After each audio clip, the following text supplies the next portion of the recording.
we will start our hearing session. I want to check first to make sure that we have our board members that were able to log back in, as well as the court reporter. Looking at the screen that shows all the different icons, I don't see Michelle. Oh, there you are. Michelle, you're up. Okay, you're good. I see Mr. Brown and Mr. Moon. I don't know that Mr. Borden's made it back yet. Mr. Church, I see him. And we have Ms. Garrison here with us. We'll give Rich just a few minutes.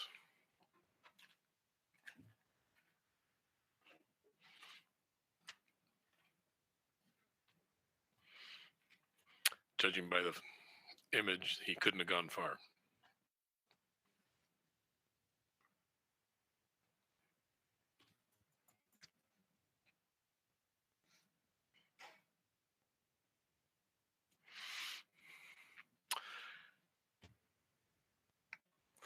Looks like we have the board members in attendance. Ms. Davis has been excused. We appreciate the public's patience. We ran a little bit over time in the initial part of the briefing session, but we'll go ahead and get started. The first docketed item is docket number 2021-002, cause number 476-02, in the matter of notice of agency action by the Division of Oil, Gas, and Mining seeking an order forfeiting the reclamation bond provided by NADK LLC for reclamation of associated wells and other related relief. Division, I believe, Ms. Souza, you're representing the division in this matter? I am. Thank you, Mr. Chairman. On Monday, April 26th, the division filed a motion to dismiss this cause. The notice of agency action requested forfeiture on the basis that the ALTA 51B and ALTA 52C wells were shut in and temporarily abandoned because Mr. Knowles testified at the August hearing that the wells were shut in, that he did not have a field presence. Since that time, the division has learned that the wells are not shut in, but are actually being operated by Alberta Gas Company. Additionally, on March 16, 2021, the 8th District Court authorized Alberta Gas Company to operate the wells pending compliance with the state statutes and regulations, as well as compliance with the board's order requiring compliance dated January 27, 2021. In light of this, the division determined the regulations governing forfeiture were no longer applicable. Through counsel, the division notified all respondents and others who have expressed interest in this cause of its intent to motion for dismissal. In that notification, division counsel requested concurrence with the decision to motion for dismissal, or alternatively, the legal basis under which to proceed. Division counsel received concurrence from Great American Insurance Company, who holds the surety bond, and from NADK. The division also received a response from the Betty T. Bowden Trust, stating it did not want the wells plugged, but did not provide a legal basis under which to proceed. Additionally, I fielded a call yesterday from the landowner who expressed he wanted to see the wells plugged, but he did not provide a legal basis under which to proceed. The division is currently working to ensure that Alberta Gas Company comes into compliance with all state statutory and regulatory requirements. The division issued a notice of violation on April 7 for non-compliance with the board's January 27, 2021 order requiring compliance, for failure to obtain a permit prior to operating an existing well, for failure to furnish bond prior to operating an existing well, and for failure to file change of operator and failure to comply with the statutory requirements detailing how payments must be made to royalty owners. The division, through counsel, has been in contact with counsel for Alberta Gas Company, and we are currently working to resolve these deficiencies. Because the wells are producing and plugging would cause waste, the division respectfully requests the board issue an order dismissing this notice of agency action without prejudice. Thank you, Chairman. I'm done. There's other attorneys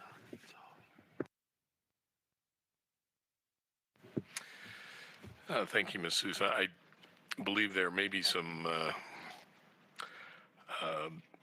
attorneys or counsel representing other parties that are involved in this matter.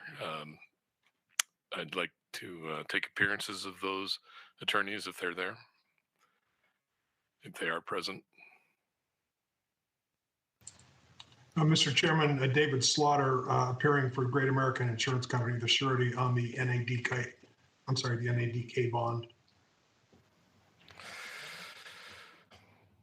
Okay. Mr. Slaughter, is there a comment or presentation you'd like to make on this matter? No, Mr. Chairman, only intense interest. Okay, thank you.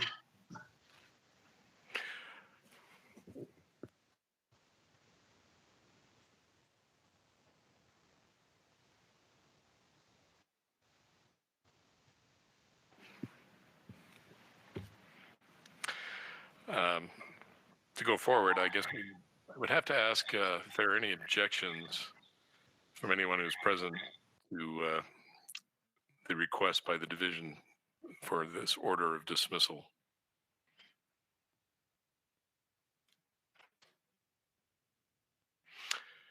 Hearing and seeing none, I guess we were at the point where the board will entertain a motion to approve this order of dismissal. Board members?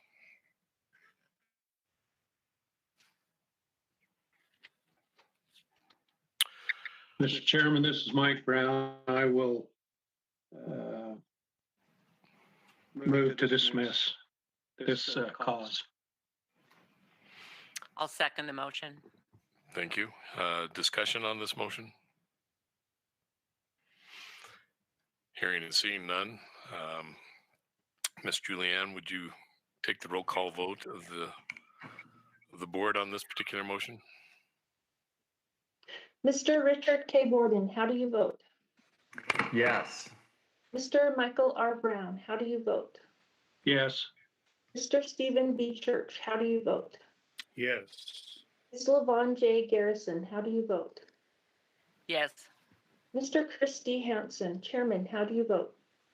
Yes. Mr. Gordon L. Moon, how do you vote? Yes. Mr. Chairman, I have 6 affirmative votes. Thank you. I do have the order of dismissal here in front of me, and I will sign it. Ms. Souza, do you have any other comments or presentation you'd like to make on this matter? No, thank you, Chairman Hansen. Okay. Then we will move on to the next docketed item. This is docket number 20201-005, cause number 139-170, in the matter of the request for agency action of Utoko Corporation and Pan Oklahoma Corporation for an order requiring Douglas, and I'm going to probably not say this correctly or pronounce this correctly, but Castle or Chassel? I'm sorry, Chasel. Individually, and Douglas Chasel as trustee of the John D. Chasel Family Revocable Trust. I understand that Ms. Souza, you'll be presenting the matter on behalf of the division, as well as apparently the Utoko and Pan Oklahoma Corporation. Is that correct? Miss Katie Steffi may be on the line. She represents Pan Oklahoma and Utoko. I'm browsing through yes, so she is on the line. Okay. So she may also have some additional comments to share following my presentation. All right. I guess at this point, why don't you go ahead, Ms. Souza, and we'll take comments from their representative after you're done. And then if there's anybody from the Chasel Family Trust or Mr. Chasel himself, they'll have an opportunity to give their presentation. Thank you, Chairman Hansen. I'll start out with some background for the board. It's been a while since this was filed. So on January 8, 2021, Utoko Corporation and Pan Oklahoma Corporation filed a request for agency action requesting the Board of Oil, Gas, and Mining conduct a hearing and issue an order requiring Douglas Chasel individually and as trustee of the John D. Chasel Family Trust to pay outstanding royalty proceeds owed to the petitioner. On January 19, 2021, the board issued an order setting the matter for investigation and negotiation pursuant to Utah Code Annotated 40-6-9. In that order, the board ordered the division to submit a memorandum detailing its findings and include a recommendation as to whether the board should set the matter for a hearing. The division filed its memorandum on March 22nd, 2021. And that detailed the division's findings and described the applicable legal remedies available to the board. During the investigation and negotiation, the parties agreed that the past due amount through December 2020 was $1,392.43 to each of the petitioners. Petitioners each received this amount in the middle of April. However, this amount doesn't include interest or penalties, and the division recommends that the board render a decision regarding whether interest and penalties are also due and owing. In making this determination, the board should first determine whether proceeds have been deposited into an interest-bearing escrow account, and second, whether the delay of payment was done without reasonable justification. The board has different remedies available based on whether the operator deposited proceeds into an interest-bearing escrow account. Here, Mr. Chasel notified the division that he does not deposit royalty interest payments into an interest-bearing escrow account. In these instances, the board may order that proceeds be subject to an interest rate of 1.5% per month as a substitute for the escrow account interest rate, accruing from the date the payment should have been placed into escrow. When payments have not been deposited into an interest-bearing escrow account, the board may also assess a 25% penalty for payments that were unreasonably withheld. There are 4 situations wherein Mr. Chasel may have had reasonable justification for withholding royalty interest payments. Of those 4 situations, 1 is applicable here. I'm getting some feedback. Can everybody hear me okay? Yes. Yes. Okay. So of the 4 situations, 1 is applicable here. This is when the total amount of proceeds owed at the end of any month is less than $100.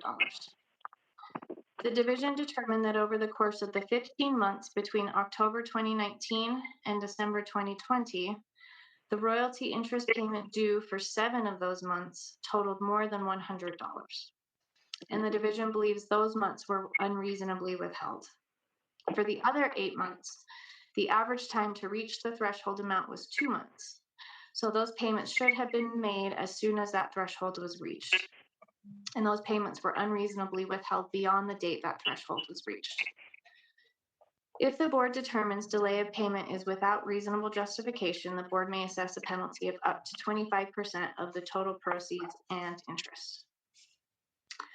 And finally, if the board determines that petitioner was entitled to payments that were delayed without reasonable justification, the board shall set a date for final distribution of the total sum, which is no later than 90 days from the hearing.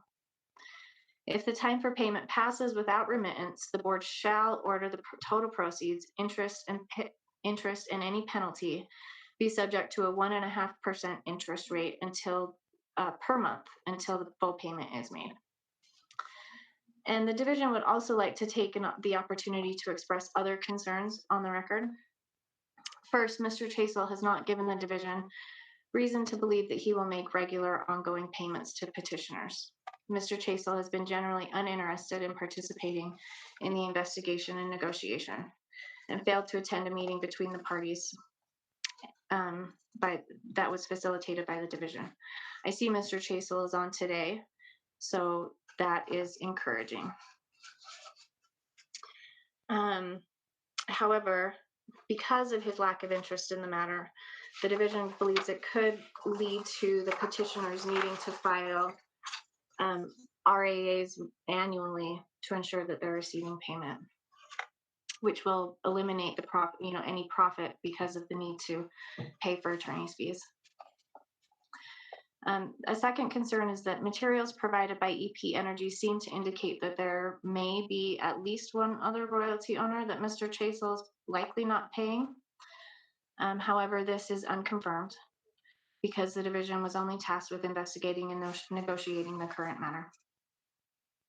And finally, it's not possible for Mr. Chasel to calculate the royalty amounts owed, and he must rely on the EP Energy to obtain those amounts. I understand that EP Energy can provide these calculations quarterly on request. Mr. Chasel will need to remain vigilant to request information quarterly so that he can remain on top of his royalty payment obligations. And Mr. Chairman, I am done speaking. Thank you, Ms. Souza. Ms. Steffi, would you like to make some comments? And if so, would you please state your name, who you're representing, and please spell your name as well. Catherine Steffi on behalf of Utoko and Pan, Oklahoma. And my name is Kathryn Steffi, Steffey. I just want to reiterate what Ms. Souza said, which is that due to Mr. Chasel's conduct over several years, my clients have no hope that they will have ongoing payments without having to waste their resources in bringing requests for action before the board. And not only is this a waste of my client's resources, but it's a waste of the board's time. This should not be happening. The statute requires Mr. Chasel to make monthly payments if it's over $100, and also to provide an accounting. He's never provided my clients with an accounting. And within a period of time between 2013 and April of 2021, my clients have received a total of 3 payments. It's been very, very difficult for them to obtain the payments. It's taken years and excuse after excuse after excuse, including the fact that Mr. Chasel will claim he did not receive the reports from EP Energy, when in fact my client was copied on the emails where Mr. Chasel received the reports from EP Energy. My clients are to a point where they're getting up in age. They're anticipating that this is going to be passed on to their children, and they do not want to pass on a mess, something where their children are just going to have to continue to pay attorney fees to try and get the payments that are owed and that are due by statute. So we ask the board to take all of the power that it has and assess all of the penalties that it can in order to encourage Mr. Chasel to make these payments, because we've run out of options. And my clients are present if you have any questions. Thank you. I think at this point, board members, do you have any questions for Ms. Souza or Ms. Steffi on this matter? Do you have any questions that you would like to ask? Well, I guess if Ms. Steffi, if you mentioned that you have your clients present, if they wanted to make a comment, we would probably need to swear them in as witnesses, wouldn't we, board counsel? So if your clients, Ms. Steffi, would like to make a comment or ask any question or answer any questions, we would need to swear them in at this time. So I guess I need to make. I don't believe.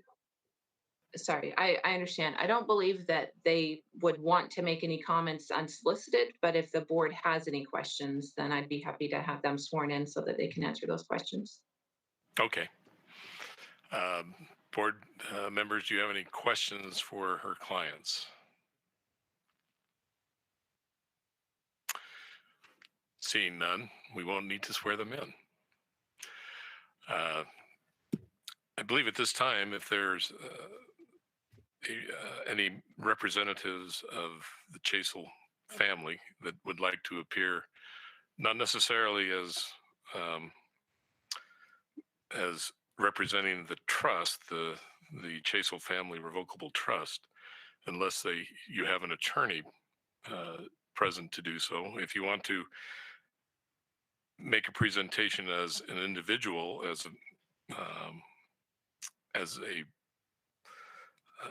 person who is impacted by this, we'd be more than happy to listen to your comments. Is there anyone here that would like to make a comment on behalf of, well, not of the trust, but of themselves?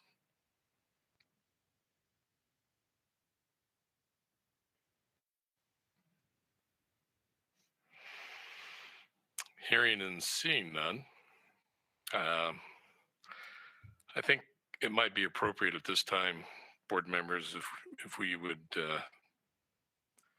maybe have a deliberation on this matter. And before we do that, though, Ms. Souza, would you like to summarize or make any more comments on this before we deliberate? Yes, I have a slide that I can share that will provide summary that may aid your deliberations. I also wonder if the person on the line that has the phone number ending in 91 is Mr. Chasel, and he's trying to get on. Michael, remind me what the key is when you've been muted on there to unmute your phone. Isn't it *6 or something? I believe it's *6. So to the person on the phone, *6 if you want to make any comments. Okay, sorry about that, but this is Doug Chasel. Can you hear me? Chasel? Yes, we can hear you. Would you please spell your name and state who you're representing for the record? Yeah, DOUGCHASEL.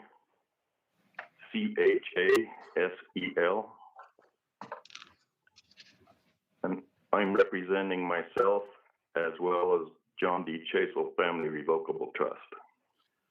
Are you representing as an attorney for the trust? No, as an individual and a trustee for the trust.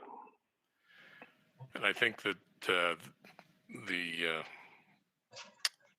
the rules don't allow you to represent the trust unless you're retained as an attorney, but you can certainly represent yourself and make comments. Yeah, as far as myself goes, I don't recall. I think I've had 3 spreadsheets. Mr. I'm sorry. I'm sorry. I needed to have you sworn in as you're providing testimony. I apologize that I didn't do that earlier. Michelle, could you swear in Mr. Chasel? Yes. Mr. Chasel, will you raise your right hand, please? You do solemnly swear the testimony you're about to give will be the truth, the whole truth, and nothing but the truth, so help you God? I do. Thank you. Go ahead. Okay. There's other complications here that I've requested reports from EP in multiple times, and I just get nothing coming back to me. Then I get one big report that shows a lot of things. And secondarily, I have never received anything regarding John D. Chasel Family Revocable Trust. So I haven't one single piece of information to offer there. But as far as I know, as far as these 3 spreadsheets I have, I got to look at the dates, I'm sorry. So from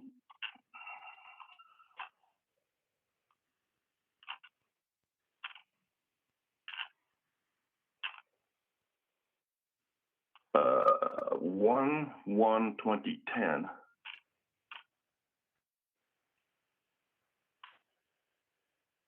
to 12/31/2020 was the last payment I made to Utoko and Pan.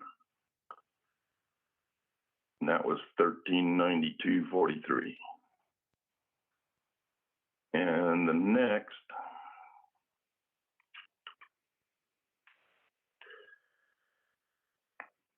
if I recall, the problem with it is they overlap.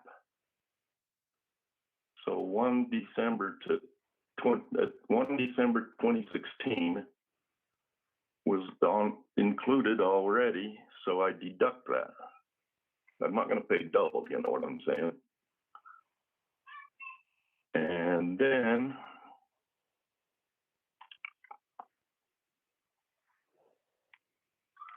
bear with me.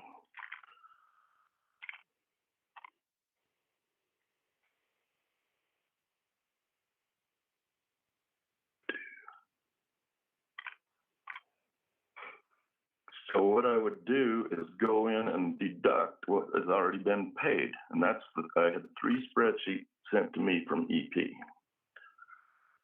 And a lot of overlap. So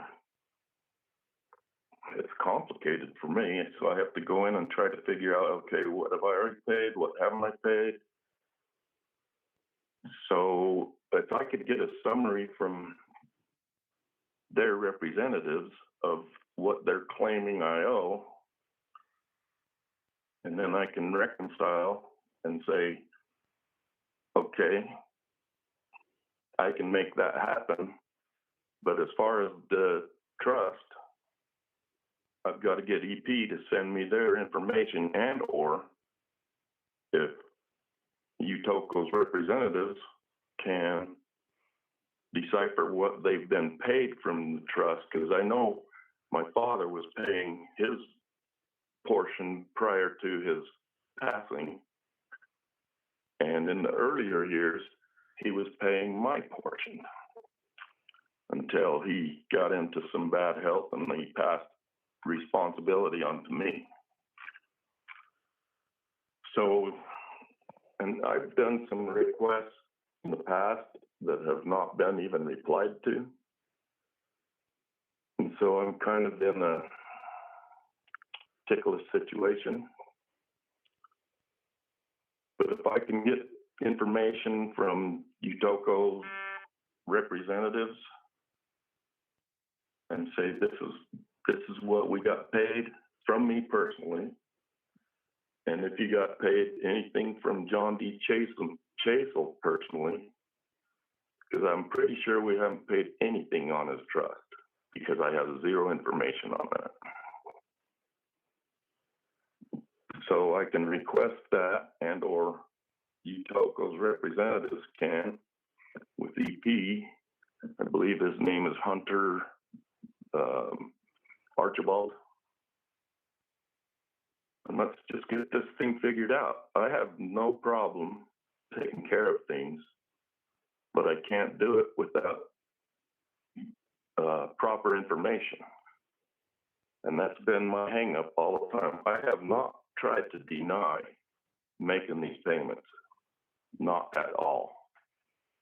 So I guess that's kind of where my 2 cents is. And if I get their information timely, and I believe we agreed on a quarterly basis, is that correct?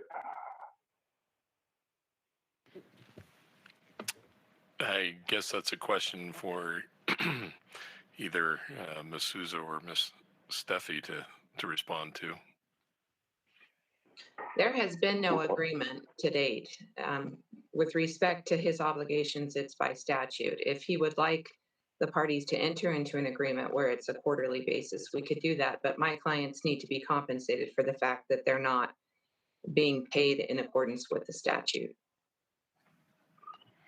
And that is what, over 100 over a month? If it's over 100 in a month that we got to pay? Because that's going to make the reporting process kind of cumbersome. But we can put an order into EP and just say, you got to submit that on a timely basis. I can't estimate what I owe because I don't know what price they're getting. you know, that's, so if they say, this is how much production, this is what the price we got, and here's the total, then that's kind of a simple deal. But I have to have that information. I think that's something that you'll have to work out with EP and the Utoko and Pan Oklahoma folks. I did have a question I wanted to ask you. Earlier in your discussion, you mentioned that according to your records from 1/1/2010 through December 31 of 2020, the amount that you owed was $1,392.43. Is that correct, or did I misunderstand what you were saying? Let me double check. If I may, Chairman Hansen, that number represents the amount owed between October of 2019 through December 2020. That's correct. Thank you. I appreciate that clarification. Mr. Chasel, is there anything else you'd like to present today? No, I think I've summed it up. I'm just kind of in a rock and a hard spot. I just need to have timely information. And if I do, and secondarily, I need to have when was the last payment received by the opposing parties, that when was the last check they received from either John D. Well, it would have been John D. Chasel, because after he passed, that we haven't paid anything, and that was February 4th, year and a half ago.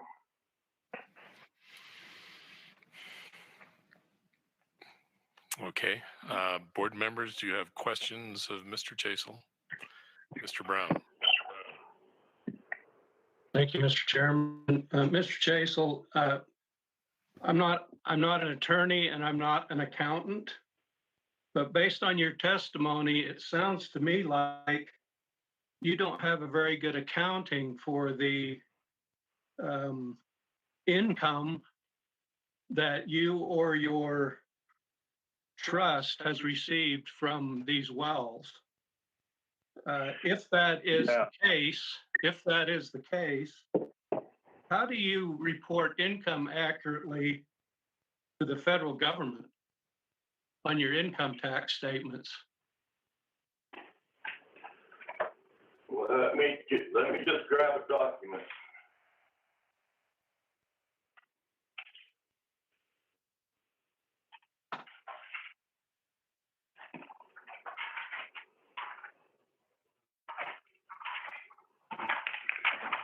Here's the situation, and I don't recall how long ago this was, but they wanted to do an AFE to improve the well production, and this was maybe 2004. I'm just guessing. I don't have that information in front of me.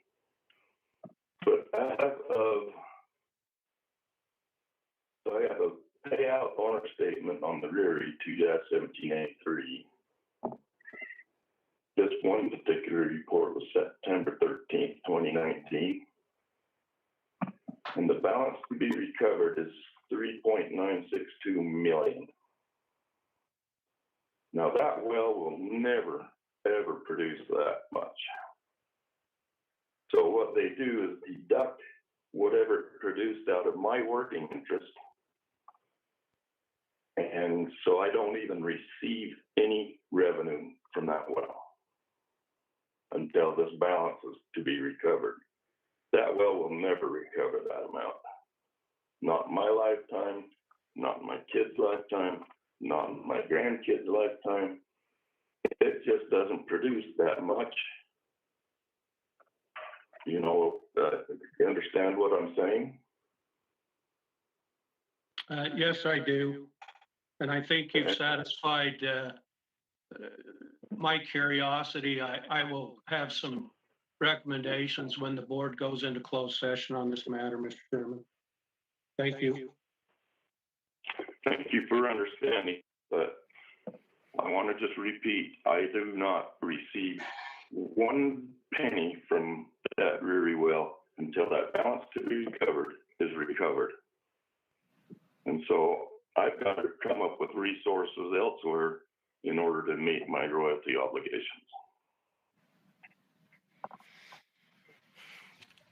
Thank you.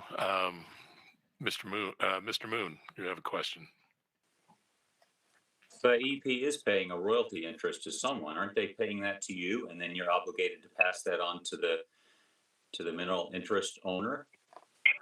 No, I'm strictly a working interest owner. So EP's paying someone that royalty, or they're not paying it directly to the mineral interest owner then? Where's that going? They pay partially to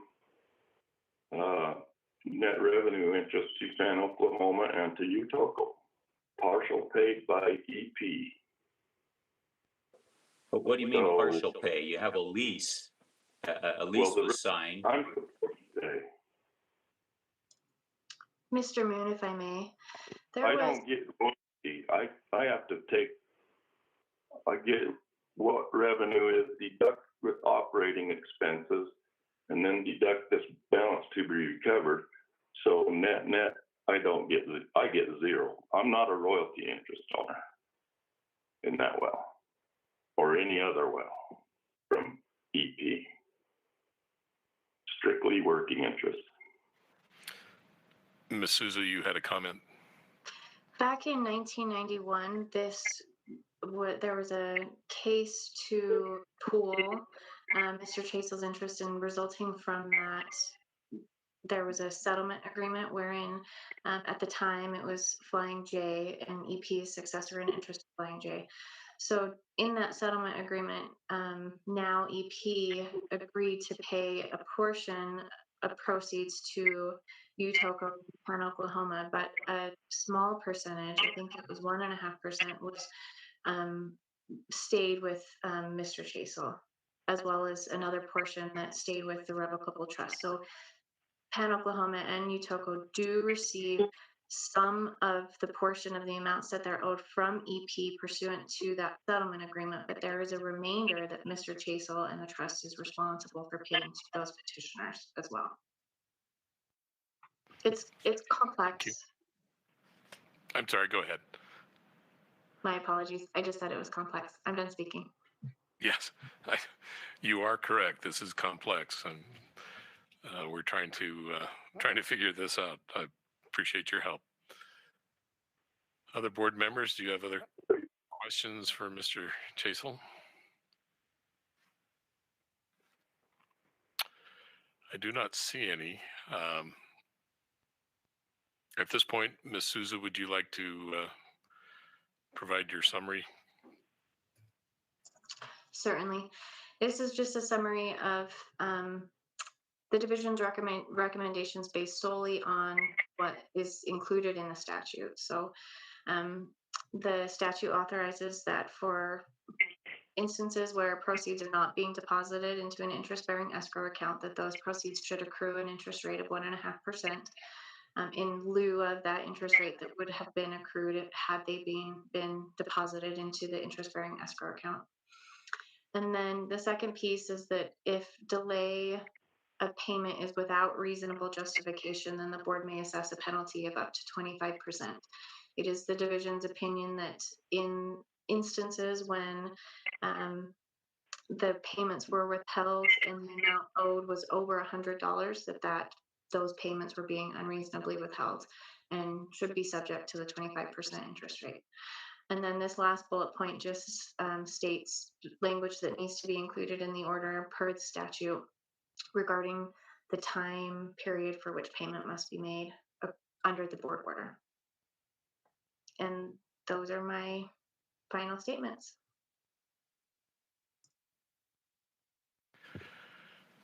Ms. Steffi, is there any summary that you would like to provide on behalf of your clients? I would just like to bring up a couple of points. During the investigation, emails were provided to Beverly Weiser, and I know Ms. Souza has those if you would like me to send them to the board, I can do that. But just as a sample of what we've had to deal with, I have an email from March 16th, 2020 from my client to Mr. Chasel. It says, Doug, on January 5th, 2020, I sent you a copy of Corey Matthews' calculations of the royalties that are owed to Utoko and Pan Oklahoma Corporation. Although you promised payment, neither Utoko nor Pan Oklahoma have been paid. Please immediately send those payments. Thanks. In response, Mr. Chasel states, as you know, there are many, many complicating factors going on right now. I hope to be able to get those sent to you in the next day or two, and please be patient. There are multiple factors complicating things right now, but I'm not withholding. I just need to have more time. And that's constantly been the theme here. I understand that Mr. Chasel has difficulty in calculating the amounts owed, but that is his responsibility. My clients are the ones with the least amount of information, yet he's asking my clients to make the calculations and tell him what is due. One of the issues with respect to his lack of payment and accounting is my clients don't even know if they can deduct any withholdings for state tax when they're paying their taxes on these royalties. So they have to pay the full amount because they are never provided any information about anything that's required by statute. We ask that the board put an end to this and require Mr. Chasel to comply with his statutory obligations. Thank you. Board members, I believe it'd be appropriate at this time to go into deliberation. So what we will do is go off the record now, and board members, if you would sign into the other website so we can have our deliberation, that would be great. And we will go back on the record as soon as we are done with our deliberation. So board members, if you could transfer over, we will have our discussion. Thank you.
Hey, Gordon, did all that diatribe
We're just, never mind. She just arrived. I'm just going to say we're just waiting for Miss Brown to walk in, and she has. No Yes. video, though. It's not video? No video. You don't have to turn the camera on if you don't want to.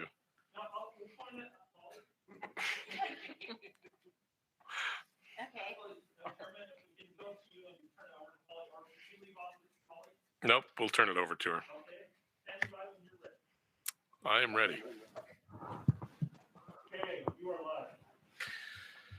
All right, we're having our working lunch, and I am going to, well, we're going to be considering the nominations that were presented to us earlier today on the Environmental Excellence Award, and we will turn it back over to Holly, who's going to be eating and discussing with us. Perfect. Thank you, Mr. Chairman. So I guess what we can do while we're eating lunch is just to kind of go down the list and briefly discuss if we need to each of the presentations, and then we can vote a yes or a no on whether or not you think that they should receive an award. Oh. Are there a certain number of awards you give, or how does this is my first time. Oh, okay. No, just so there were obviously six presentations we saw today. There is not a limit on the number that we can approve. It's just, we have the criteria. If these if these projects went above and beyond what is required by just general regulations. So no, so we can do all six, or we can, it's up to your discretion. So I should remind everybody that this is a public meeting, and not just limited to the board and those present here, but it is public. Thank you for that reminder. I did that for myself. Okay, perfect. Excellent. So the first presentation that we saw today was on the Dream Mine that was presented by Kim Coburn and Wes Sherlock. And it was for the compliance and outreach. So do we need to revisit each of the presentations, or since that was just a couple of hours ago? That might seem like, forever ago. Yes. So I won't speak for the rest of the board members, but I think I can remember. okay. Yes, that was the Dream. Oh, what was that? Oh. Okay. So am I getting some feedback? Oh, okay. I'll ignore Paul. Okay. So anyway, so we have the Dream Mine, and that was kind of the mine that the operator had opened, and there was some discharge water and all of that. So The Forest Service sealing that mine. exactly. So do we want to just go ahead and do you want to lead the vote on that, or how should we? Questions, board members, about the first presentation about the Dream Mine, whether or not it's worthy of a environmental excellence award? I liked the presentation. I thought it was something that was good, that we should encourage that kind of activity, and the Forest Service, I think, went above and beyond. Anybody else have anything they'd like to add? I just hope they don't ever authorize reentry. Yeah, that's a difficult position. I guess they could reauthorize reentry, provided all the permits and bonds were in place, and it was a viable operation, because there are significant risks if it's not done properly. Good qualifier, Mr. Chairman. Thank you. Wasn't trying to, but thanks. So, shall we vote, board members? I guess what I'll do is I'll go around. Mr. Brown? I vote yes for this one. Mr. Moon? Yes. Yeah, Steve? Yes, I was especially impressed with the dispatch, which the government moved on. It was great. Mr. Borden, Yes. Ms. Garrison? Yes. Yes, we are all in agreement. Okay, excellent. Then I have the Dream Mine will be receiving an Environmental Excellence Award. The next project was presented by Chris Rohr with the Division of Oil, Gas, and Mining on the Skyline Mine, the refuse disposal site, and he was praising the public-private partnership that helped with the environmental improvement. Are there any questions or comments on that project? Any discussion, board members? No discussion. Well, let's go ahead and vote. Mr. Brown? Thumbs up. Gordon Moon? Thumbs up. Mr. Church? Yes. Mr. Borden? Yes. Ms. Garrison? Yes. Thank you. I guess for me too. I won't vote because it actually is a company that I am associated with. So. Okay, perfect. So as it stands, then that project will also receive an Environmental Excellence Award. The next project was American Gilsonite Company, and they were talking about, Mr. Lott was talking about the reclamation at their Bonanza site. Excuse me. I know, it's kind of tricky having a working lunch, and it seems like you take a bite and I turn the time over to you, so. And I'm working my bite. Personally, I liked the presentation. I think what in my mind earned the award would be how they capped the shafts. That was essentially more than they are required to do. As I recall, during the presentation, they also water their vegetation or their seeding. They were adding fertilizer and watering it. And the question I would have is, does that watering actually benefit, or is that a detriment to the success of the vegetation, so that when they quit watering, will it survive? However, having said that, I thought what they were doing was commendable, and I thought went above and beyond. But certainly, board members, if you have questions or discussions about that, love to hear it. Mr. Brown? Holly, I have a question, point of clarification, please. I just wanted to be clear that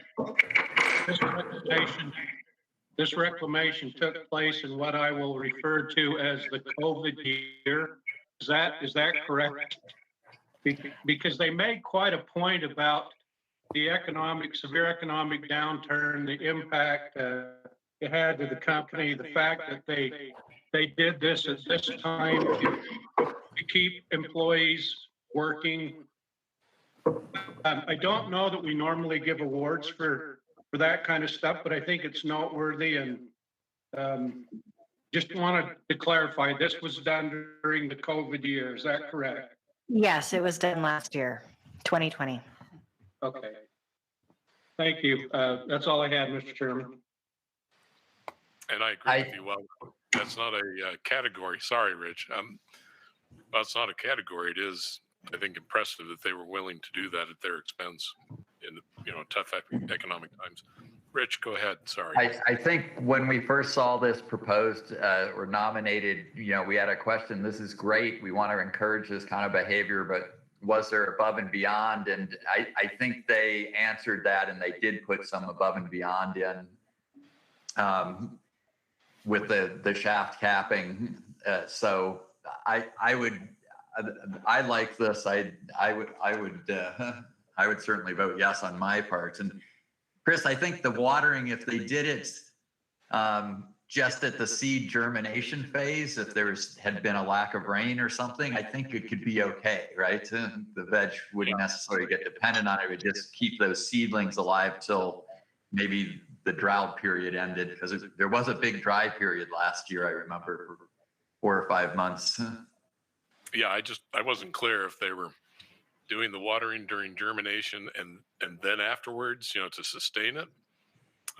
That was just, I was just curious. It doesn't change my opinion.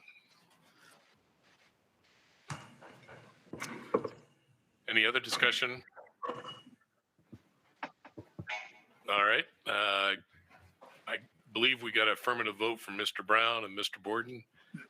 Gordon Moon, got a thumbs up. Mr. Yep, Church, good. Yes. Ms. Garrison. Okay, and yes for me. Okay, great. Then that is a unanimous vote for American Gilsonite. The next one was MPLX and their Utah Gathering and Processing. And that was with the leak detection. With using the, was it IFR? Yes. Mhm. Discussion, board members? I think you already know that I like this and the next one.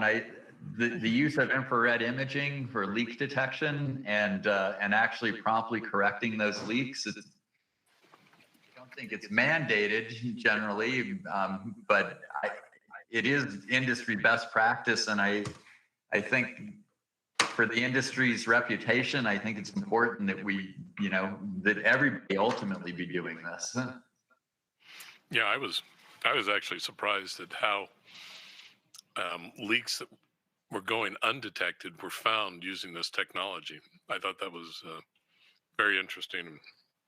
I think it's a great project, and something people should do, companies should do. Yep. So, any other comments? Mr. Brown, how do you vote? Well, before I vote, I was wondering if this was more economic driven than anything else. Could some of our oil and gas experts speak to that? I realize there was some interesting technology here, but how much was this economic driven as opposed to environmentally driven? Can the oil and gas experts on the board speak to that? Any thoughts on that? All I can say is not much money is made with gas. Now, once you already got the gathering lines, there's no incremental cost, and so you can save it, great. But at $2 and whatever per CFS, it's just not a big money maker. At least on oil wells. Maybe on gas wells it has to be, I guess. But that's my thoughts. And I think it's, it's public perception that the oil and gas company is being responsible for what's going on their properties. And I think it shows good responsibility on the part of the company, whether they make money or not. I think it's good. Thank you, Levon. Mr. Chairman, I can vote in support of this one. Thank you. Mr. Moon? I'm a yes. Okay. Mr. Church? Yes. Thank you. Mr. Borden? Yes. Ms. Garrison? Yes. Yes for me. Okay, another unanimous vote. The next one was Dominion Energy and their Questar pipeline system. And again, they were reducing methane emissions through their reduction program. Board members, discussion on that? This is another a good, sound environmental project industry to undertake to reduce methane emissions. Methane emissions get a lot of press, and to try to contain them and correct them, I guess, I think it's worthy. And did you feel like they were going above and beyond what is required regulatorily? Absolutely. Word. I think they did. Okay. Did I hear that they're in a non-attainment area? Is that correct? Probably. Yeah. Isn't, Ozone, yeah. John just isn't said the ozone. Uinta Basin airshed non-attainment for ground level ozone and, is that right, Gordon? Yeah, some sort of non-attainment. I don't track it real close. You're okay though. But I'm glad you guys are concerned about the air that I breathe. So again, my question on that is this required as part of an attainment, to achieve attainment? Is this something that they were ordered to do? Or that all the operators are ordered to do? No. As far as non-attainment? General requirement. Okay. Well, I'm good on this one, Mr. Chair. And I think just to expand on that point, I believe they were doing this in areas outside the Uinta Basin as well. Good, thank you. Okay, sounds like we have a positive vote from Mr. Brown. Mr. Moon? He nodded and said yes. Yes, Mr. I'm Church? yes. Yes. Mr. Borden? Yes. Ms. Garrison? Yes. Yes. Okay. Another unanimous vote. And then the last one was Karis, Uinta LLC Oil and Gas for their final reclamation in the Greater Natural Beach project. Board members, this was an interesting presentation about improving the soils for reclamation. And I believe Ms. Garrison asked an interesting question about the salts. And when she asked that question, I was thinking to myself, I can understand why there are greater salts in the disturbed area because there's hardly any topsoil out there, to speak of. And so when you're trying to prepare the site, you're essentially taking what little bit of topsoil there is there and getting, as he said, the presenter said, quite a bit of the B horizon or the subsoil horizon. And unfortunately, that's not really great growth medium. And personally, I thought they were going above and beyond what the regulations would normally require, I believe, for reclamation of a well site. I'm not as familiar with the reclamation requirements for oil and gas sites as I am for mining sites. I assume that what they did was in excess of what is normally required for reclamation. I guess that's a question you oil and gas experts on the board. Go ahead, Levon. So on private ground, it's up to what's in the surface use agreement, and a lot of times that's just whatever the farmer was handed, and not a lot of thought went into it. I'm sure that BLM and SITLA are more watch it a lot closer. But I really like the monitoring. I don't know how often that happens, because yeah, you plant on a really dry year and that seed sits clear over that year and waits for the next year. I don't know how much can germinate. There's a lot of wind and there's a lot of sun, and so I like what they're doing. There's a lot of doing and redoing out there because it's hard to get things to grow, and so monitoring is important. And the seed mixes are important that they've been approved by the surface owners.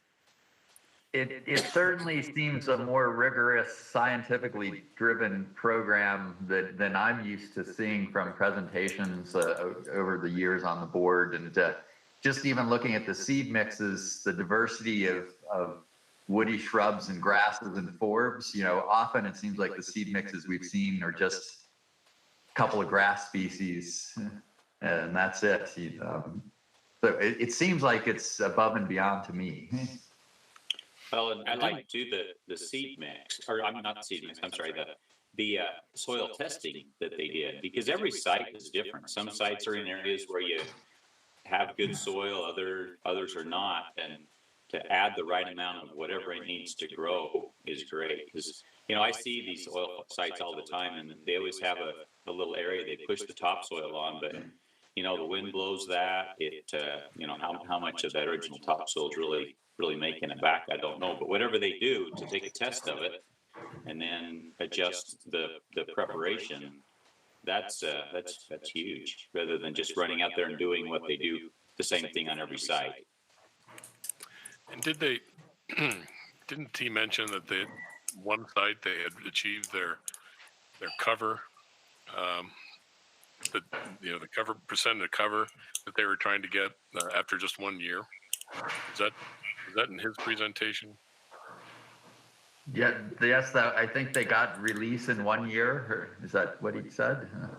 Or I don't know if you can release in 1 year, but I think they got to the criteria in 1 year. Yeah, their vegetative success that was achieved in a year, and I was curious if that was last year. That was a heck of an accomplishment, as dry as it is. But so we'll take a vote on this one, Mr. Brown. Yeah, I'm good with this one. I think Casey really showed some enthusiasm. I thought Lavon's question was very clever. I thought maybe she was going for the fact that there might be an oasis established there that couldn't be established anywhere else. So I vote yes on this one. Oasis, yeah. Okay, Mr. Moon. Yeah, I'm a yes, and I'm going to get a hold of Casey. He's a McKee from up in. He's a local guy. I don't know him, but all the McKees are dairy farmers and ranchers from up in Uintah County, northern Uintah County. So, that's part of why he's probably taken a personal interest in it, and probably grew up on a farm. So he's an Aggie. yeah. Well, we'll still vote for him. Mr. Church. Yes. Mr. Borden. Yes. Ms. Garrison. Yes. Yes. Okay. So that completes all of the voting on the presentations that we saw this morning. So I will go ahead and draft a letter and let all of the nominees know. That will go out under your name. So I will. Go ahead and sign it for me. Perfect. I'll send you copies just so you know what's going on. And then I will also order the awards. One thing I guess that we need to discuss is last year, because of COVID, we just kind of announced the winners and I mailed out the awards. I'm guessing that next month would normally be when we would have an open house or do like an in-person presentation. Moving forward, it looks as though some of the nominees were paying attention to the meeting today, so they might already know. But I guess I can send letters, send the awards. Do you have a preference on anything formal or? Good question. I'm wondering if we delay handing out the awards until June. Okay. Just with the idea that maybe we'll be doing this in person, and so we can have them come and accept awards in person in the June hearing instead of the May hearing. Yeah, that seems. Would that be all right with you, Mr. Plaza? I think what the department has done is they've sent out email to employees, and based on the current mask mandate for government employees, the governor has, we're anticipating a return to work on June 1st, which means we could have a meeting vote in June.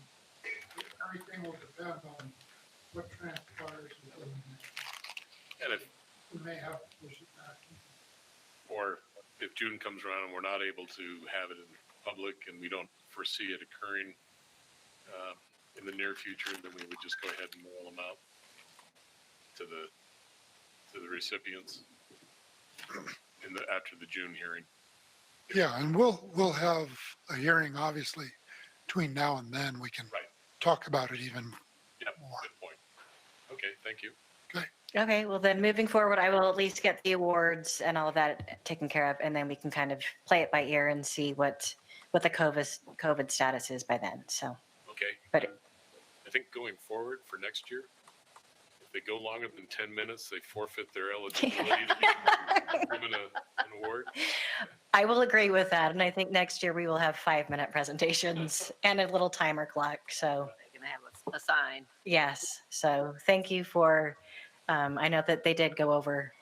Thank you for being patient, and yes, but I think they were good presentations and they did have good things to say. So with that, I will say thank you, and I will get these awards ordered. Great. Thank you. Great, thank you. Thanks for the public's patience in this. And I guess this public working lunch is now over, and board members will come back 1:05, as we discussed earlier. So enjoy what's left of your lunch, and we'll see you in about a half hour. Thank you.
we'll prepare to go back on the record. See here if I can see the board members have returned. I see that Mr. Borden, Mr. Church, Mr. Moon. Mr. Brown, are you there?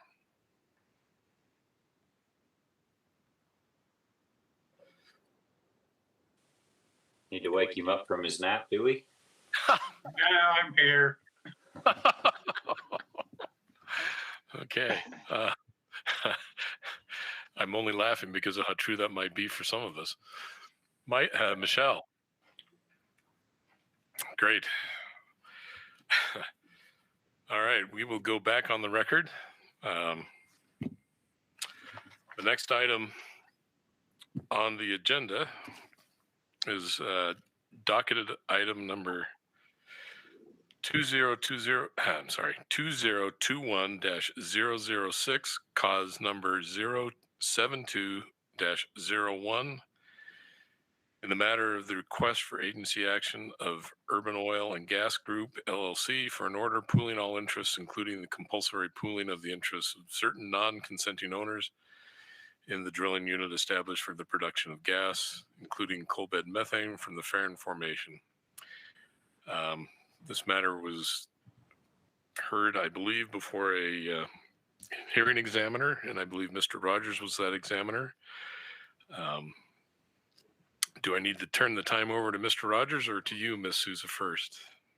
Or is there a preference? I think Mr. Rogers is ready to take it away. Great. Okay.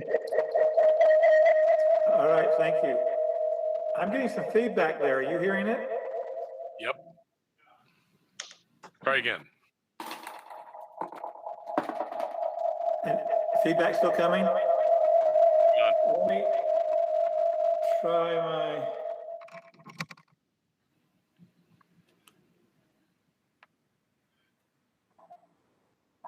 Okay, how's that now? There you go. That's great. Okay, We can hear you. Okay. Good afternoon, Chairman Hanson and members of the board. My name is John Rogers with the Division Oil, Gas, and Mining, and I was appointed by the board to act as a hearing examiner in a matter of 2021, docket number 2021-006, cause number 072-01. A request for agency action for Urban Oil and Gas Group, LLC, for an order pooling all interests, including the compulsory pooling of all interests of certain non-consenting owners in the drilling unit established for the production of gas, including coal methane from the Farron Formation, comprised of the northeast quarter of the Section 22, Township 14 South, Range 10 East, Salt Lake Meridian, Carbon County, Utah. This matter came before me as a hearing examiner on April 14th, 2021. This matter was presented virtually, which is currently the practice that all parties present were on their computers, just like we're doing today because of the COVID-19 pandemic. The process went very smoothly, and I wish to thank the technical staff for preparing the way for such communication. Mr. Fred McDonald represented Urban Oil and Gas and presented 3 witnesses. Ms. Haley Sosa, Assistant Attorney General, represented the division, and my counsel was Mr. Charles Lyons with the Attorney General's office. The drilling unit in question is the northeast quarter of Section 22 and comprised of 16 tracts equaling 160 acres. The minerals are 75% fee and 25% federally owned. This matter was originally scheduled to be presented to me on March 17th, 2021.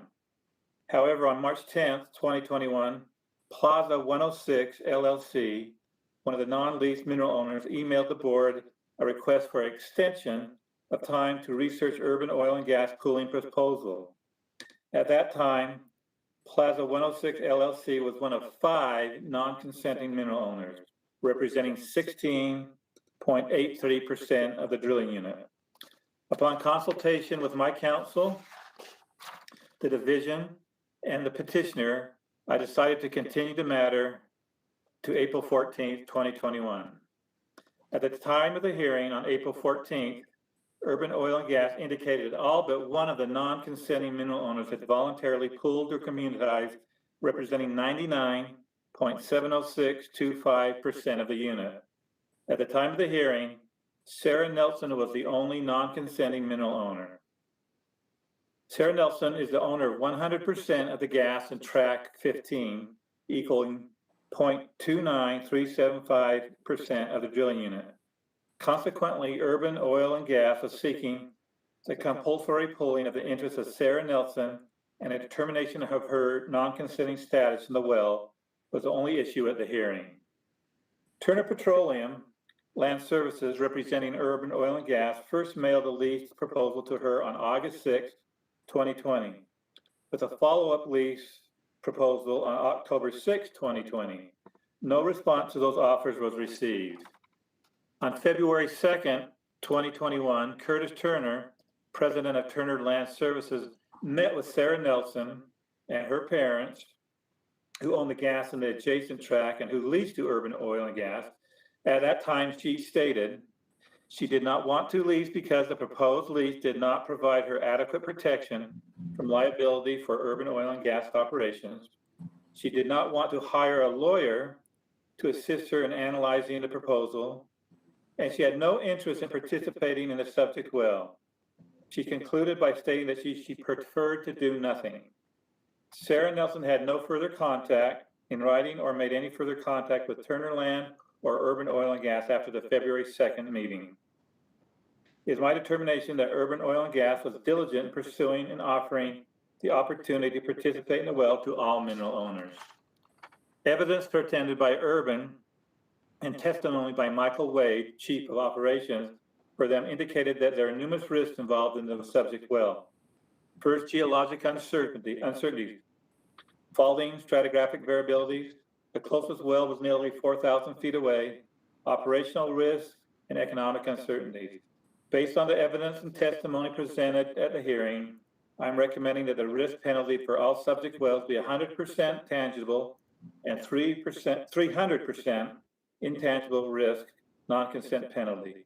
The average weighted fee royalty for the unit is 12.5%, and plugging and abandonment costs were estimated to be $65,000. In conclusion, based on the evidence and testimony submitted during the hearing, I, in my role as hearing examiner, find that Urban Oil and Gas has proven the need for compulsory pooling of this drilling unit. Therefore, I recommend the board adopt the proposed findings of fact, conclusion of law, and order submitted in this matter. I'll take any question now at this time. Board members, do you have questions of Mr. Rogers on this matter? Hearing and seeing none, I believe at this point, then we should probably have a motion as to whether or not we want to approve this order. Is there a motion? Mr. Yes, Boone? this is Gordon Moon. I'll make that motion that we approve this order, request for agency action. Sir, I would second that. discussion Rich on Gordon. discussion on this motion? Hearing none. Ms. Carter, would you call the roll call vote of the board? Mr. Richard K. Gordon, how do you vote? Yes. Mr. Michael R. Brown, how do you vote? Yes. Mr. Stephen B. Church, how do you vote? Yes. Ms. Levon J. Garrison, how do you vote? Yes. Mr. Chris D. Hansen, Chairman, how do you vote? Yes. Mr. Gordon Moon, how do you vote? Yes. Mr. Chairman, I have 6 affirmative votes. Thank you. The vote was unanimous to approve this. I have before me this order that has been prepared, and I will sign it today. That should conclude this. All right, we will move on to our next docketed item. This docketed item is number 2021-008, cause number 600-04, in the matter of the request for agency action of XCL Resources, LLC, for an order amending the board's order in cause numbers 139 through 138, 139-140, 139-143, 139-149, and 139-153 to establish overlapping 2,560 acre drilling unit boundary units for the production of oil, gas, and associated hydrocarbons from the lower Green River Wasatch Colton formations. I believe we'll take appearances of council at this time. Chairman Hanson, Mitch Mayo of Lear Lear PLLC on behalf of XCL. Thank you, Mr. Mayo. This is Charles Lyons with the Attorney General's Office on behalf of the Division Oil, Gas, and Mining. Thank you, Mr. Lyons. Mr. Mayo, would you like to proceed? Well, I guess before we do that, do you have witnesses that you would like to have sworn in? Yeah, I do, Chairman Hanson. Thank you for that. Mitch Mayo, again with Lear and Lear PLLC on behalf of XCL Resources, LLC, who's bringing this on behalf of XCL Asset Co. LLC. I'm just going to refer to them as XCL for ease. With us today are three witnesses: Kevin Annenson, Vice President of Business Development and Land for XCL, Josh Sigler, who's the Vice President of Geology, and Mark Gravy, who is the Vice President in charge of Reservoir and Planning for XCL. Could we please have the court reporter swear in all these witnesses at this time? And, you know, Chairman, it might not be a bad idea to confirm. I don't know if they've confirmed that their audio is working, so we might want to do that before we start off. Are we good right now? Yep. Excellent. Volume's good. Okay. May we please have the court reporter swear the witnesses in? Will you raise your right hands, please? Do you do solemnly swear the testimony you're about to give will be the truth, the whole truth, and nothing but the truth, so help you God? I do. I do. Thank you for that. Mr. Chairman. Mr. Mayo, before we go on, are these going to be expert witnesses who need to be qualified before the board? Thank you for asking that. Two of them, Mr. Gravy and Mr. Sigler, will be testifying as experts today in their respective fields. They both have appeared as experts before this board in prior causes, most recently in cause 132-03.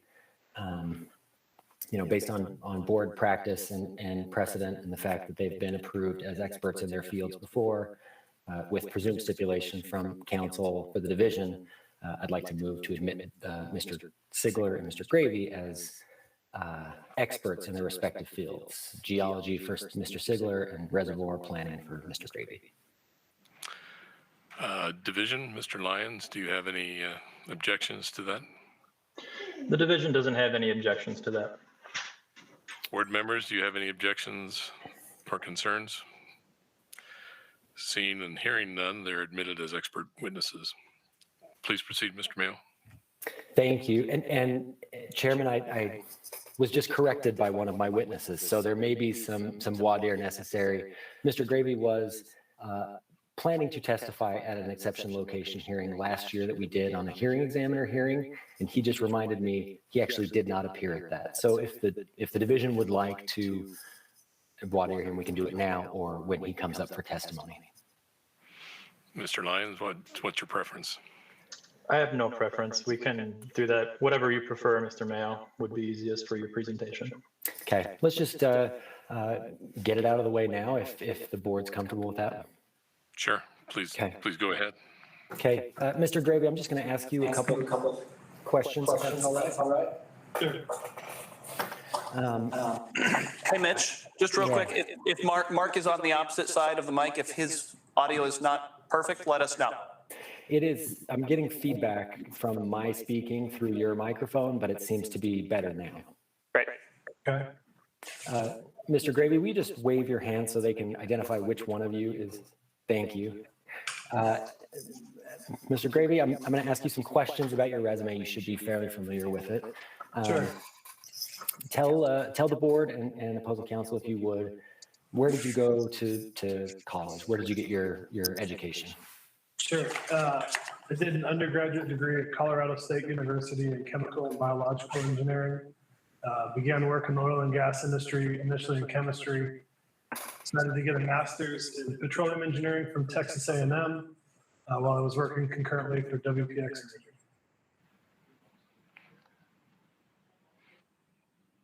You're muted, Mitch. You're muted. Thank you. I apologize. I've got a squeaky office chair, so I'm going to try and mute myself every chance I get. Thank you for touching on your experience. Can you go a little more into detail? Where was your last job? What were your responsibilities? And kind of what are your responsibilities here with XCL? Sure. So at XCL, I work through from the point where we decide the concept of well until a drilling rig gets there. So planning the spacing, the actual execution of getting permits, where the well is going to go, which formation it's going to be landed in, working with the other teams here to design the overall development of any unit. Before this, primarily my experience was at PDC Energy in the Delaware Basin and the DJ Basin, working a combination of well spacing, reservoir description, and completions. And before that, I was at WPX Energy, primarily focused in completions, but also as a field engineer initially. Okay. And just a background question. Do you have any experience working in Utah aside from your experience working with XCL? I do not. Okay. Thank you. Mr. Lyons, if there's any questions you'd like to ask as well? I don't have any additional questions, and I don't think the division would object to this witness being qualified as an expert. Board members, do you have any concerns? No concerns, so please proceed, Mr. Mayo. I assume when you call your witnesses, though, you will have them spell their names and give their addresses for the record. You're on mute again. I apologize. Thank you for that. And yes, I will have them spell their names and give their full business titles for the record. Great, thank you. You're welcome. We are here today, members of the board, to request establishment of 29 overlapping 2,560 acre stand-up and lay-down drilling units about a mile or so west of the city of Roosevelt. These wells are aimed at targeting production from the lower Green River Wasatch Colton formations using long lateral horizontal wells. The relief requested today is similar to and consistent with relief granted by the board in at least two recent prior causes. Cause number 130-05, which was entered by this board just this past December, requested by EP Energy, and it covers lands abutting and directly to the west of the subject lands. And cause number 139-165, which was entered in August of 2019 on requested by Altamont Energy Operating. And that order covers lands abutting and directly east of the subject lands. I may refer to those collectively as the offset 2560 orders. In each of the offset 2560 orders, the board established 2560 drilling and spacing units for the drilling, completion, and production of 3 lateral stacked wells with 2 caveats. The wells had to be located and completed within a 100-foot corridor centered on the section line between the 1280s. And 2, there had to be a producing long lateral horizontal well holding each of the 1280s independently before the 2560 wells could be completed. XCL's request is identical to the offset 2560 orders in every respect except for one. And that's a significant one that I would imagine we'll be talking about here today at length. And that respect is XCL is seeking simply to follow the science and to be allowed to locate and produce wells anywhere within the 560-foot setback, so long as it's payable on a 2560 basis and shared among all 4 section owners. XCL believes this is protective of correlative rights, and as they will show, it demonstrates clearly it is the most effective way to prevent waste and to maximize resource recovery.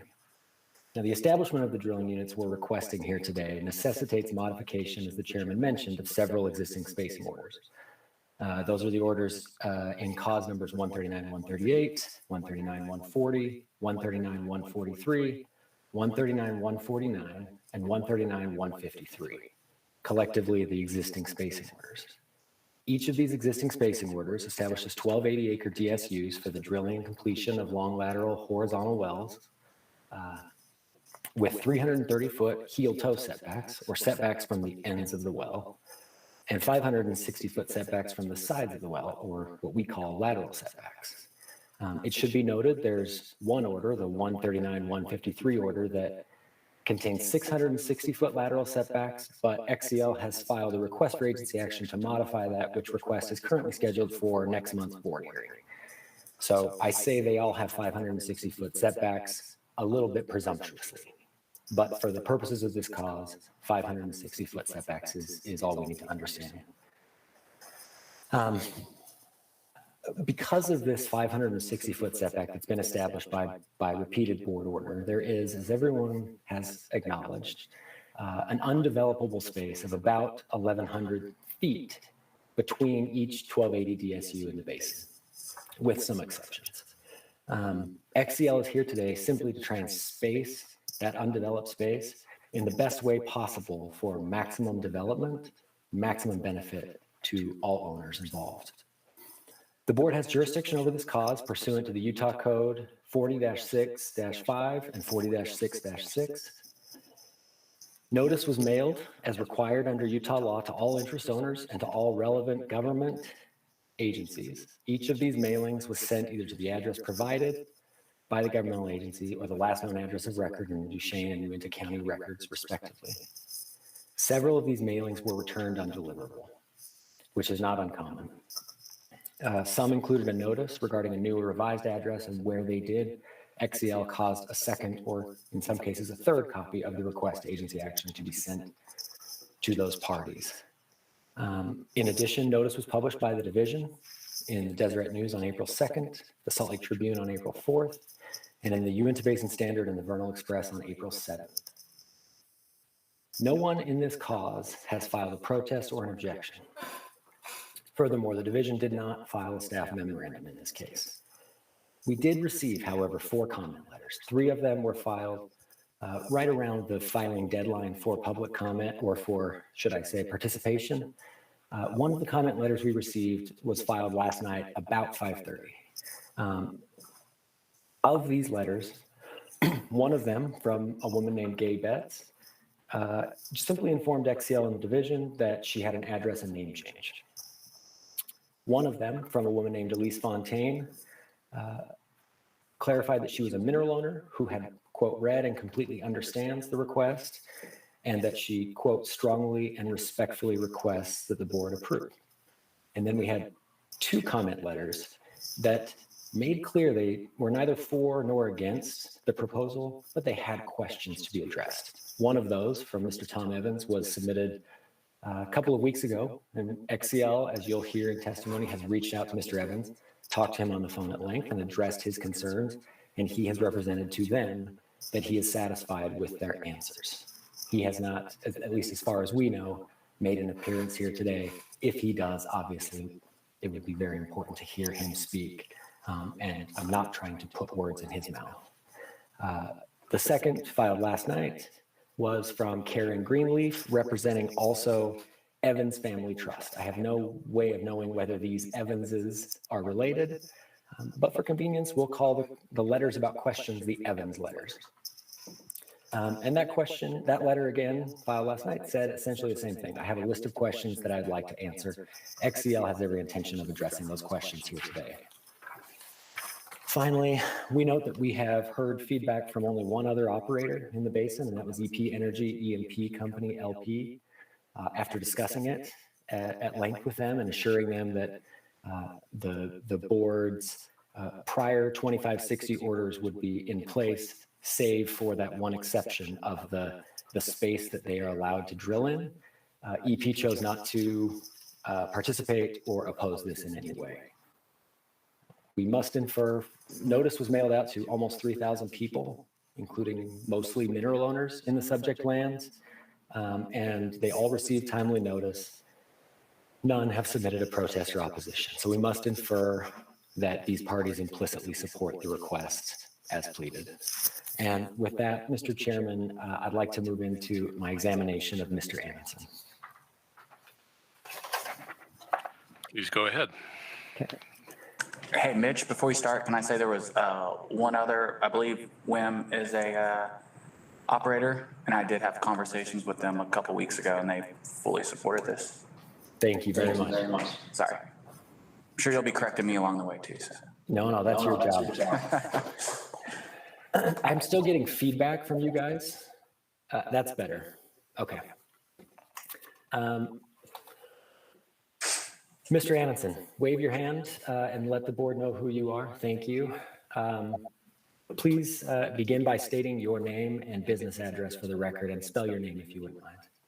Sure, it's Kevin Annensen. That is ANONSEN. Business address is 600 North Shepherd, Suite 390, Houston, Texas 77007. Thank you. And what is your current position with XCL? I am the VP of Business Development and Land. Okay, and you've appeared before the board on a few occasions now, is that correct? That's correct. Okay. Do you exercise a supervisory role over the land records associated with the subject lands? That's correct. Okay. And could you please also, as an administrative matter, provide the corporate and bonding status for XCL?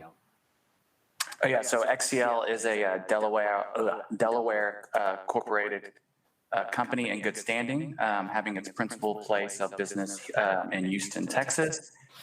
And we are fully appropriately bonded with all state, federal, and tribal entities. Okay. Thank you for that.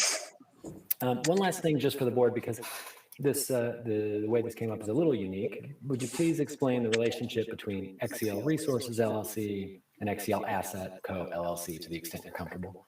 Yeah, sure. So essentially it's a wholly owned subsidiary company. Asset Co. is where the assets are held, the permits, drilling, all that good stuff. And then Resources is really just the place where employees are held, payments, things like that. Okay, thank you. So you, I guess in that role, you exercise supervisory land records for XCL Asset Co. in regards to the subject land as well. That's correct. Okay, thank you. Just a reminder, Mr. Anderson will be testifying as a fact witness today. He is an expert in land issues, but he will just be a fact witness here. A little adjustment here, if I may. Pull this.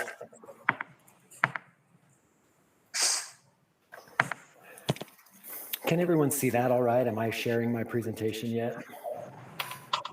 Not yet. Okay. Let me see, I'm gonna do this.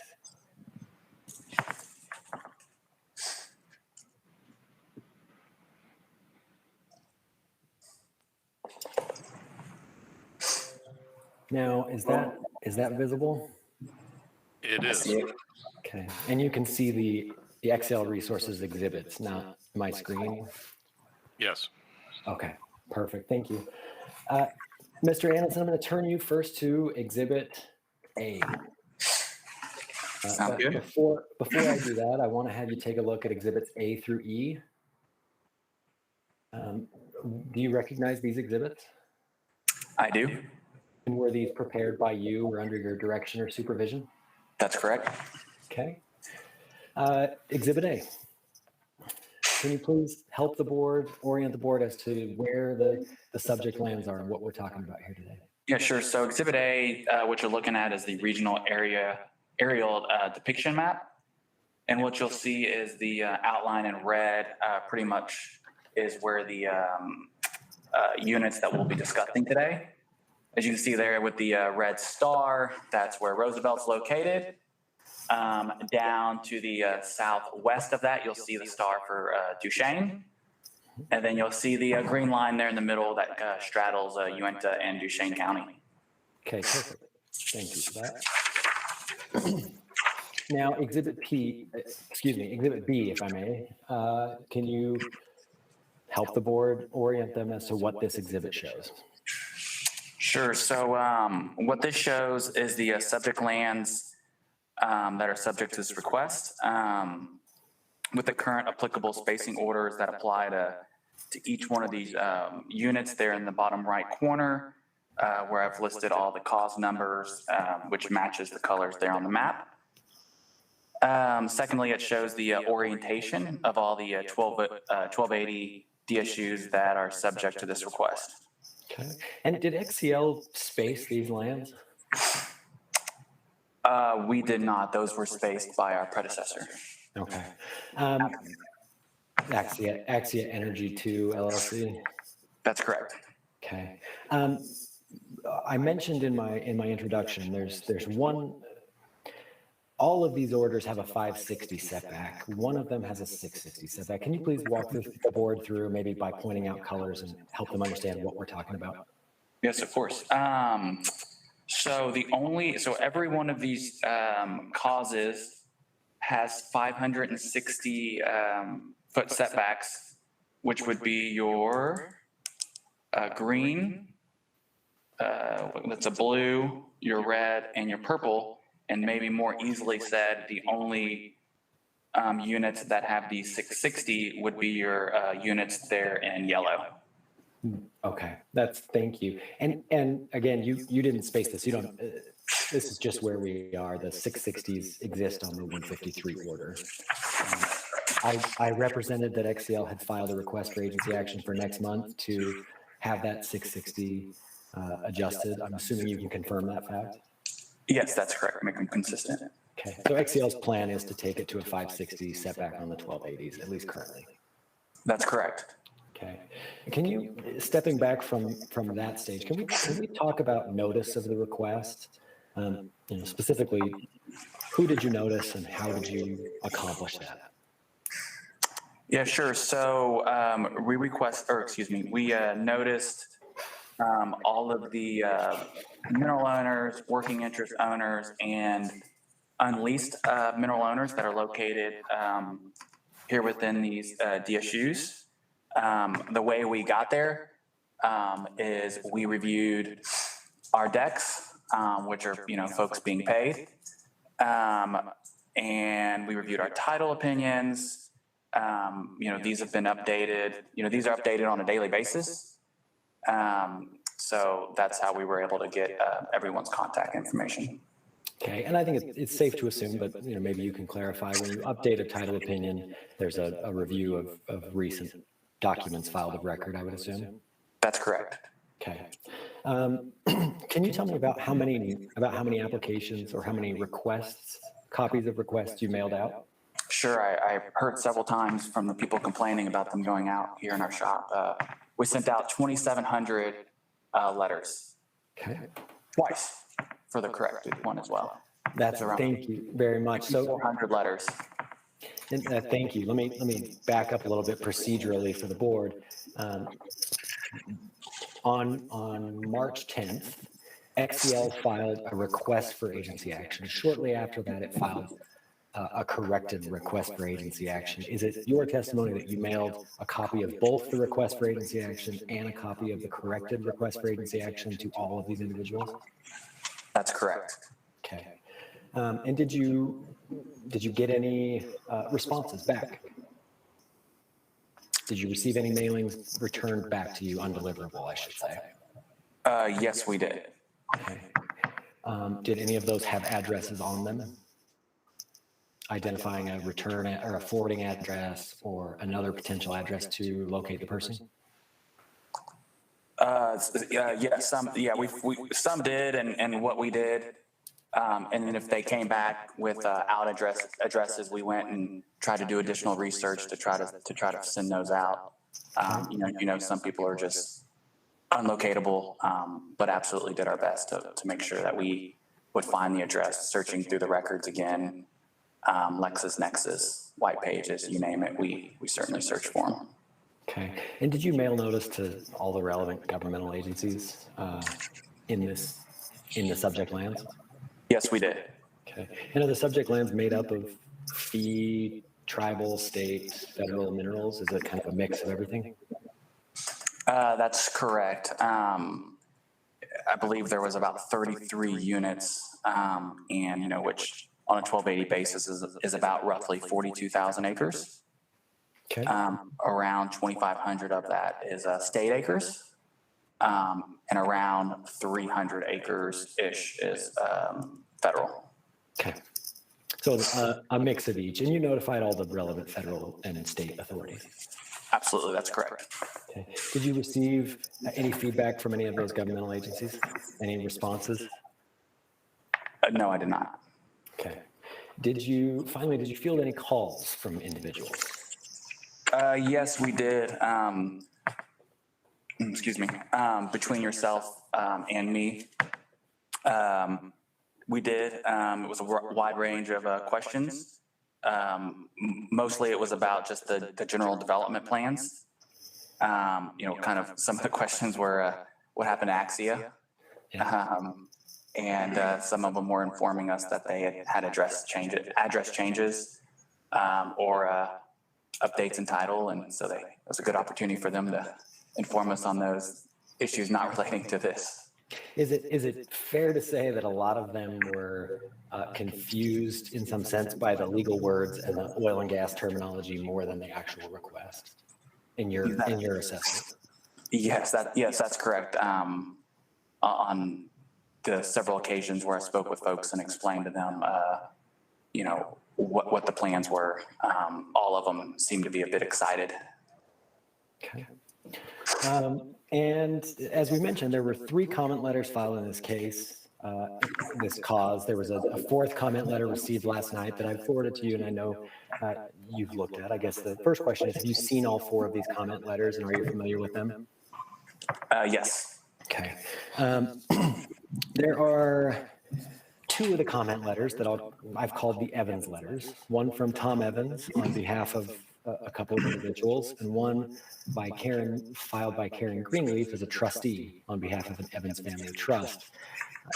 Those letters asked a series of questions. Did you attempt to reach out to those individuals and talk to them about their questions? I did every single one except for Karen or Ms. Greenleaf. I did speak with everybody else, correct? Okay. So Tom Evans, the man who submitted the comment letter with the questions that are very similar to Ms. Greenleaf's, you talked to him and explained XCL's intentions and what the request really is aimed at. Is that correct? Yes, that's correct. And when we had ended the phone call, I believe he actually said he was going to send a letter back into the state just to clarify that I'd answered all of their questions. I don't think that happened, which is fine. But yes, he was good with everything. Okay. So I guess we'll leave it at your assessment was he was satisfied. That's correct. Okay, that's fair. Let me skip now to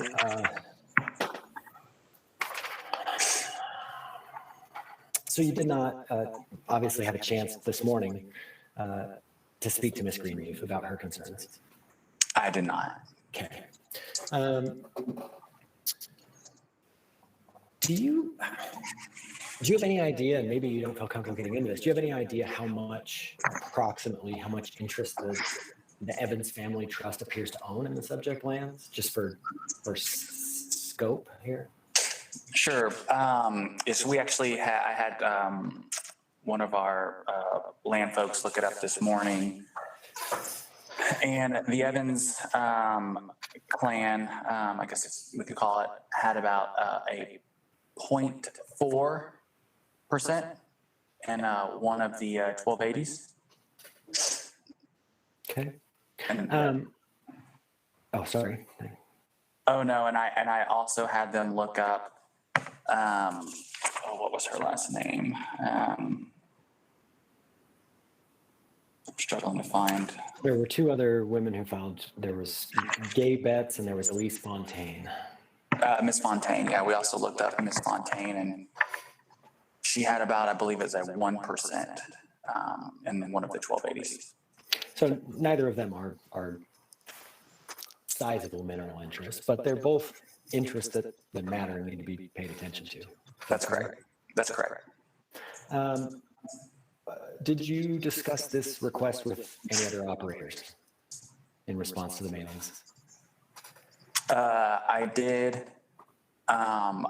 earlier in the process with Wim, just because we were just chatting and just explained to him what was going on. I believe he said, "Hey, got your letter," and we just briefly chatted about it, and they were super excited. And then also Can I interrupt you for a second? Yes, when of you say Wim, will you explain who he is and who Wim is? Oh, of course.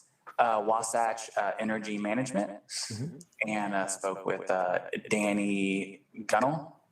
Okay.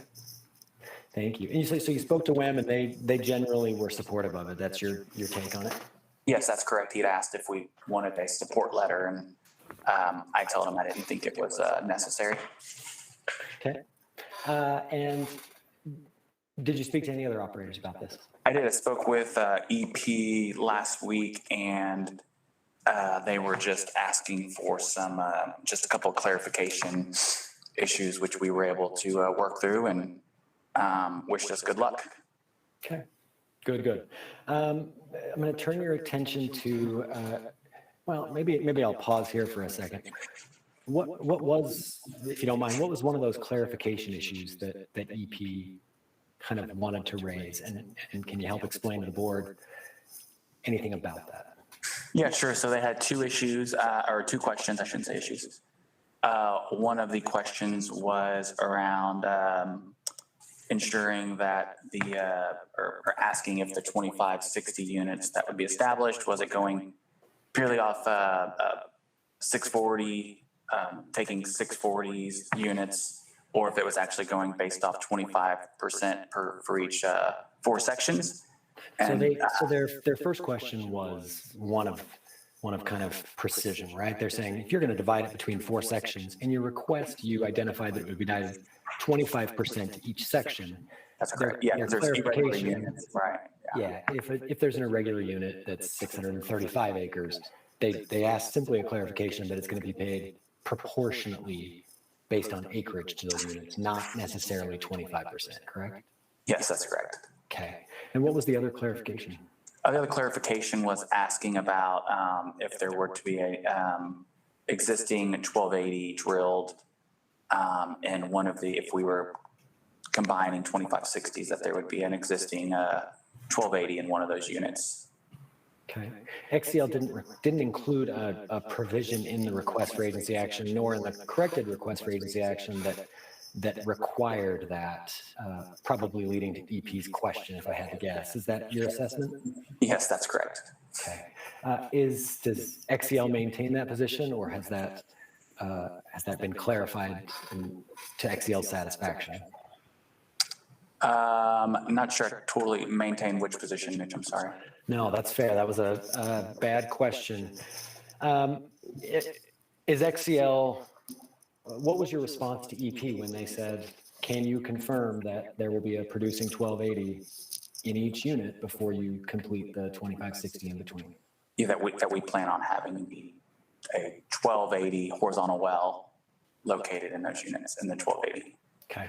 And the reason, if, not to get too much into it, but if Axie has drilled a lot of horizontal wells in this area. They've got a lot of sections held by 1280s. Is that correct? That's correct. Okay. Let me skip past and let's go to Exhibit C. The board has seen something like this before, so we probably don't need to spend a ton of time on it. But if you can quickly orient the board as to what this is and what we're here talking about. Yeah, sure. So this is a depiction of the current setbacks as they apply to the subject lands. As you can see, the 1280s are currently subject to the following setbacks, where I listed the cause numbers that we went through earlier. 330 heel toe from section line, 560 lateral from the section line, 330 from horizontal lines, 100 feet vertically between stacked horizontals.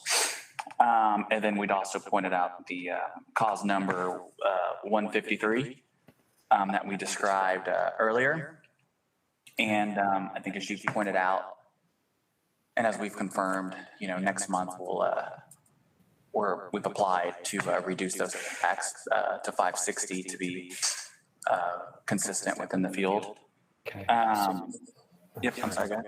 No, so at the current moment, as the board sits here, the channel, if you will, that's undeveloped, the corridor that's undeveloped between these two 1280s is 1,120 in most of the sections, 1,320 feet wide in some of the sections.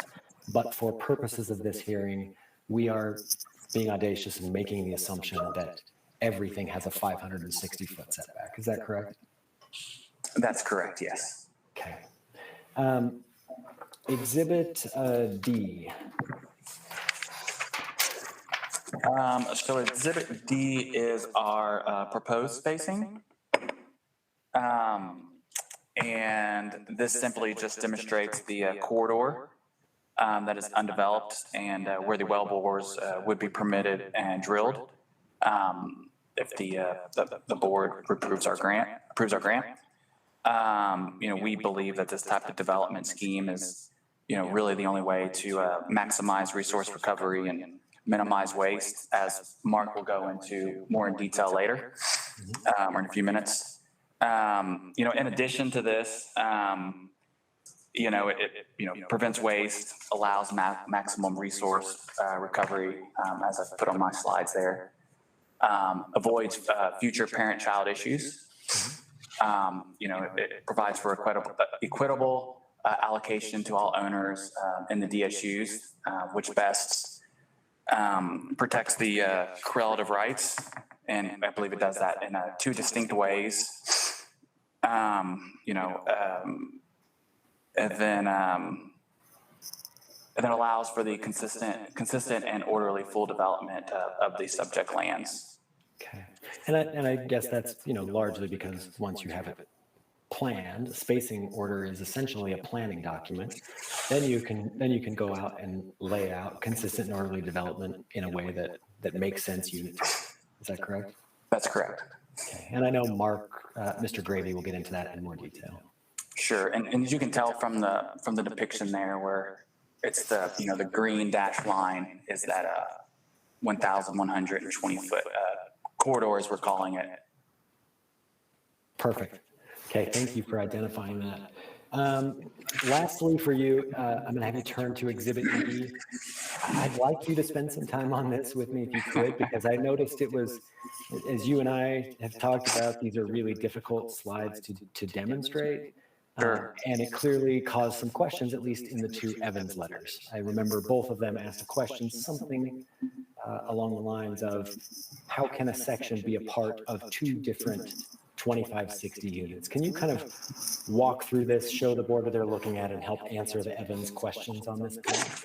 Sure. So this was the easiest, hardest slide to create. Thought it would be easy, but things started getting pretty busy, as you can tell. Yeah. So, essentially what this exhibit identifies, which is the units that we're requesting today. So in total, there's 29 drilling unit boundary lines. About half of those are laydowns, and about the other half are stand-ups. Okay. And that's based off the underlying geology. So I kind of put a key there in the corner to show that, all of these are 2560 acre units that we're establishing. And so the dashed, maybe go down to like 2, 3, 29, and 32 with your mouse there, Mitch, and then we'll skip to the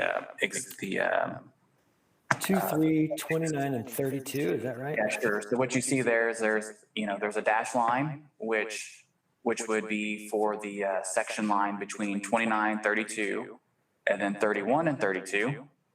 And so that shows where, any well drilled within that corridor that we were just discussing on our proposed slide, everything in there would be allocated at a 50% between those two units.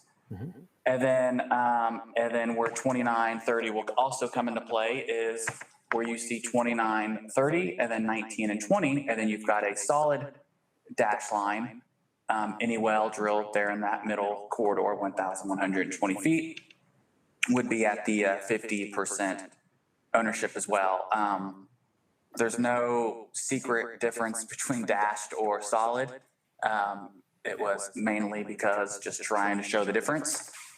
I'm going to pull up a different, Yeah. we submitted in the appendix. We called it Exhibit E1. Break it down. Yep. But this is hard to understand out of context, but hopefully now can be explained in context. Why don't you go ahead? Yeah, sure. So these, unit identification map breakout, 1 of 2 of what we call this. And this is simply just shows the solid lines from the previous slide. It's the same solid lines that are located on that one. It's just broken out just so folks can take a peek at it and look a little bit less crazy and not give you a headache from all the activity going on that slide. Okay, Mr. Anderson, if I can point you down to that same corner you were looking at, this corner down here in 2 South 3 West, and the examples you were given of 29 and 30 and how that's impacted in 2 different units. This exhibit shows how it's included in a part of a 2560 unit that includes 19 and 20. Yep. And this slide shows how it's included in a unit that is part of, shared with 31 and 32. Is that correct? That's correct. Yep. Okay. Let me go back to, let's see.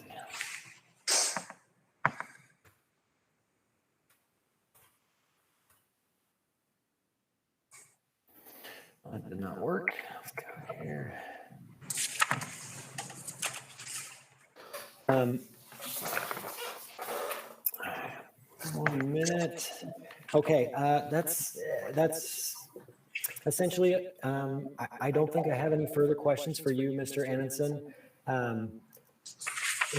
The last question I have, I guess, is, in consideration of these land exhibits, A through E, do you believe the request under consideration is fair, reasonable, and justified, and is, the best plan to maximize the state's 3 or the board's 3 legislative objectives? Absolutely. Okay. Yes. Thank you. Point of clarification from maybe the division or Chairman Hansen. In the past, we've done it a hybrid of ways. I don't know if the division would like to question each witness individually or wait until the presentation is complete and then question all of them. I think our preference, I'm speaking for the board, would be to question them now instead of waiting. Division, what's your preference? I think it's wise to defer to whatever the board's preference is in this, so we'll do what you would like. Thank you, Mr. Lyons. A good answer. So, Mr. Mayor, are you turning the time over to Mr. Lyons to ask his questions at this time? Well, I've got 2 additional witnesses, and if I understood the board's preference, it's that I finish with those 3 witnesses and have the division question all 3. Is that correct, or did I misunderstand? No, I'm sorry. Maybe I wasn't clear. That we would prefer to question each witness when they are completed with their testimony before the next one comes on. Okay, that's great. So, but we normally would do that after the division has had an opportunity to question the witness. So, Mr. Lyons, if you would like to question the witness or have someone in your group question the witness, please proceed. Thank you. And you kind of said what I was going to ask, but I do have Dane Doucette and Dustin Doucette here as well. I have some questions for the witness, but I would just ask for permission that after asking my questions to maybe ask Dane and Dustin if they have any follow-up questions, if that's okay with the board. Yes, that's fine with me. Board members, you're fine with that, I assume? Yes, go ahead. Okay, great. Thank you. So a lot of the questions, I suppose, for this witness involves how Exhibit B and this Exhibit E may relate to each other. Thanks for going to that. So here you see in the current 1280 spacing, you have the lay down 1280s in 2S3W, and then stand up 1280s in 2S2W. And then if you skip back to Exhibit E, those get incorporated into a 12560 Exhibit E. And so I guess the question is, can you explain how, in this instance, minerals would be shared? Does this create any issues with accounting for all this? Are there issues with how minerals will be shared based on this plan? And Kevin, Mr. Anderson, before you, let me just interject. There's these red boxes, Mr. Lyons, these are the 2 units you're discussing, is that right? Correct. Those are the ones I'm identifying as an issue when looking through those exhibits that seem to be problematic, I guess. Okay. Yes, that answer your question, the same as it'll be 25% per each section. Okay. I'm assuming that's something that the geologist will discuss a little more in detail, or the reservoir guy. Okay, that's fair. And some of these questions I have, if there is a better witness that may be able to address those questions, and just like you just did, just point that out to me, and that'll be fair. Sure. So, and for this witness, this request asks for 560 setbacks laterally from the north-south, east-west center line of the drilling unit boundary, and then heel-toe setbacks of 330 from the drilling unit boundaries of each one. When we're dealing with stand-up and laydowns, does this create any inconsistencies in this request? Not that I'm aware of, Mark. Not that I'm aware of. Okay. I think most of the questions may be more appropriate for other witnesses that I may have. But I suppose maybe just as a general question, in this request, in your opinion, how does this request better protect correlative rights? I think, very broadly speaking, if you go to slide, let's go to Exhibit D, Mitch, and I'll let the experts, I think they can probably weigh on more, and I don't know if they'll do it here when they're doing their slides and running through their engineering slides, things like that. But, in my opinion and in my experience, leaving a corridor, as we've, I guess, kind of called it, 1,120 feet corridor here, to me, not being an expert witness here, and from my experience in oil and gas, leaves a ton of minerals that are untapped, for lack of a better term, not being produced. And I think that goes around for every working interest owner, every mineral owner, within those sections, as we would like to, drill and produce those units there, or that corridor. Okay, thank you. And I suppose, as I mentioned earlier, we've had Dane Doucette and Dustin Doucette participating as well, and they may have additional follow-up questions for this witness. Dane or Dustin, do either of you have additional questions that you would like to ask?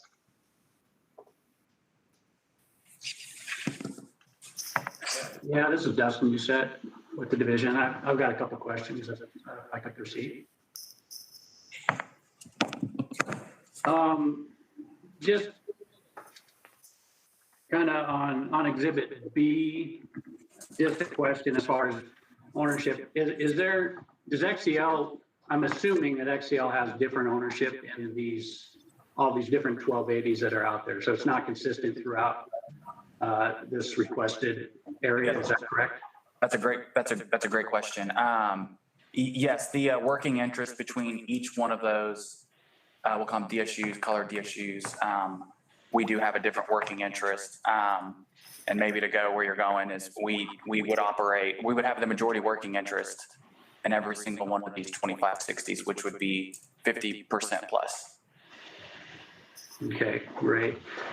And then just the overlap of the 2560s, does that cause any inequities, especially if you are, and this may not be a question you could answer, maybe the reservoir, Mr. Gravy, reservoir engineer, but would that cause any inequities if you were to maybe drain minerals from one you have less control of and then share on that 2560 on the side that you don't, where you have maybe more interest as well?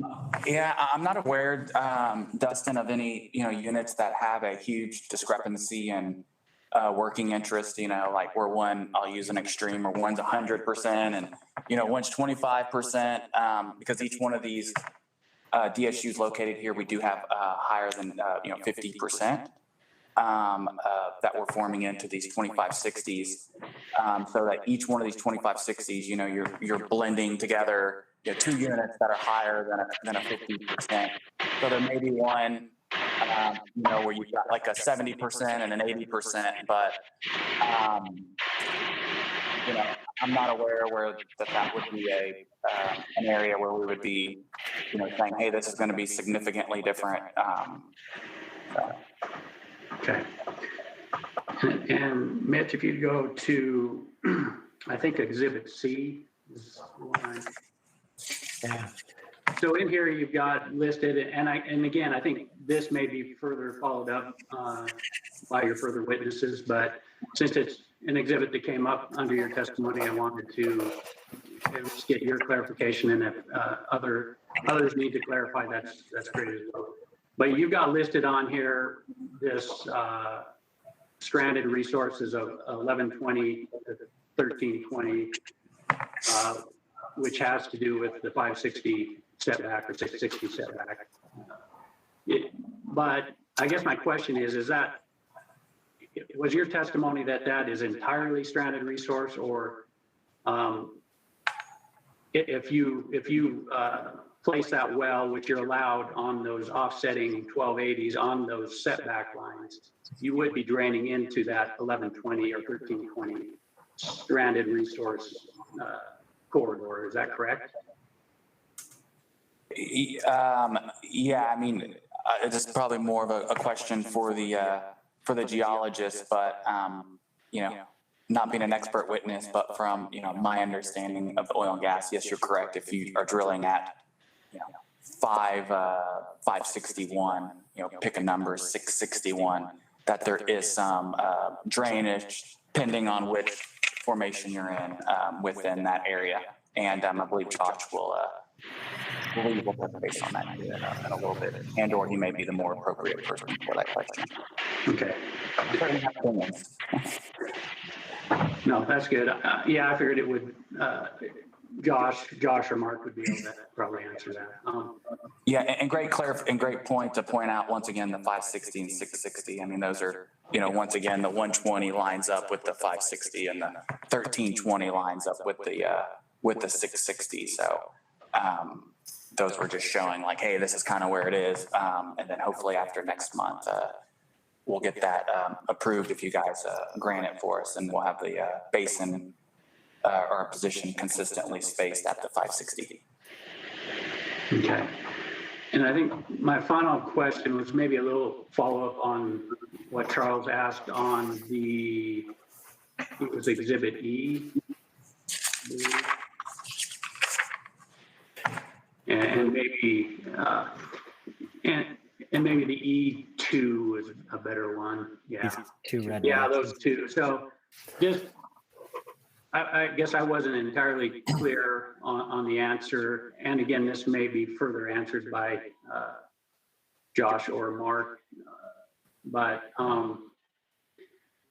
so if we take the example of the 1280 that are on the laydown, the New South Wales section 13 and 14, for example, their heeled toes, I believe, are 330 feet, correct? That's correct. And then if we go 18, 19, which is a stand-up, their east east-west offset, and in this case, the west offset is 560 feet. So I guess the question is there a consistency issue with the 560 variable, specifically in these units, where your wellbore could be at 300, could be and more than likely will be at 330 foot from the setback on the section 1314, or at least in section 13 and in the section 24 portion of that 2560. Great question on the clarification. Yeah, so where we've got the 1,120 feet corridor, as we've been calling it, here you'd have more of the, if my math is right, a 990 foot corridor. So it would be a bit smaller. And yes, I may have misspoke earlier with Charles. So yes, there would those two units there. There would be a bit of a smaller corridor due to one being heel toe and one being a lateral stand up. So would the intent be not, if the request is granted as written currently, I guess your intent would not be to go the full 560. You would appropriately pare that back on the section line well and in those two units to keep from encroaching on the existing wells. Dustin, I gotta jump in. I think a lot of these questions will be way easier to have answered by someone who knows the answer. To be perfectly honest, I know what you're trying to get at, and I think Josh and Mark can both give you much more satisfying answers for what it's worth. Okay. I think my question here is maybe for him as a land and contract. Is there any issues that you see, inequities possibly arising from that situation? Hey, 1 second, Dustin. I'm talking to the experts here. Give me 1 second just to make sure I'm fully understanding. Is that okay? Yeah. Okay.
Okay.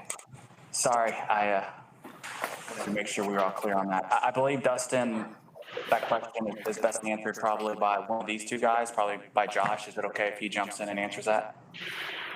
Yeah, and I guess it's up to the board and the attorneys how they want to do that and allow that to happen. Yeah, get that question answered. I don't know what the best spot for that to be answered is. I think it would be appropriate for him to answer that question after he's had a chance to testify, and cover that at that time. Answer your question, Dustin, after he's had a chance to testify. Yeah, that's what I kind of figured. So that's good. That's fine with me. And just one final question on kind of those as well. You said they're going to be sharing on those specific units. They're going to be sharing on 25% basically in those units. Does that cause any issues with maybe existing communitization agreements or anything in that respect? Or is that not? No, I guess. I'm sorry, can I interrupt? The witnesses are all on one very itty bitty picture for me. So will you just if you're not the one being exactly exhibited, yes. Will you please raise your hand? I know who was talking. Will you just raise your hand if you're going to speak? Yes, ma'am. Sorry, that was me. Thank you. Mark. And Michelle, maybe we can make this a little bit easier, that perhaps that question can be answered after he's had a chance to provide his expert testimony. In other words, maybe that question that you've asked Mr. Doucette would be better asked after he's had an opportunity to testify. Sure, that's fine. I agree. The division has no further questions for this witness, but clearly more for further witnesses down the line. Thank you.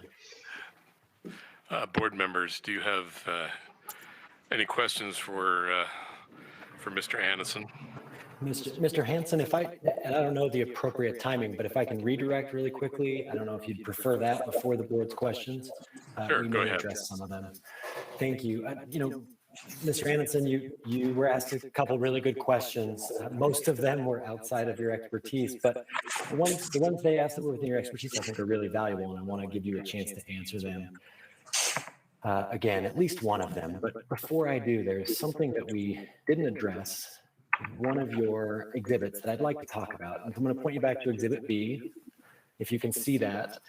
And, sections 25 and 36, they're in the middle of, essentially the middle of your asset here.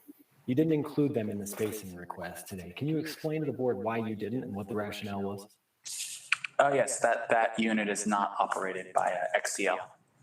So you don't have let's say the majority interest in that unit, and you don't have the ability to control how that unit would be developed.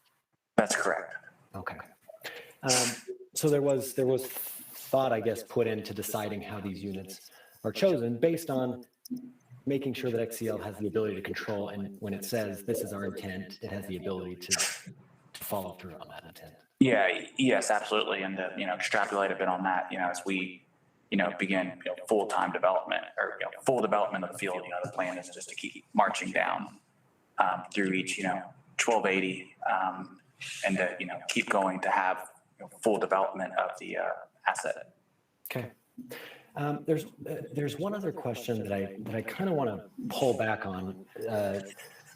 Mr. Lyons asked you, Division's Counsel asked you, and Dustin Doucette asked you a similar question. They asked you, how is this better protective of correlative rights? And so I've got a couple questions for you that I want to have you flesh out for us.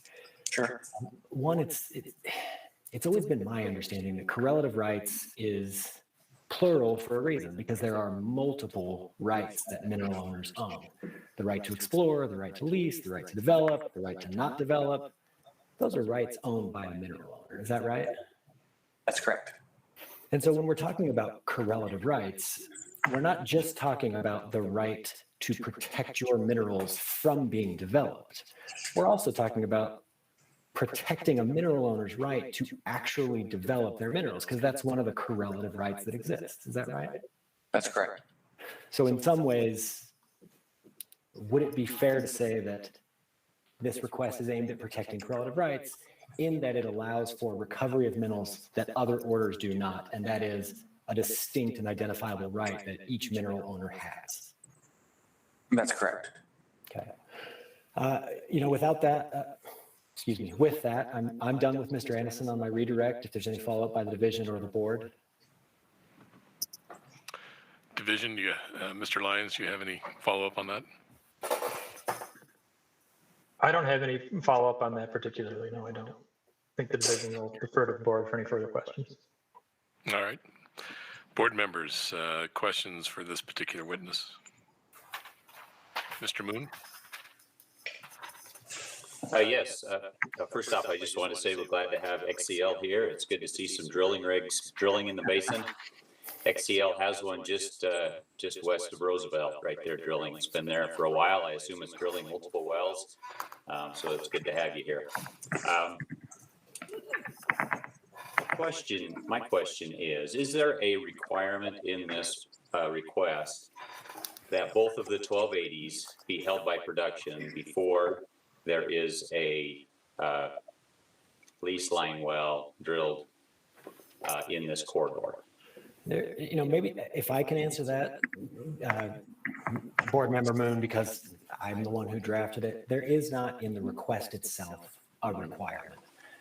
It was a legal decision on my part, so I'll take this one. But the idea being, there has been some confusion, at least ostensibly, whether the board requires a new 1280 to be drilled or whether an existing 1280, even if drilled by a prior operator, would suffice. So we didn't include that as something in the request, but have since talked to the division and EP and internally and have agreed, based on the division's understanding, that an existing 1280 will hold.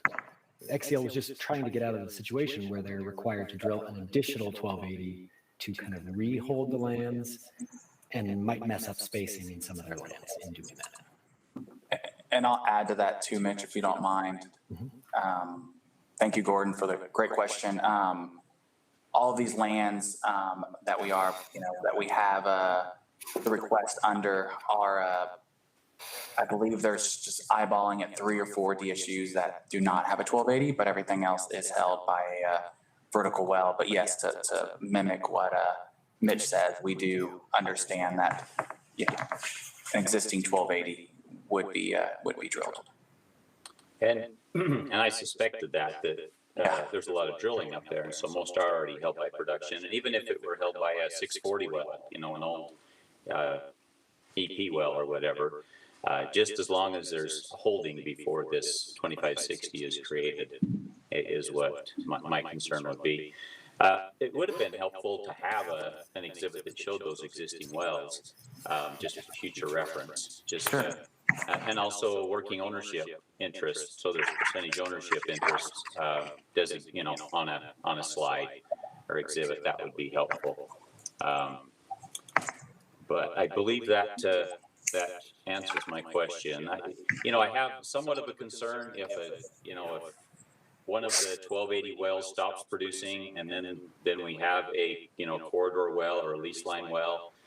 Really, that whole 1260 is going to have to continue to be held by production, and that's unfortunate. But once royalties are paid over 2560, it's all going to be held. But hopefully, you'll drill lots of wells, and this won't be a concern, and everyone will be happy. So sure. To add to that, us XCL currently does not have any plans to drill one well in the unit and then just one, and it would have to be. Sorry, guys, speaking out of turn here, have to be 10 wells that would have to go down. So, and hopefully that doesn't happen, or we've got a bigger issue, Mr. Moon. Yeah, very good. Thank you.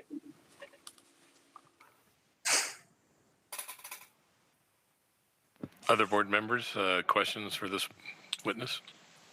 Yes, I have a question about, we're talking about setbacks from steel toe and section lines. I don't recall, what were the setbacks between well paths when you start developing within the 1280s? Is it similar on both the laydowns and the stand-ups? The well what? I'm sorry, I didn't understand. Within the well pads, is there a well pad? Well, the existing drill paths of the wells that are developing within the 1280, how much setback from each well bore on the internal wells is there? So it's 330. Talking about the well-to-well setback, the well paths. Yes. Yeah. I think the question is, what is the inner well setback? Okay. Yeah, are you saying with the well paths, like the well bores within the same, correct, same, formation? Yeah, within the same formation. So let's assume let's use Utland Butte, since we all love the Utland Butte formation. If there's two wells within that Utland Butte, it's 330 feet, and then 100 feet for vertically between stacked horizontal wells. Okay, thank you so much. Yes, of course. Other questions? Seeing none, Mr. Mayo, if you'd like to move on. Sure. Thank you, Chairman. Before you do, I'm sorry. Yeah. On my list of exhibits, I actually have 2 Exhibit A's and 2 Exhibit B's, but in my list, it says description, petitioner's exhibits attached to request for agency action.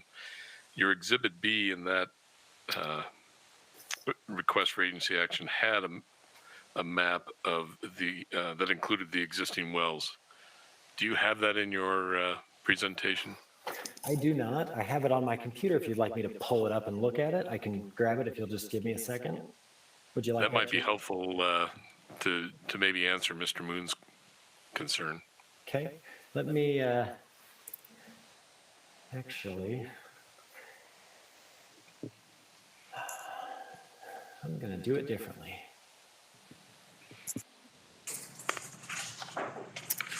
Oh, good point. Mitch, it's not large, but Exhibit G has the existing wellbores, horizontal wellbores on it. Okay. That we can talk through a bit during my my testimony. Let me see if this Exhibit G is going to work for what Chairman Hanson's hoping to get. These are some of the existing well bores that we're looking at, and I think these lines you're talking about, Josh, is that right? These are the well paths, as Mr. Correct. That should be all existing well paths, if we wanted to talk through them some. Okay. That sounds great. Mr. Hanson, would you like to, or excuse me, Chairman Hanson, would you like to discuss this now or discuss? No, I think, I guess it was really in response to the comment that Mr. Moon made that it would have been nice to have a map that showed the location of existing wells. So I'd ask Mr. Moon, does it help you further clarify or answer the questions that you had for the witness that we have right now? Yeah, looking at it, there's a lot of wells there. There's a lot of old vertical wells too. Hard to tell if they're all producing, et cetera, but yeah, it confirms that there's very few drilling units that don't have existing wells, and so just to clarify, so that requirement is going to be in the order that there be an existing historical well in the drilling unit prior to drilling of a lease line well. Is that correct? Yeah, you know, based on the assumption the division agrees with me, I planned on kind of mirroring the language that's used. I just think we haven't clarified it, but essentially that there has to be a producing long lateral horizontal in the 1280 before you can produce the 2560. And so I think if we just tie it to production, whether it was drilled 10 years ago or drilled a year ago, it's still producing. So it kind of covers us that way. Agreed, yeah, because producing is what holds a lease. And so that's what we want is, yeah, producing well in all units. Yeah. Okay. And just to clarify, I think Mitch said it correctly, but just so we're all on the same page, Mark, by the way. If we did not have a horizontal in the other unit, we would develop it concurrently. And so we wouldn't want to have to go into the 1280, drill the horizontal, wait a small period of time, and then drill the corridor. We would do it at the same time. So Mark, let me help explain that if I can. Let's say these 4 units, I don't see any horizontals here. If you wanted to drill, as you said, 20 and 19, instead of placing one wellbore in 17 and 18, you would co-develop these 4 sections together. Is that what you're saying? Correct. So as an example. Yeah, exactly. So in 29 and 30, and the 2 sections above it that are covered by the blue line, if we wanted to develop that 2560, we would include a well at the same time in the 1280 that does not have a producing well yet.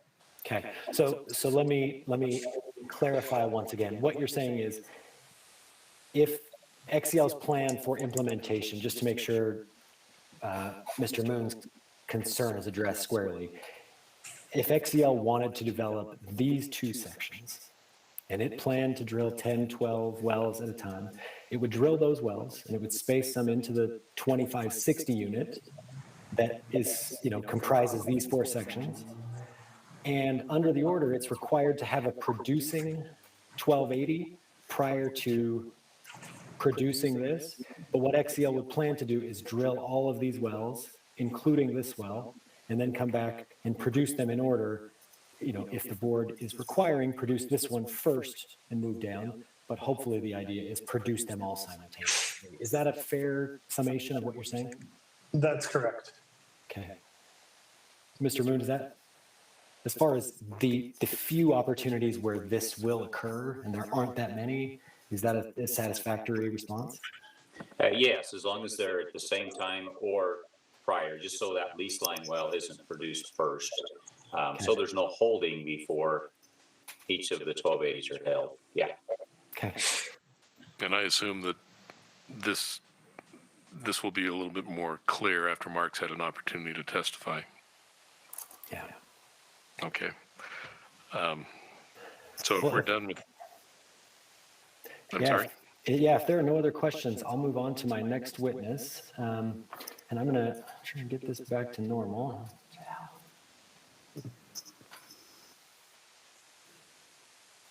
Sorry, there we go. My next witness is going to be Mr. Josh Sigler. If you'll raise your hand, please, and wave so that Michelle can find you. Mr. Sigler, are you ready? Yes, sir. Okay. Will you please state your name and business address for the record? Absolutely. My name is Josh Sigler.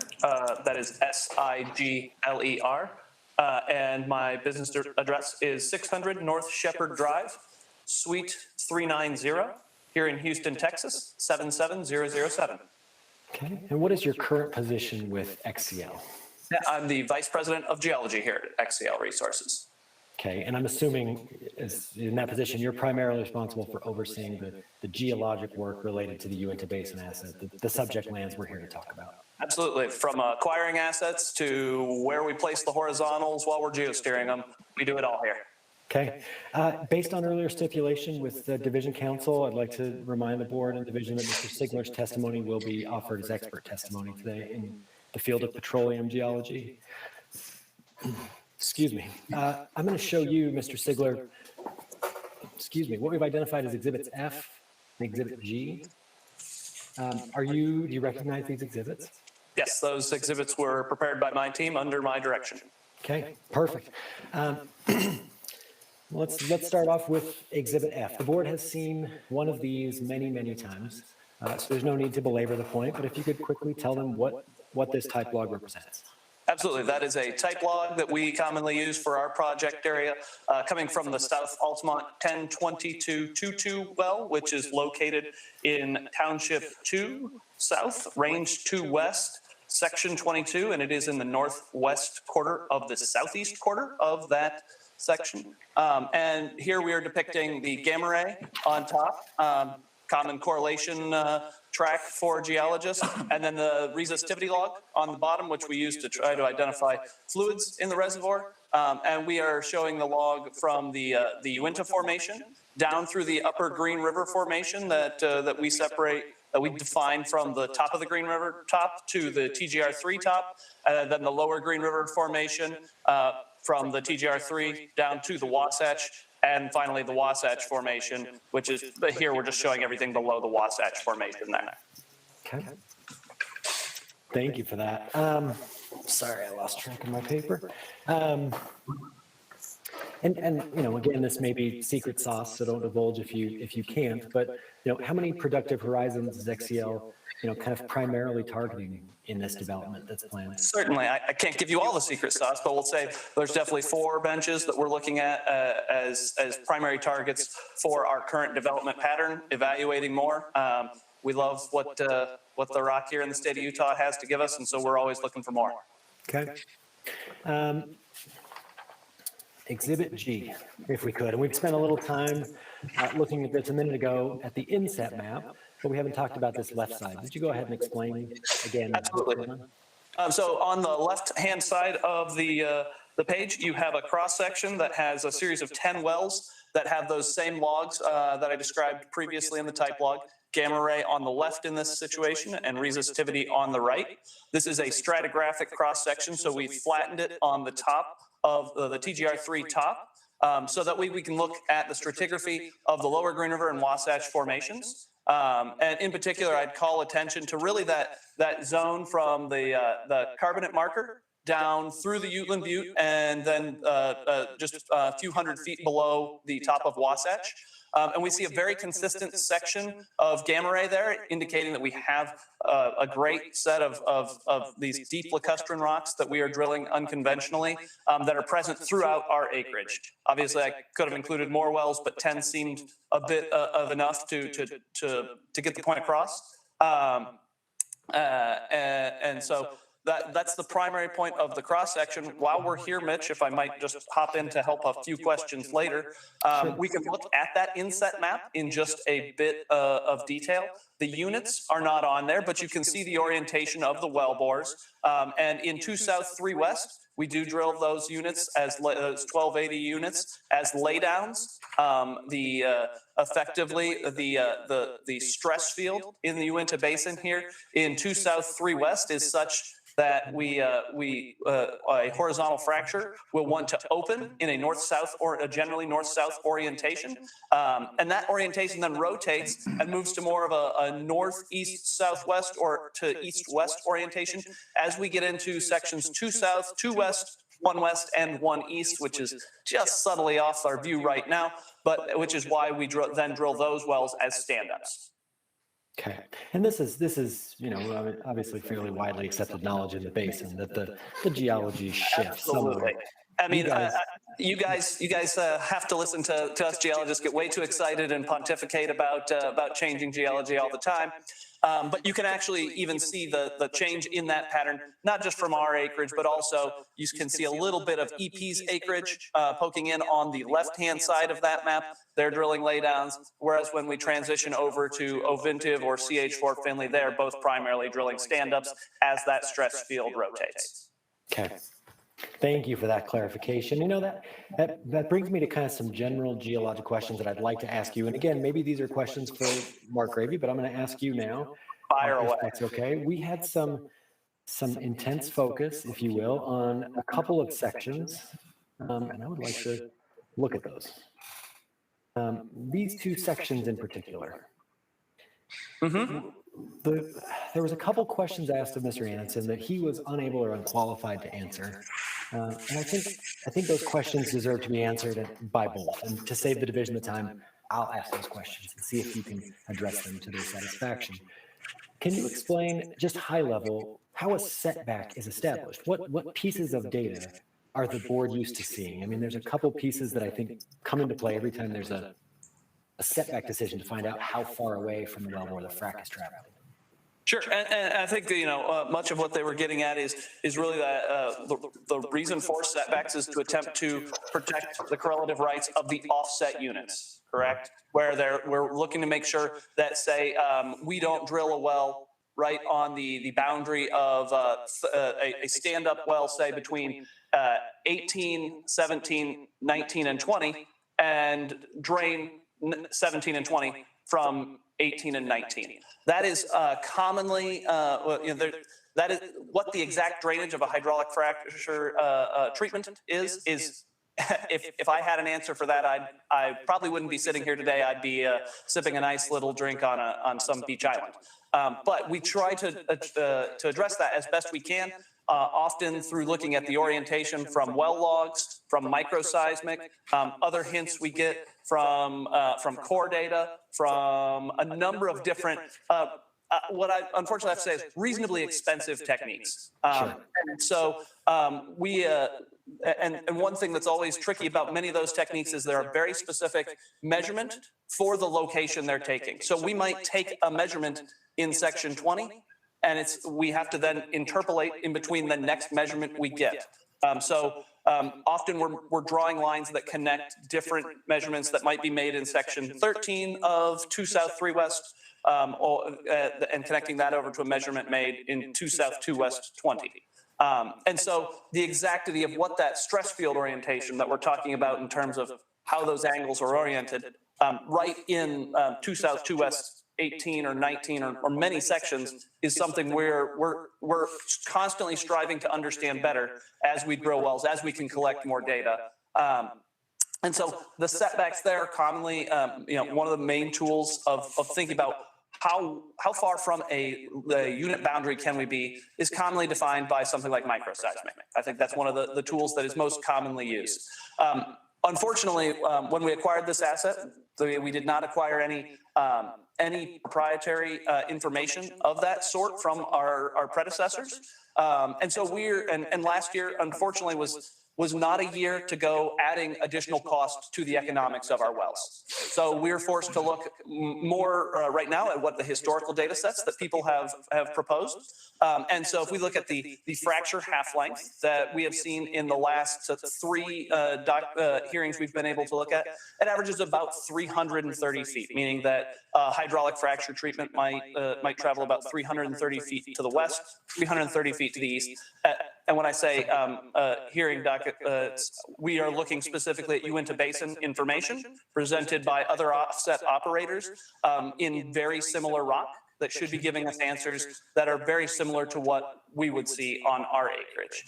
So that 330 feet, I'm going to jump in, that 330 feet is determined, largely based, if I'm not mistaken, on data that operators present, however they collect it. But that data is typically, as I've seen it, comprised of 2 points, largely, an average frac half length and an azimuth, essentially a direction that it's going. And so there's a difference between the mechanics of a wellbore that, again, maybe aren't your area of expertise, but that justify different setbacks clearly across the basin for heel-toe setbacks as opposed to lateral setbacks. To a degree, absolutely. I would argue that there's certainly tons of nuances, but if we're all applying very similar techniques, we certainly know that azimuth might be changing quite a bit, but the width is something we have a much better, we can take from other offset operators with much more confidence. Okay, that makes sense. Let me, without anything further. If I might also add one more thought to that comment, we've also seen that 330 foot coming from a number of offset operators. We've seen it in an analysis from EP, we've seen it from Oventive, and we've seen it from CH4 Finley, which gives us also a good data set that shows that that's a pretty common number throughout the basin. It's not something where one operator is showing one number and another is showing a much smaller or much larger number, meaning that we can have some confidence that it is a consistent number, which is, I think, actually quite relevantly reflected in the fact that we're looking at very consistent 560 setbacks throughout the basin on our 1280 units. Okay, and so just to clarify, that there 330 foot is the widely accepted standard of heel-toe setbacks in the basin, but there have recently been some other orders, specifically by EP to the west of this unit or this asset, and Oventive just to the south of this asset, where they secured an order from this board decreasing those heel-toe setbacks even to 100 feet, implying, if I may, that a heel-toe drains only about 100 feet away from the end of it. Is that absolutely? Yeah, the one thing I'd say is, as a point of clarification, it's an unfortunate set of very coincident numbers. 330 feet is the lateral width that we're seeing that a fracture half length might go out. It just that's an average number, rounded. If I said 336, maybe it would make it more clear that I'm not talking about that 330 feet at the toe. It just happens that it's a very coincident number. But yes, you're absolutely right, Mr. Mayo.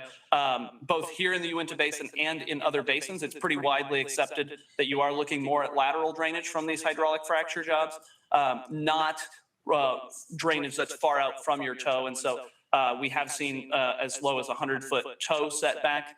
So kind of I'm hopping over your question to maybe try to get to Mr. Doucette's question a little bit here. So stop me if that's not the right time. But even though we've certainly abided by those 330-foot toe setbacks, there's probably still where you're not really getting much, if any, drainage beyond the toe on those toe wells.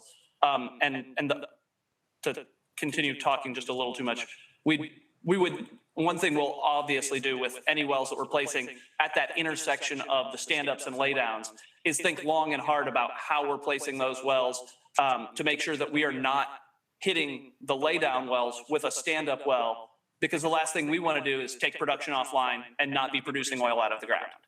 That makes sense. You know, let me ask you one follow-up question that made me think about. Maybe you're the right person to talk about this. I think you might be.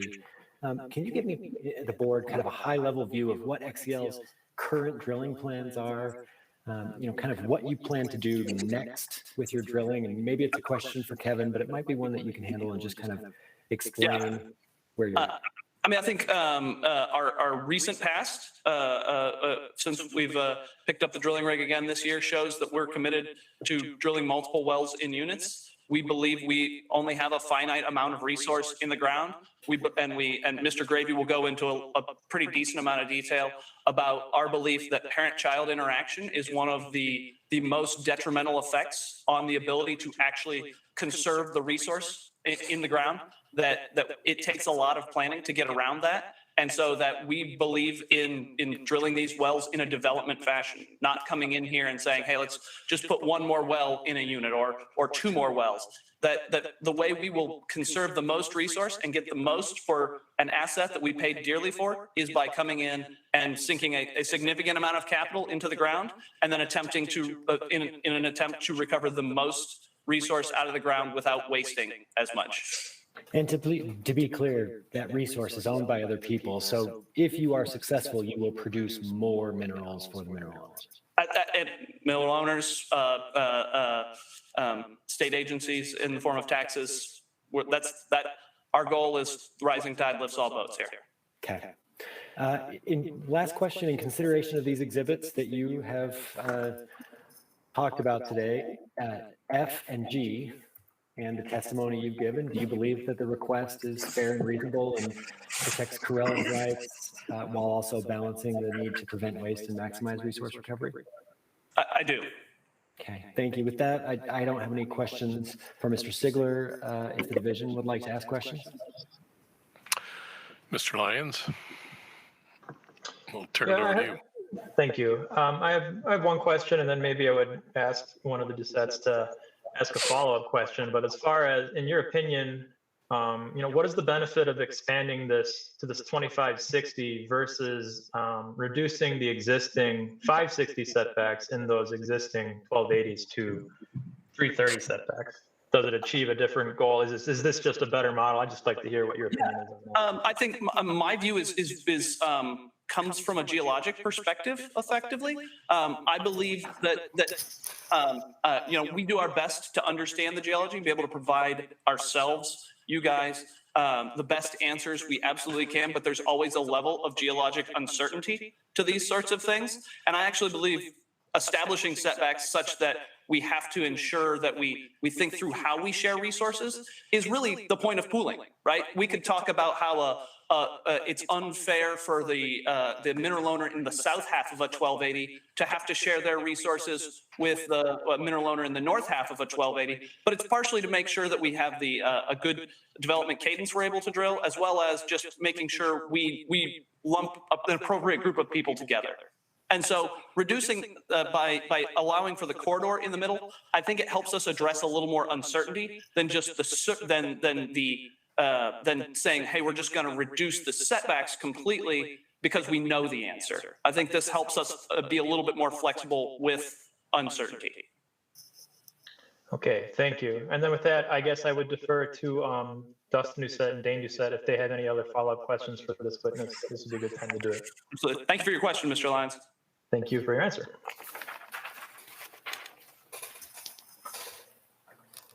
Yeah, Dustin Doucet for the division.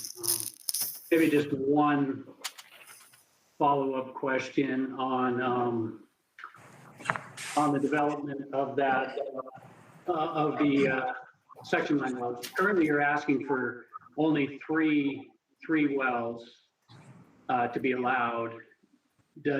And just based off of your answer to the last question that Mr. Lyons asked, is that going to be adequate to address all those uncertainties, or is it your understanding you may come back to ask for additional wells on that lead line? Dustin, that's a great question. You know, I think Mark's going to get to some of that in his testimony here in a minute, even, to be very honest. But I think if we had our druthers, I think we would, if we just say there's 4 benches and that we're interested in putting laterals, I think 3 might be, might not be enough. But I believe, just to be very honest, that's the kind of where things are today. And we wanted to work with y'all in terms of working with the current standard. And if we need to come back to no. And so just kind of follow up on that. So is it do you believe that the drainage that's been established or the setback that's been established, I think you kind of answered this already, but clarification, are not adequate? It's not draining the 560 feet currently? I think from all the data I've seen, it's not draining the entirety of the ideal world. We'd establish a setback that is 1 foot more, or maybe the exact number of footage that our fracture half length travels, right? And then we would drain that completely. Technology changes, the way we, things like that change how things like that have to end up looking. And so this business is an ever evolving kind of, both from it's ever evolving from a standpoint of what we have to learn as operators and what you guys have to learn as regulators. And so I think we're probably not draining that entire corridor in the middle with current setbacks. One thing the flight says, we are very conservative right now on our own spacing. You'll see a number that's even bigger than what we're talking about with that on the model Mark will present. And that's because we're working our way into this development and making sure we're not, that we're honestly doing the right things. But yeah, I think there's potentially room for additional drainage in this basin. So in an ideal world, like you talked about, if 560 was a drainage and that's a setback, yeah, you wouldn't necessarily, for the wine rack purpose, because you're offsetting those, you would want some on the section line. And that's the trick, right? Is that our view is that a little bit of secret sauce on our behalf is that it is generally advantageous to not stack every wellbore on top of each other. And so the really tricky part is in the ideal world where every wellbore does not communicate vertically, and there is zero issue with that, we could put all of them in the same spot. But we think it's a safer option, and by being a little safer, we're able to drill more wells, continue doing more with our capital, produce more oil out of the ground for the mineral owners, ourselves and mineral owners and the state, conserve that resource. And so that's another major reason to be able to have room inside this corridor, is to be able to give those wellbores offset, as Mark will show you in his testimony. Yeah, so if you had one on the section line that drained 560, you wouldn't need a section line well in that horizon. But if you offset it in the wine rack pattern, you would need one there to drain that. Yeah, and it just gets the hard part is those development patterns are very complex, again, surrounding the parent wells we have, and so it's not like something we can just say, 3 years from now, we're going to need a Uteland Butte line well in X unit. But it's a little bit easier to just get this approved as is and work with y'all on making sure we're putting the wells in the right spot. Okay, and it sounds like Mark's going to go into more detail on that aspect as well. So that's all I have. And if need be, after Mark's testimony, if you need me to hop back in on some geologic answers, as you can tell, I'm happy to talk geology all day long. I'm an engineer, so I don't know. Yeah, you don't want to stay away from me.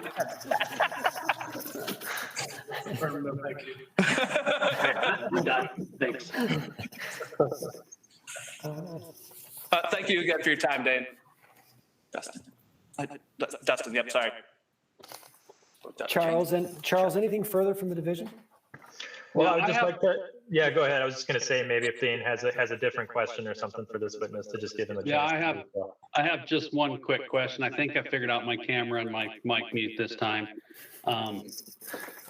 So just a question, the way you're requesting the setbacks, 560 on the 2560 and 560 on the 1280.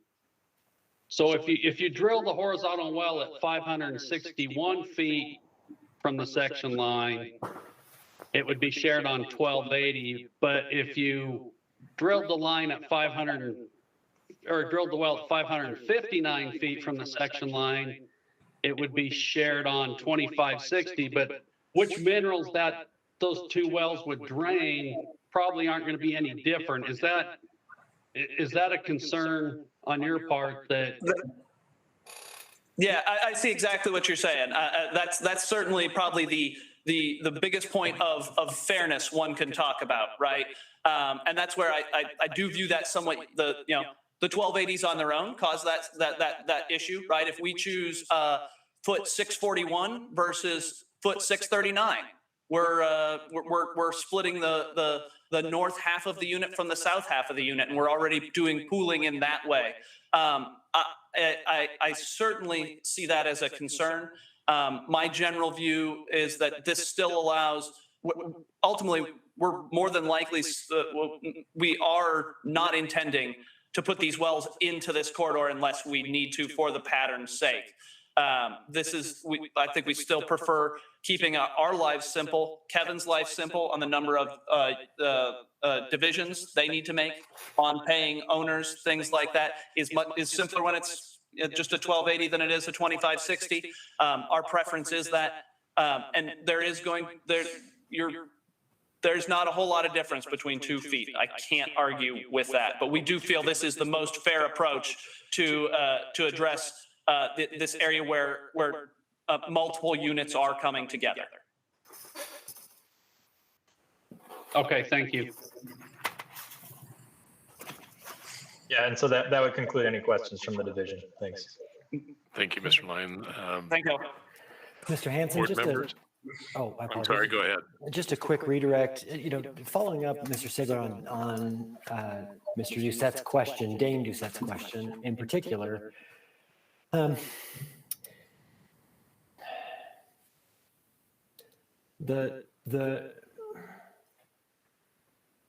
question is one ostensibly about fairness, right? And it's one about geologically which minerals are being developed. The question he asked was, if you drill it 561 feet, you'd pay on a 1280 basis. If you drilled it 559 feet, you'd pay at a 2560 basis. Can you talk in generalities about, fairness is a concept, and on a well-by-well basis, it makes sense, but really this is a spacing order, a planning document that applies to 60, 70 units, 29, 25, 60 acre units. It's a big swath of land. And so a moment of time, fairness looks one way and it might change later. Can you talk about that a little bit? Yeah, I mean, I think it's to me, it's very easy to think about it as that single well example that we might put a single well there. But again, to me, it comes back to our development plan. We are intending to fill these units with wells. And so we may have a moment in time where it's unfair when somebody in a 1280 to the 1280 gets a well drilled and the folks in the 1280 to the north don't have a well drilled. But our intention is to fill generally these units with wells. And it's furthermore a little bit unfair to have 1,000 feet of wells that we can't produce for our mineral owners. And in that situation, I think I'm an expert in geology, not an expert in psychology, sociology. I don't even know the right word. That's how much I'm not an expert. But if I were presented with the option of I can have no wells in the strip of that corridor in the middle, or I can have 3 wells that I share, my proportionate share 50-50, I'd certainly prefer 3 wells. Okay, that's fair. Thank you. With that, I don't have any follow-up, Chairman Hanson. Thank you. Board members, questions for this witness? Mr. Moon? Yeah, when you were talking about, Mr. Sigler, when you were talking about the heel toe, and have you guys thought about requesting 100-foot or 150-foot heel toe setback? Because that truly is stranded resource, because you're not going to go back in a stand-up area and do a lay-down drilling unit well, because your natural fractures are in the wrong direction. I guess you could, Oh, I got That one would example require a for whole you. different thing. So- But you're absolutely right, Gordon. That is certainly something we're considering. I mean, I think honestly, the simplest answer is we're a small shop. We wanted to consider the numbers, what we think the appropriate setback in heel toe is responsibly, and not just throw a number out to the board that was incorrect. We want to think about it. We are certainly discussing that. That's 400 feet. That's 2 stages in a lateral at least, maybe.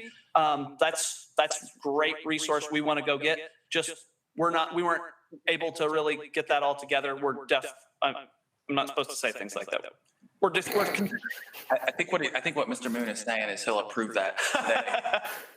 Yeah. As a mineral owner, the odds of my mineral being encroached on by a stray frac that went, 150 feet versus that extra mineral that can be produced. I mean, you guys, I know you're going to be careful not to have wells communicating. You don't want fracs hitting other wells. Absolutely. You're a lot more concerned about that than me as a mineral owner. So I trust you're not going to get too close. So why not get closer? Because I just remember I forgot about that, but I guess it was EP that requested, and they showed that most of the time you're less than 100 feet. Just several months ago, EP and Ovintiv both have done at least a portion of their lands, and it's on our radar, absolutely. Yeah, because now's the time to do it when you get drilling. So yeah, thank you.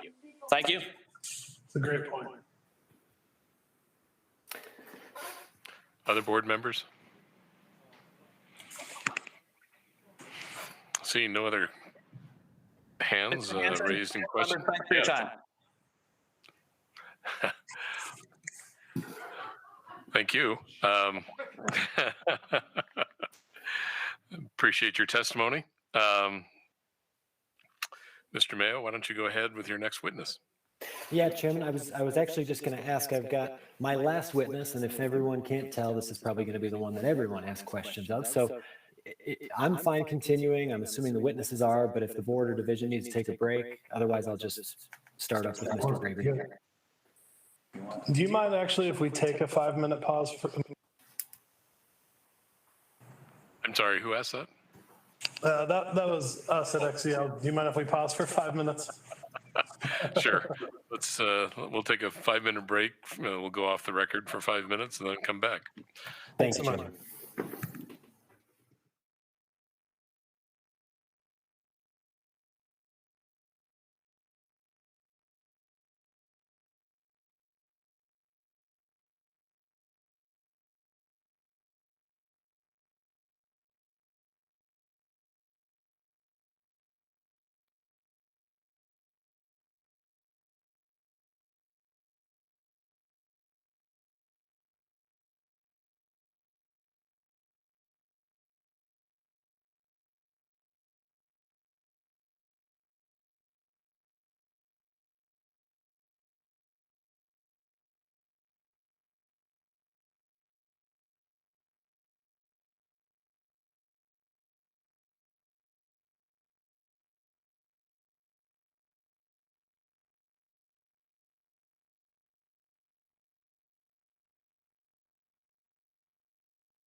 Okay, if we've got everybody back, let me just check to make sure. I see Mr. Brown is back, Mr. Borden, Mr. Moon, Mr. Church, and we're here. Michelle, are you there and ready? Yep, got the thumbs up there, so we're ready to go back on the record. Commissioner Hanson, we're missing one for just one. He'll be back in 1 second. Okay. He is the land witness. If the board would like to go on with the testimony, I'm happy to. If you'd like to wait, we can wait. Well, I guess it depends on your clients and how comfortable they are going ahead without Mr. Anderson. I think we're okay to proceed, Mitch. Yeah. Okay. All right. Well, we are back on the record, and Mr. Mayo, please proceed. Absolutely. Thank you, Chairman Hanson, for those few minutes to take care of some business. And Mr. Gravy, will you please state your name, spell it, and your business address for the record?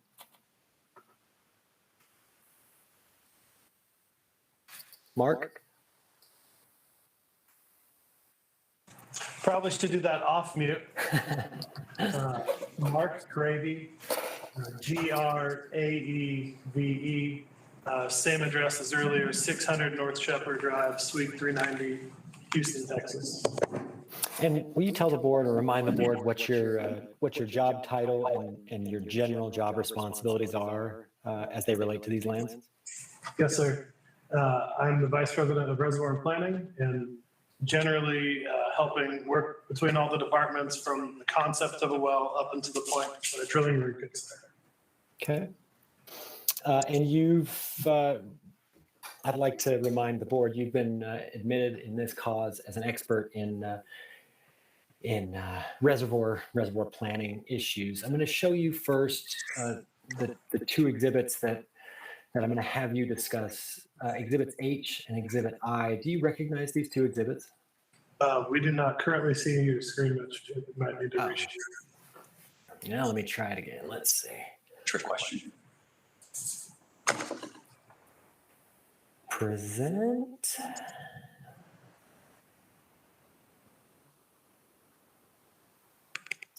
All right. Can you see that now? Yes, sir. Thank you. Okay, so Exhibits H, let me zoom out a little bit, zoom in. Exhibits H and Exhibit I, can you, do you recognize these exhibits? Yes, sir, I do. And were these prepared by you or under your direction or supervision? Yes, they were. Okay. Exhibit H first. We've talked a lot about well bores and placement and XCL's development plans. Can you kind of go through these two exhibits? You know, talk about the picture on the left and the picture on the right and what's different. Sure. So this goes to a question Dustin posed earlier and then was mostly answered, but we'll go back through it. So on the left, we have an indication of how many wells you would be able to drill in two adjacent drilling spacing units with the setbacks as they currently are. And on the right, we have a fully developed two adjacent drilling spacing units with 4 formations being drilled on 880 spacing. And those formations, those formations are identified red, blue, orange, green, alternating, right? Correct. And so the well bore is color code to, formation A being the red lateral, blue being the B, C, yellow, green, D. And the idea of this is in general, when you drill laterals, even in formations that are offset by, some vertical distance, that it is best practice to give them a small amount of horizontal relief. In general, they're draining separate horizons, but when you put well bores directly on top of each other, you introduce risk that the two well bores would be creating a pathway towards each other. So best practice, in our opinion at XCL, is to provide some vertical relief when you're going from formation A to formation B. In horizontal relief, is that right? Yes, and when developing horizontal wells and unconventional resources. And so the question was asked earlier that if you place the well bore directly on the 560 line on each side of it, would you be able to effectively drain the space that we've labeled as undeveloped? And we believe the answer to that is no, or that at least there is a commercial risk in attempting to do that.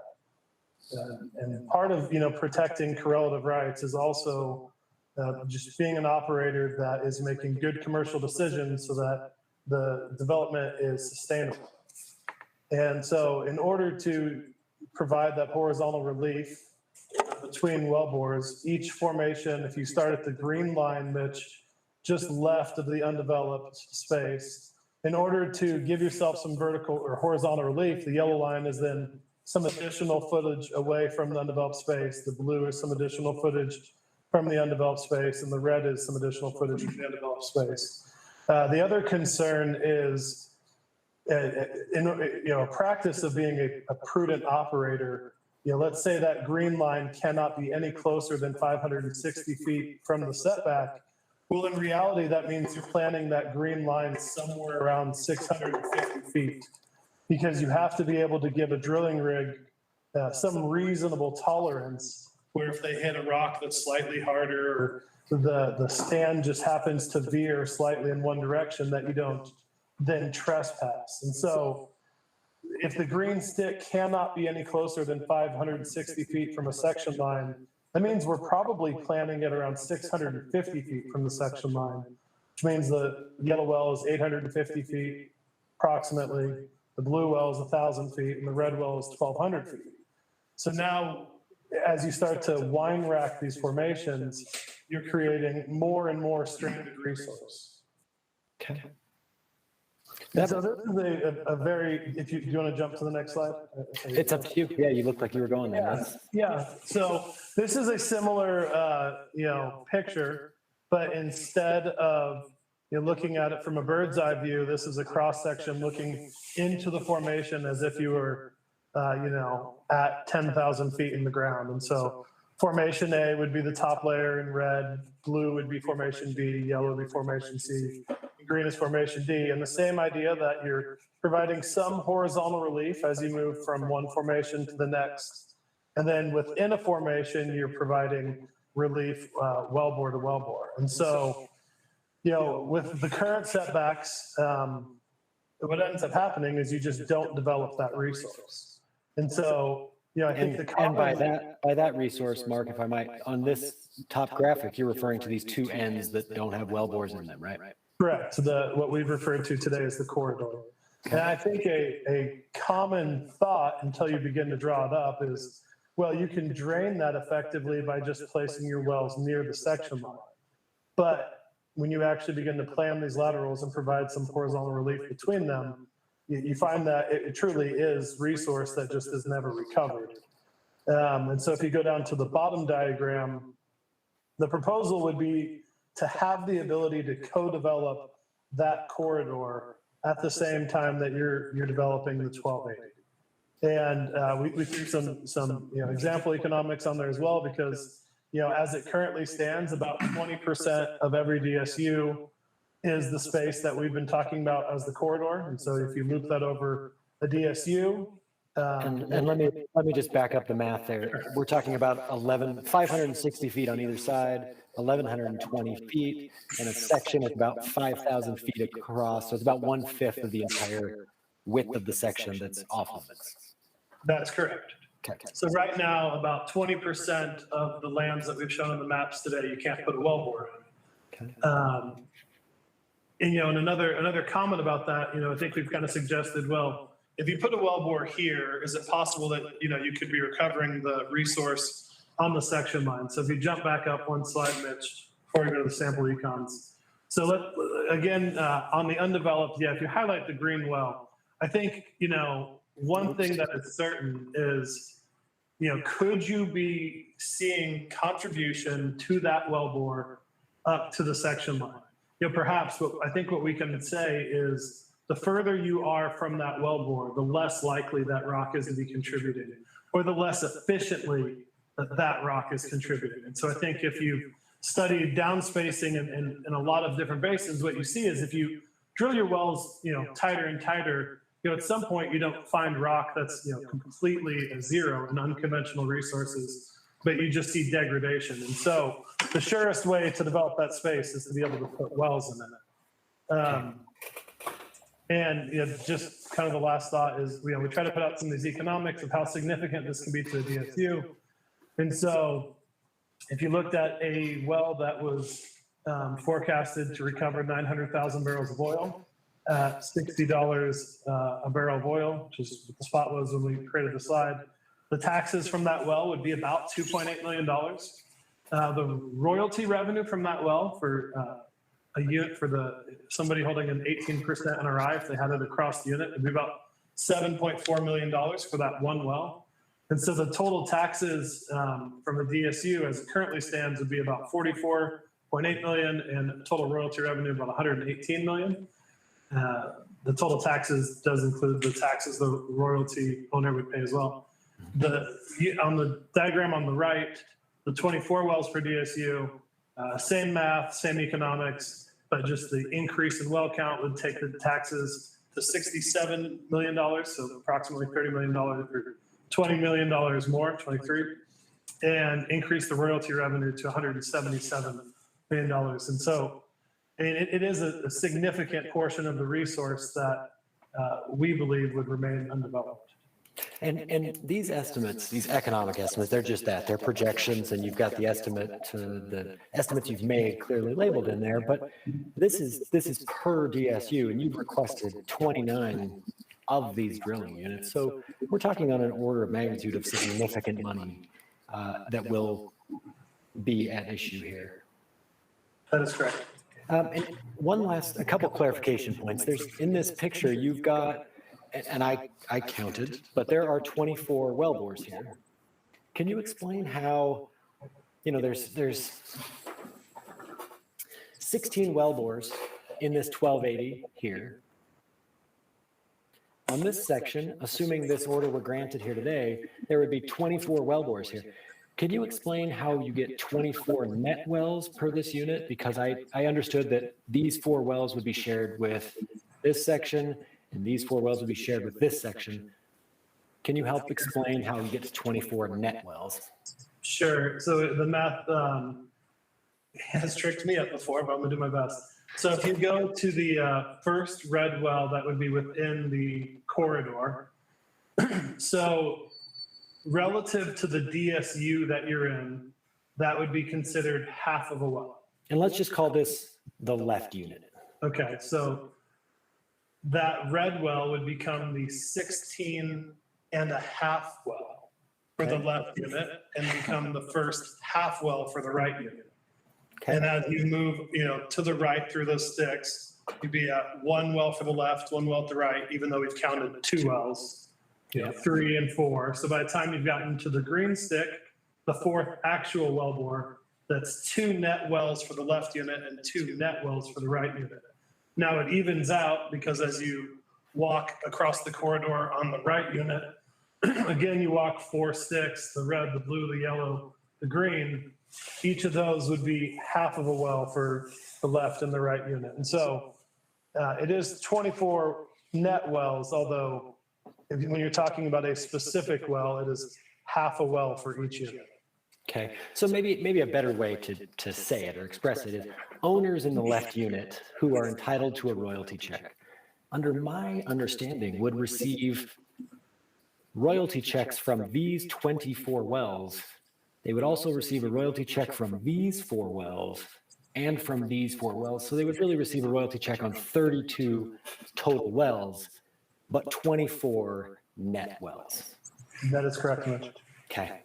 One other question, development-wise, we've talked a lot about this undeveloped space, and the board has heard that term before. It's something that you're talking about development plans, and you're talking about, here, for example, in Exhibit I, if it's not granted, if this order today is not entered, these wells just won't exist, right? And it's not that you can put a well here, because as you start looking at this horizontal relief and other concerns, effectively these wells become less and less economic, and so they likely won't get drilled. Is that a fair assessment of your testimony? Yeah, it's a fair assessment. Okay. So you guys are currently drilling wells, is that right? Can you tell me anything about how many wells you're drilling and rough estimates on what you're doing? Sure. How will this order impact your immediate drilling plans, I guess? Yeah, so we're currently drilling a group of wells across 4 formations that all are within the traditional setbacks.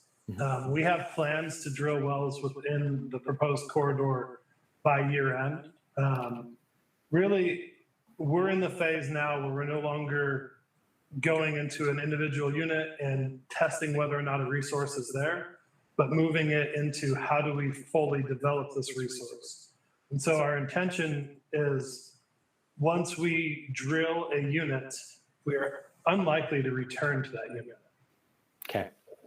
So it's fair to say, I guess, in blunt terms, if the board grants this order today, the unit you are currently drilling or will be drilling in the near future will have these locations available to it. If the board denies this order today, the next unit you drill, absent something else, those units will effectively be lost. That is correct. And, it's an interesting jigsaw puzzle, but what you find is for instance, the 4 wells on the right side of the bottom diagram that are beyond the white line, if the order is not approved or the request is not approved, you can't just move one of those wells into the space that's allowed without moving all the other wells that it now impacts. And so effectively, those wells just aren't drilled. Okay. So it's your testimony today that if this isn't entered, there will be locations lost as you continue your full development plans. That is correct. Okay. With that, let me give a quick look here because we kind of jumped around. Let me ask you one question. It's kind of more almost philosophical. Dane and Dustin both raised, Mr. Doucette's collectively raised good questions about, kind of equality and fairness. The idea in the past has been folks have drilled one horizontal well to kind of find out what's there, see how it produces, learn what they can about the rock, and then respace the lands or redrill the lands later. As you guys are moving into this kind of what I call full field development, there's some concerns, at least expressed by the division, that there will be this incremental development. There will be a well here, and that will create a situation that is unfair for the offset owners. Then there will be a well in the next section that will be unfair for the offset owners. Would it be preferable to XCL to be able to drill all of these wells at the exact same time? Sure. And I mean all of these wells. I mean every well spaced under all of your lands. Would that be your preference?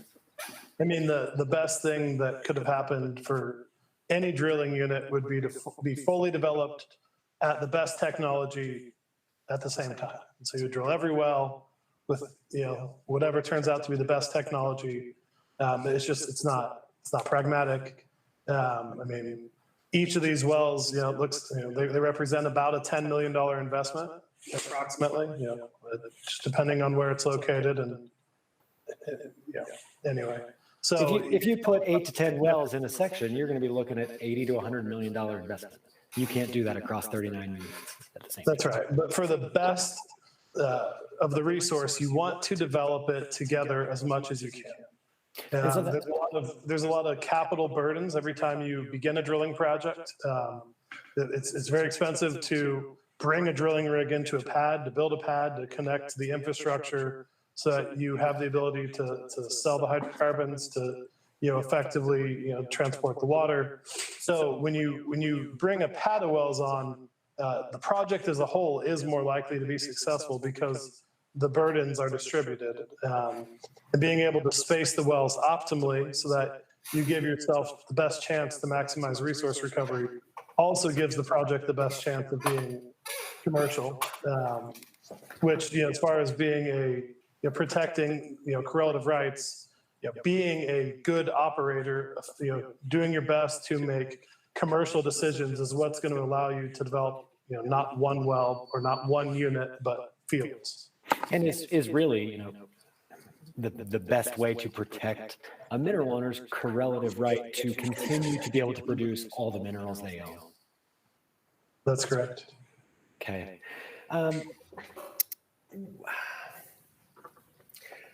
I think with that,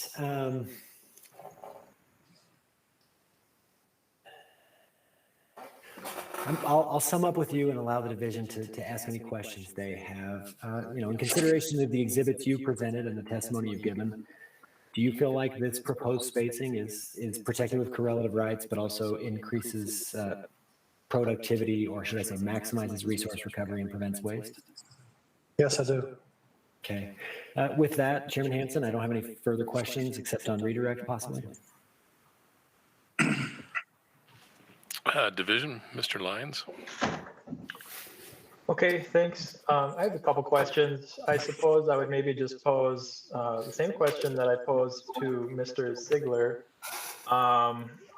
In your opinion, what is the benefit of expanding to this 2560 versus reducing the existing 560 setbacks from the 1280s to 330? Is there a benefit to this model over the other, in your opinion? In my opinion, there is.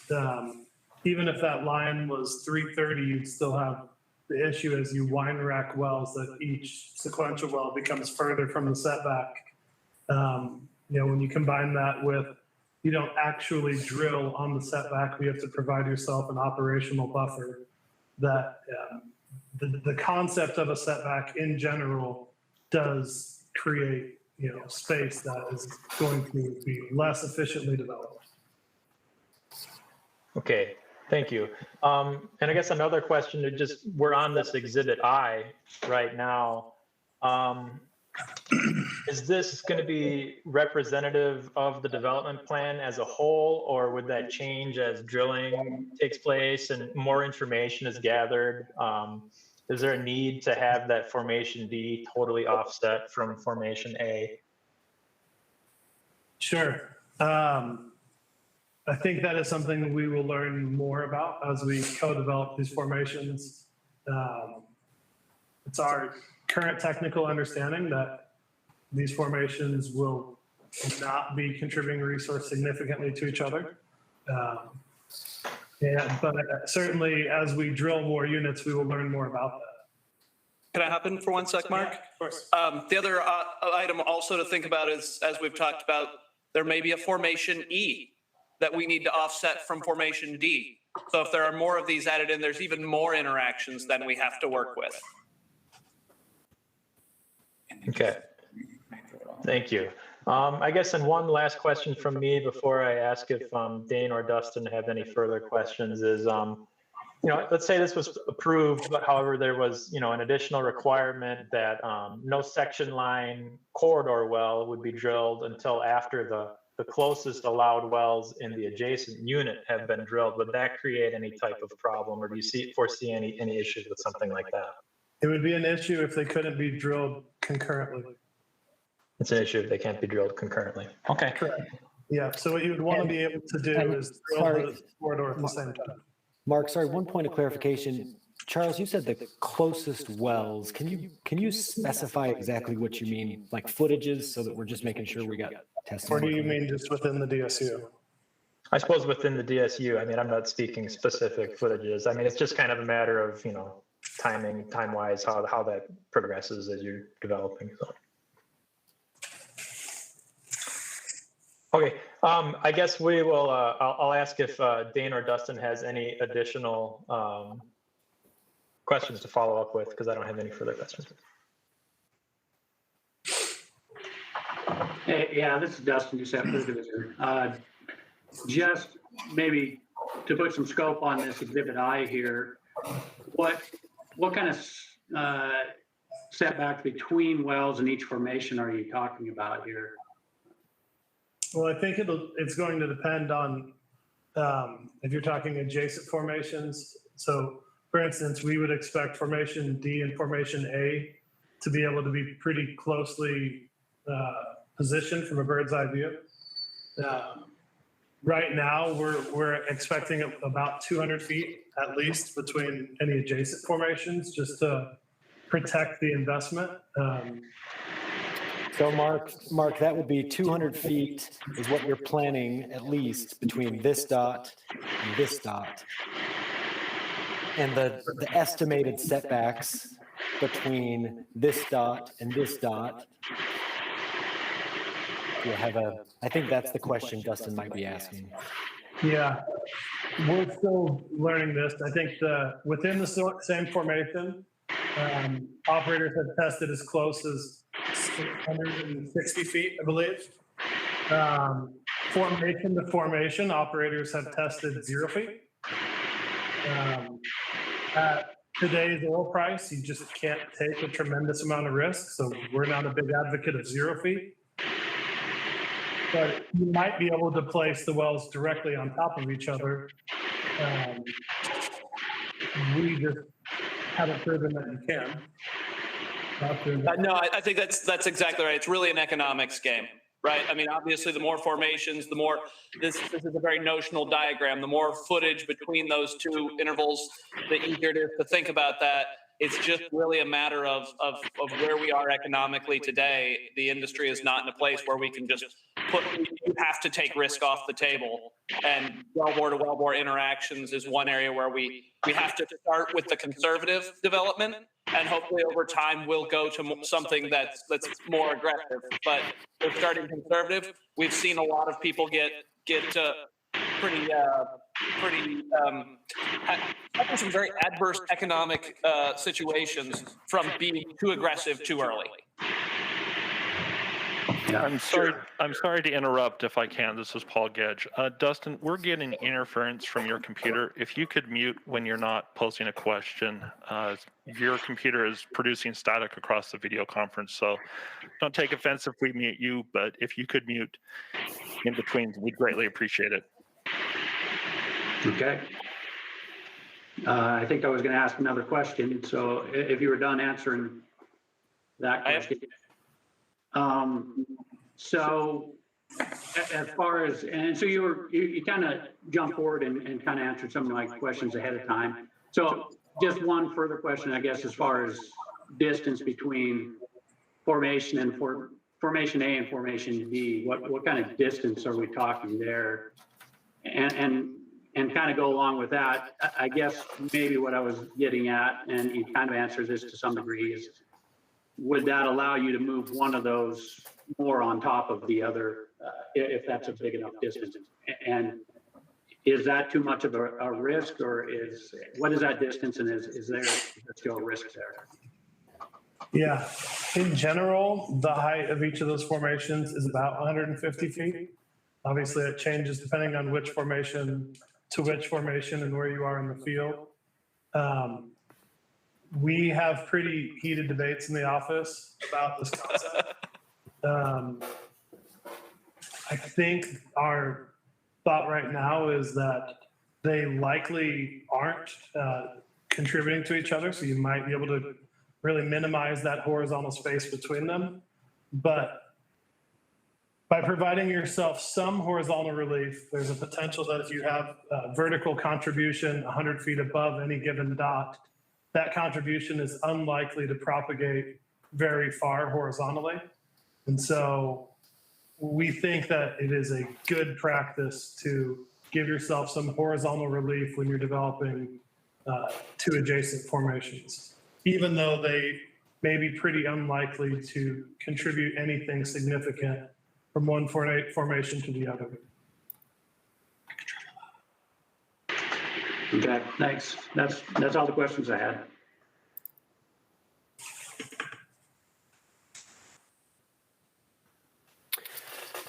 Dane, Justin, Charles? I think I haven't conferred with Dane, but I don't know if he has any other questions, but I think that would conclude the division's questions for this witness. Okay. Okay, thank you. Mr. Mayo, any more redirect or? I wanted to ask the board's, I guess, permission to answer one of the questions that was raised in kind of a legal way, if I can. I can't remember him. I think it was Dustin, but it might have been Charles. Asked about, essentially, can you move the 1280 section back line out towards the section line? Isn't that preferable? And Mr. Gravy said, no, this is the better approach. And I think legally speaking, just for what it's worth, I think it is the better approach. And I think the reason is because if you get, setbacks are an inexact science. Everyone comes in and says, this is our estimated frac half length or our average frac half length. And that kind of information is is important, and it helps set conservative setbacks. And as we get closer and closer to those lines, especially on laterals, we have to be fairly confident that setback's accurate and protective, or else we're going to get drainage. And the reason it matters in that context is those two 1280s, if this spacing order isn't granted, those two 1280s share nothing in common. They're not pooled, they have no interest, so we have to keep those setbacks, those drilling unit boundary setbacks in place where there is no genuine overlap. But in a situation like this, where there is genuine overlap, there's two 1280s and a 2560 that lays on top of it. Because of that overlap, moving those 1280 setbacks out simply exposes the possibility that you do leach from an offset drilling unit that doesn't share any sort of privity with you. But in a 2560 scenario overlapping, the necessity for that drilling unit setback, if you will, is done away with because the wellbores is where the focus really lies. So I just wanted to kind of clarify the reason for the approach a little more from a legal perspective. Thank you for that. Thank you. Board members, you have questions for this witness? Not seeing any. I actually have a couple of questions, maybe not specific to this witness, but to the group. One would be, do we feel like, get a little feedback. Can you hear me all right? Yes, sir. Do you feel like the 4 questions that came in from Ms. Greenleaf were addressed during this hearing? And maybe that's a question for Mayo, Mr. Mayo. And you know, that's actually a very good question. I appreciate it. I have it here included if I can. I just attached these. They were not exhibits. They are not exhibits that we are submitting, but I attached the comment letters to this so we could look at them easily. This is the comment letter from Ms. Greenleaf, and I will read through the questions if you'd like. There are 4 questions as I read it. How does this, I think there's a typo here, the request for agency action impact the mineral right owners where there is an active well that may or may not be associated? I believe we've answered that question. If the division disagrees, or the board would like some follow-up, I think we're good on that. We've explained, I think, fairly clearly the allocation of royalty income for existing section drilling units. Hey, there are no, sorry, yeah. I just wanted to clarify just in case. I do think, number one, if there is an existing producing 1280 well within that 1280 unit, that well will not, it will continue to produce as a 1280. Thank you. Yeah, the question, I think that question is aimed at, is this a conversion order or an overlapping order? That's what I was wondering, if that's where they were getting at. So it is not converting that well. It is not converting. Those wells will stay payable on the allocations they were spaced on and have been paid on. Any new wells within this corridor will be paid on a allocation. That answers the second question as well, I believe. And we clarified that the royalties will be paid proportionately to the 4 sections, not on a straight 25% allocation to each of the 4 sections. Third question, it appears that under the proposed action, the same section can be assigned to more than one 4-section drilling unit. I believe we've explained that. Exhibit E2 shows that fairly well. And again, this last question, I guess, is kind of the crux of the issue. So maybe it's an appropriate time to sum up and let the board decide if we've demonstrated that it better protects relative rights, maximizes resource recovery, and develops otherwise stranded hydrocarbons. if you believe your summation will address this, that'll be great. I do have one other question. Please, yeah. On your exhibit, let me go back up here. I believe it's D. You said E. E is in David. Okay. You have a couple of bullet notes, 3 bullet notes. The last one says this approach is identical to the Bakken where XCL team members operated and helped form rules. From that, I'm assuming you're saying that one, this was successful in the Bakken, and two, that there's enough similarity between the Bakken shale play and what's going on out in the Uinta Basin that this is something that, based on your experience, will work adequately here to access those what otherwise would be stranded resources. I guess my question is that the point of this bullet note, is that, hey, we did this in the Bakken, we feel pretty comfortable it's going to work here, and it was approved by the agencies responsible for regulating the Bakken production.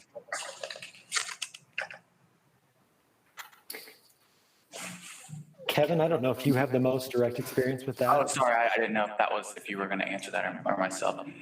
Yes, just to believe the purpose of that was just to say, it's consistent and successful as, to other basins where we've worked, which is consistent with Montana and North Dakota, where we've helped to do this and where it was successful in drilling these corridors, maximizing resource.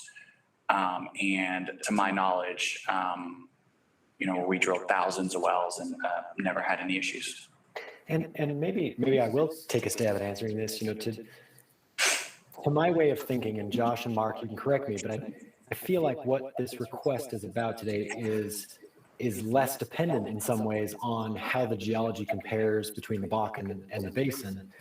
I think the operative question we're here to decide is, what is a fair allocation? And how do we do that? So can you talk just briefly for the chairman about any similarities or differences, why they matter and why they don't matter between the Bakken and the basin? Well, what to kind of maybe circle the opposite way on you there, Mitch.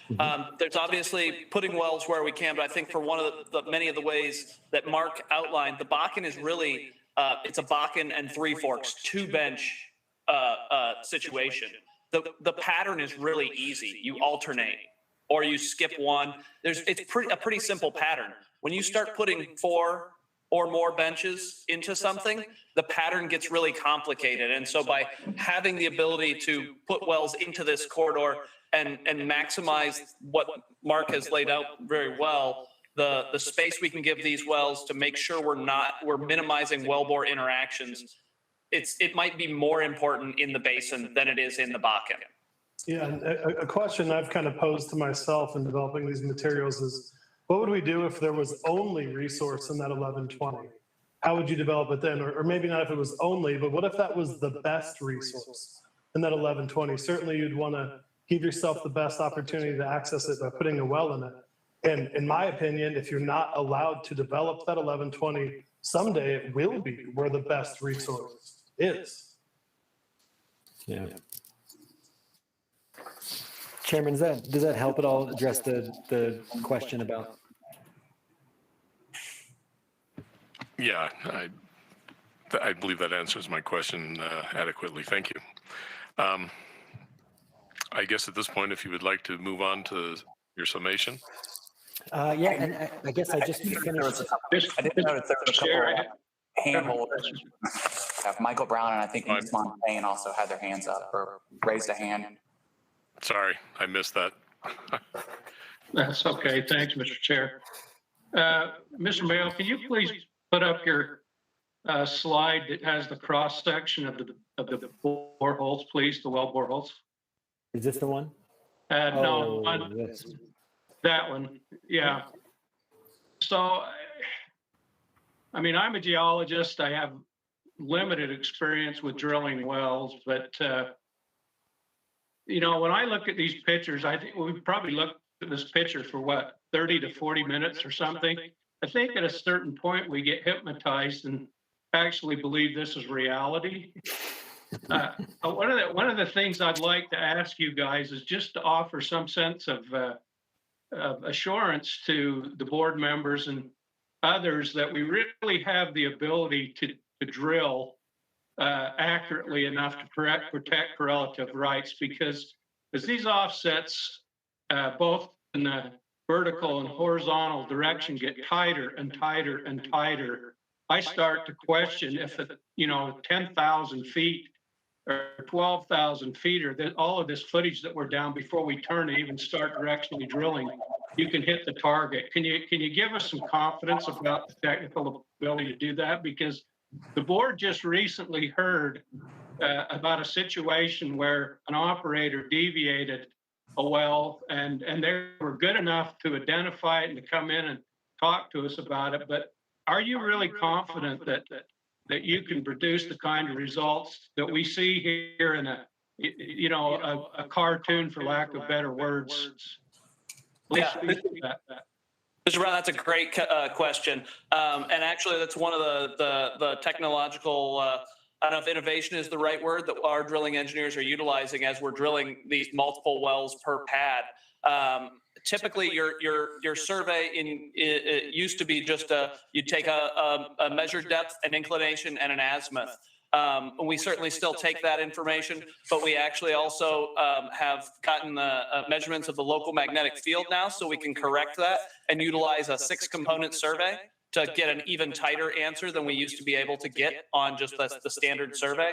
So we're utilizing the state-of-the-art technology to make sure we're getting the absolute best estimate of where, not just estimate, there's still some uncertainty, but we're doing everything we can to place those wellbores accurately. And as Mark said, we're also making sure we take appropriate measures when we're drilling. We don't drill on that 560 or that 660. We're always giving at least 50 feet of offset relative to that. Josh, how do you guys geologically describe which formation you're in? Yeah, I mean, on top of that, we're also we have people working 24/7 geosteering these wells, comparing the formation dip to the wellbore inclination, and making sure we know up, down, left, right, that we're exactly where we want to be. So are you doing this almost in real time? We are absolutely. We actually have a server on the rig that is transmitting data back to computers every. 15 minutes. No, we have. But I don't want to. This is testimony. I don't want to be caught lying. We have we get data that's counted in seconds. I just can't tell you how many seconds. On the geologic time scale, I would call that real time. So. I mean, I do too, but these engineers kind of tend to nitpick on me sometimes. All right. Hey, thank you for the explanation. That makes me feel better. Thank you for the question. I believe Ms. Fontaine also raised her hand.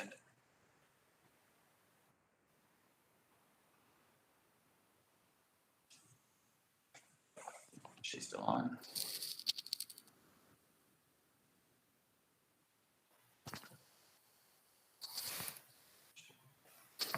May have to unmute her.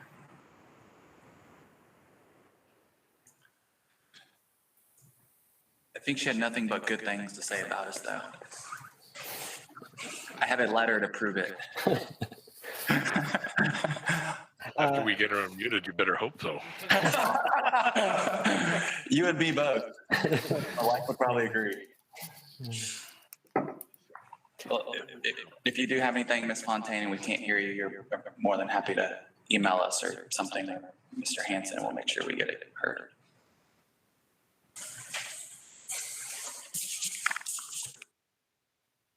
I think at this point we should go ahead and move on. Mr. Mayo, if you want to, if there are no other questions from the board, Mr. Mayo, would you please go ahead and do your summation? Sure. Thank you. Obviously, I saw on the call Ms. Greenleaf and Ms. Fontaine. If anyone does have public comment and figures out a technical issue, feel free to interrupt me and I'll stop what I'm doing. But I first want to step back and say thank you to the division staff and the board staff for putting this together. These hearings run seamlessly, and it's not an easy effort. So I'd like to thank them on behalf of me, myself, and XCL. Second, I'd really like to thank the board and the division for their thoughtful questions, and they're really intellectual approach to this problem. You know, the reality is it a problem? Spacing has developed over time. It's an inexact science, as Mr. Sigler and Gravy testified about. And you know, the troubling thing about spacing is you don't really know the best way to space it until you've drilled all the wells and collected all the data. And so we have to understand that in spacing orders, there is a component that is based solidly in science.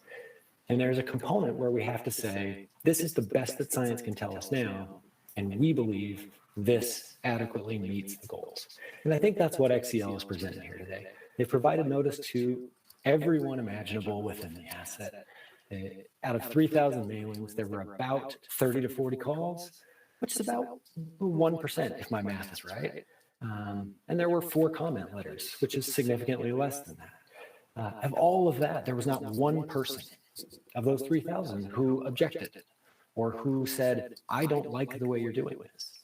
And I think that's important. And division staff asked a lot of really good questions. Again, Dane and Dustin, you know, really wanted to figure out what the meat of this request is. And I think at the end of that, what the board hopefully is left with is the impression that there is a problem, and that problem is undeveloped space. It's arisen as a result of these spacing orders evolving over time.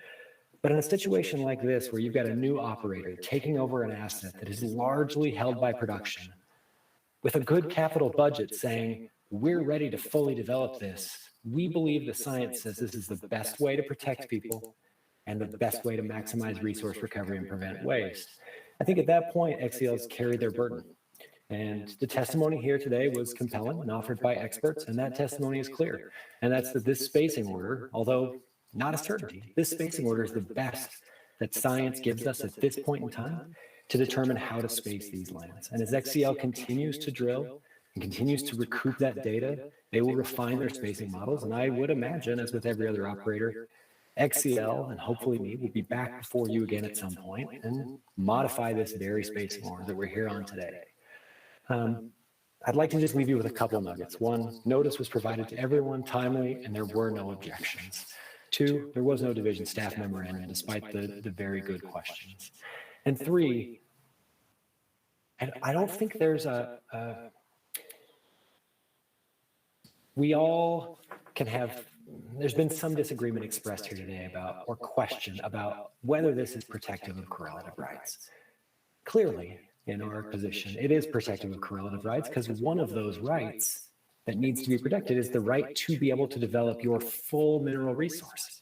And if this order isn't granted, we are, in some senses, failing to protect the correlative rights of those mineral owners who want their resource fully developed, even if they have to share it with some people next door. And so I think we have to remember that. There may be some disagreement on correlative rights, but it should weigh in favor of granting this request. But as far as the other 2 legislative objectives, preventing waste, maximizing resource recovery, I can't imagine that there's any disagreement that this plan puts forth the best possible way to accomplish those goals.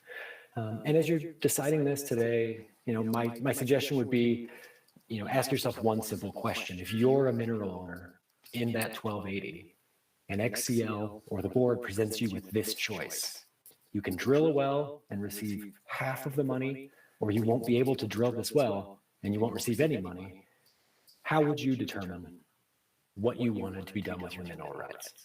And I think with that question, XCL would submit and ask the board to approve this request as pled with the caveats that we've discussed. Thank you, Mr. Mayo. Mr. Lyons, would you like to present your summation? Sure. I'd just like to start off by just thanking Mr. Mayo and XCL for taking the time. They've given a great presentation, and they've done a really good job of answering all the questions that have been asked by myself and the Doucettes. I want to just sum up by saying that, you know, the division does not necessarily oppose this request and definitely supports developing the stranded minerals.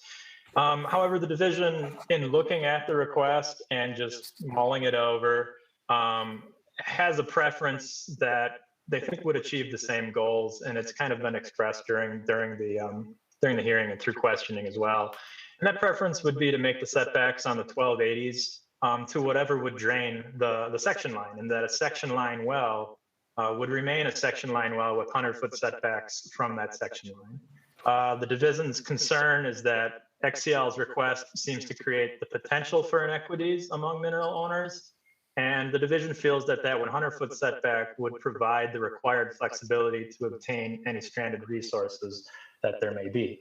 Again, the division does not directly oppose it. This is just more of an advisory type of statement that there may be another way to achieve the same goals that are being presented here, and that may be the preference of the division, and that still remains their position.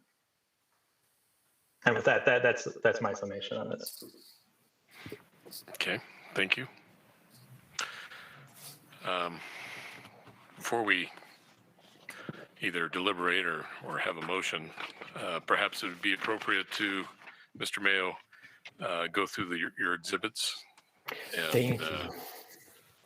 Yeah, I did forget that. I appreciate you reminding me. I guess now would be an appropriate time, considering I've closed my case, to move for the admission of exhibits A through I, and that's inclusive of exhibits E1 and E2, which were included in the exhibit. They were talked about at length.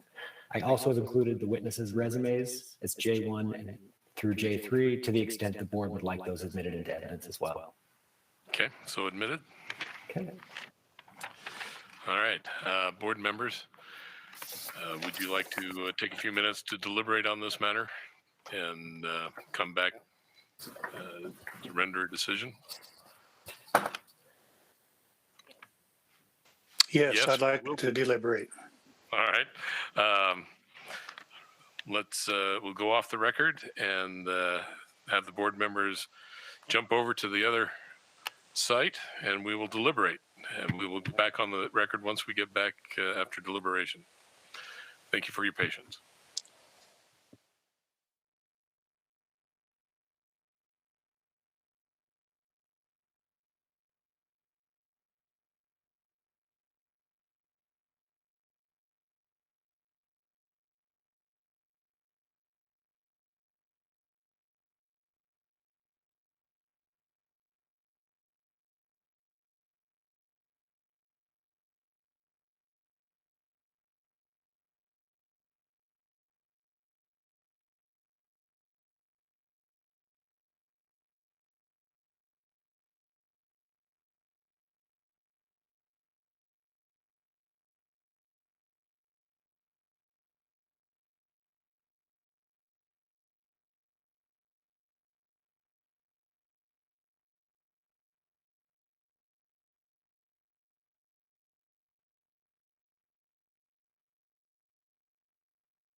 All right. Oh, hold on. I'm so sorry. I just looked at my computer and it is frozen. So if you could give me a minute, Sure. I'm gonna have to Take what you need. figure this out.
And then anyway, we can just finish this matter and then we'll see where my computer's at. I have other, it writes to my machine also, yeah. All right, we can do that. Keeping in mind that we've got to go back into the briefing session after we're done with this one. So Michelle's ready. The board members are back. We will go back on the record. And I believe at this time, after our deliberations, that there's a motion in order. Mr. Moon? Yes, I would move that we approve the request for agency action with the modification that both 1,280 acre drilling units are producing before or begin producing at the same time as the 2560 sharing wells. Is there a second to that motion? I second. Discussion on the motion? Hearing none. Julianne, would you please make the roll call vote? Chairman Hanson, this is Mitch Mayo, and I just one point of clarification. Is the board comfortable with the completed at the same time language? Completions is typically at the same time, but sequential. And so I just want to make sure that we don't inadvertently put a little gap in here that Mr. Moon isn't intending. Completing at the same time, is it fair to say that's completing as a batch of wells? Well, as long as they're all brought on at the same time, I guess, producing is the language in a lease that holds the lease. And so that's why I said producing, but I'm not sure exactly how they do it. If they're all fracked at the same time and whether they're all brought on exactly the same time. Is there I don't know, maybe the operators have a... Mitch, we're comfortable with the language of producing at the same time. Thank you for clarifying. We think that's an acceptable proposal. Okay. Okay. Thank you for that clarification. We've had the motion seconded. There was no discussion. Julianne was going to call the vote. Mr. Richard K. Borden, how do you vote? Yes. Mr. Michael R. Brown, how do you vote? Yes. Mr. Stephen B. Church, how do you vote? Yes. Ms. Levon J. Garrison, how do you vote? Yes. Mr. Christy Hansen, Chairman, how do you vote? Yes. Mr. Gordon L. Moon, how do you vote? Yes. Mr. Chairman, I have 6 affirmative votes. Thank you. The motion carries unanimously. Mr. Mayo, will you prepare the order? Absolutely, and I'll work with Division Counsel and Mr. Begley, Board Counsel, to make sure that the stipulation language kind of reflects what we're all intending here. Okay, thank you. And appreciate your patience and indulgence on this. And, if I just might make one comment to Mr. Sigler, when you're done with your career with XCL, maybe you ought to go back to school, get your PhD, and start teaching. Your enthusiasm, I think, would be great for geology students. Much appreciated. I've been told I'm an enthusiastic guy. Well, I think the board has several members that are geologists, and I, for one, appreciate the fact that you get so excited about it. He's starting to float up. These guys appreciate it until a point. So that's right. We really wish you wouldn't have said that. All right. Well, thank you. Thank you, Chairman. I appreciate the time. Thank you for the time. Thank you. Yeah, thank you all. All right. That concludes our docketed agenda items, but we will need to go back to the division, and I assume it's Director Baza that will restart the briefing session, or re-engage in the briefing session. We left off after we had the number one item, Environmental Excellence Award nomination presentations. The next item on the agenda was an update to the division rulemaking activities. Yes, Mr. Chairman, thank you very much. Again, this is John Baza, Director of Division Oil, Gas, and Mining. I have a couple of questions real quick. One is for Mr. Paul Gedge. Are we okay staying on this YouTube feed, or do we need to make a switch because of how the meeting was advertised? It is all good. In fact, we'll be reposting today's briefing hearing in its entirety due to a communication glitch, and we have no further public meetings scheduled for the evening. So you're welcome to continue as long as the chair would like to. Okay. And then Natasha, are you on the line? Yes, There you I are. I am. see your face. Okay. Well, Mr. Chairman, the first item, as you said, is just to update the board on rulemaking activities. And the reason we're doing this is based on some comments made by Ms. Davis last month regarding the intent of the division to proceed with horizontal drilling rules. So we did prepare a memo, and maybe if I could ask Natasha to kind of summarize that memo, and then I will follow up with some comments of my own.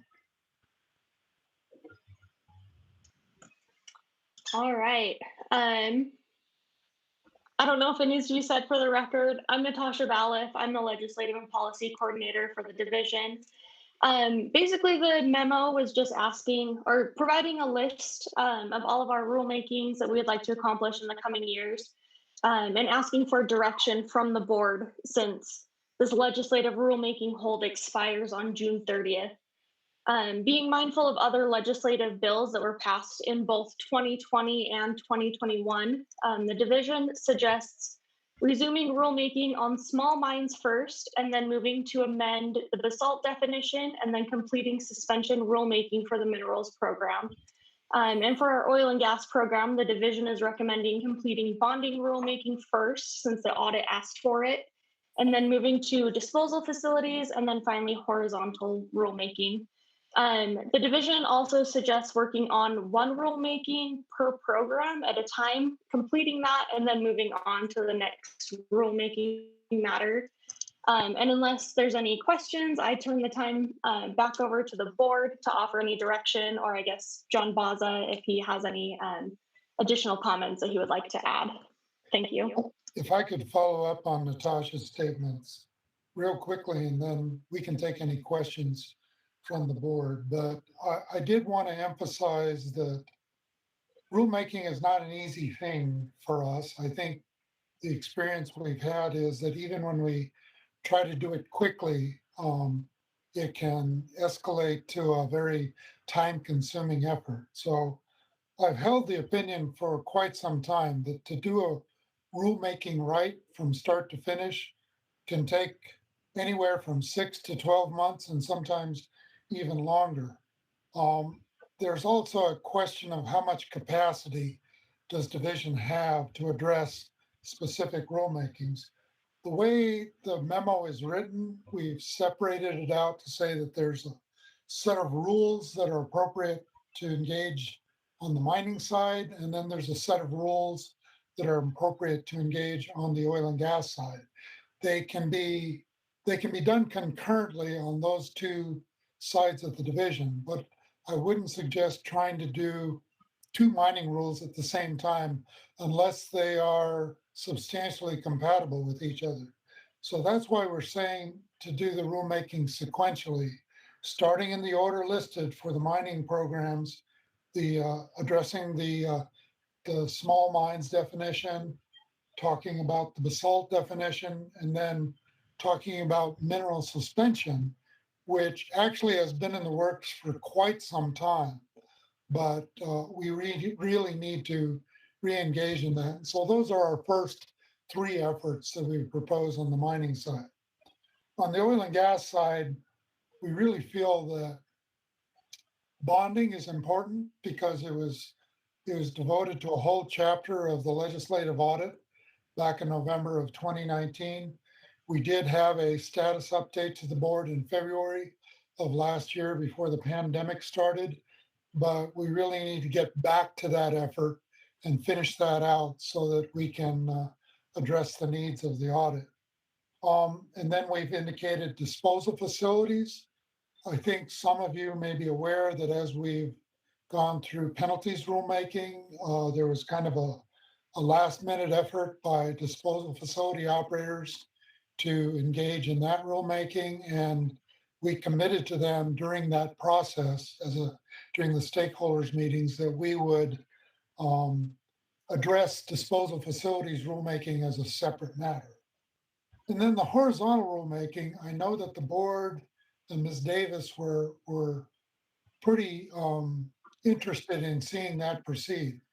The conversations we've had with industry and the concerns we have as a division, much like you saw today during the XCL hearing matter, there's a host of issues related to horizontal drilling. The draft we've been able to produce so far really only addresses things regarding siting of the wells. In other words, where were we going to put these horizontal wells and what kind of distance from outer boundaries of a unit or distance to adjacent wells we would address. But I think that there are other issues that need to be brought into play. And I also feel like I don't know that the creation of horizontal rules will serve as an incentive to see more horizontal drilling in Utah. I think operators are quite capable of bringing matters to the board for spacing as they need to. And I don't know that it's minimizing the ability for operators to move forward with horizontal drilling according to their own business plans.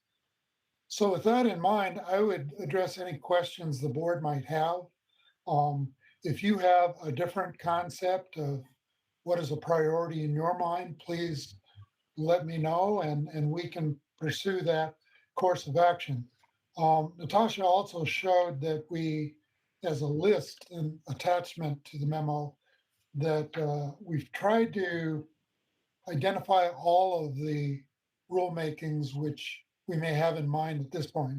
You can see there's quite a few of them. So even if we do this right and do it sequentially, this could keep us busy for the next 2 or 3 years, honestly.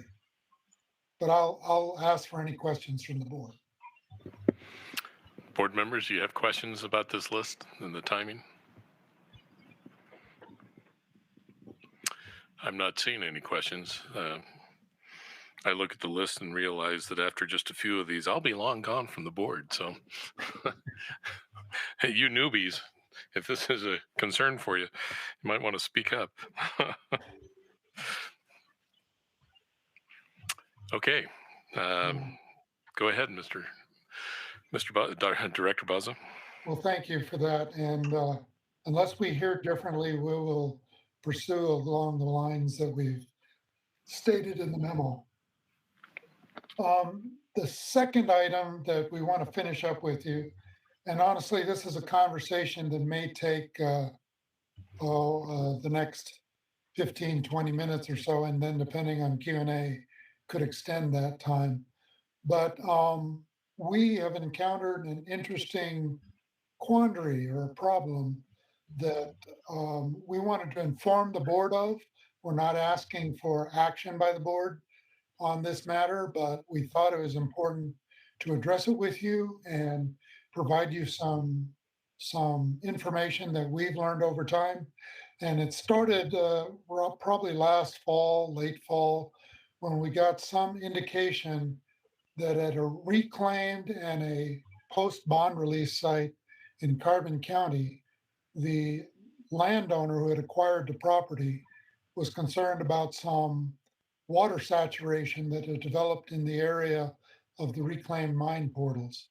And so to provide you with a slide presentation and a discussion on that, Amanda Daniels from our coal program, who is our current hydrologist in the coal program, is going to provide you with information that we've been able to glean over the probably since late fall, but more recently within the last couple of months. So Amanda, can I turn the time over to you? Sure. Thanks, John. Get this set up. So I'm just going to share my screen.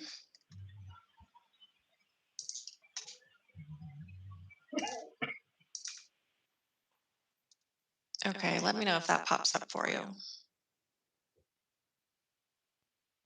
Okay. We can see it. Great.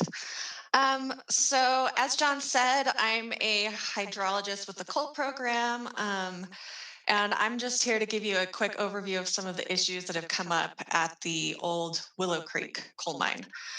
So my presentation will just cover what we've been seeing on site, and any legal or procedural issues I'll leave for Haley. Leave that for Haley. So the Willow Creek mine, just to give you some orientation, is located north of Helper. It's about 1 mile off of Highway 6 along Highway 191, and it sits next to its namesake, Willow Creek, which flows into the Price River. So this is just some aerial shots to show you what the site looked like during operations. This here in 1999, and on the right, this is pretty much currently what it looks like. You can see that 3 of the mine buildings have remained in place. So just a little bit of history. The Willow Creek mine was owned by Plateau Mining Company. They received a permit from the division and started producing coal in 1996.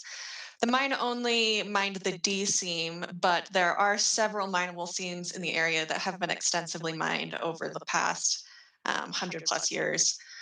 Unfortunately, the mine dealt with some difficult conditions underground, and following a fire and subsequent explosions, in July of 2000, the mine shut down, and that's when reclamation activities began. So in fall of 2003, the 5 portal entries that you can see here on the left were backfilled and sealed. There were a number of P-traps installed on the seals, but unfortunately the division has some conflicting information on how many of the seals have these P-traps. And unfortunately, the drain pipes from these P-traps were buried during reclamation in this backfill you can see on the right, when that face was backfilled in 2004. Around the same time, a nearby ventilation shaft was backfilled, and the fill was mounded at the surface to allow for settling. This is just a small surface facility map, so you can see those 5 entry portals in relation to the 3 buildings that you saw in the initial aerial shot.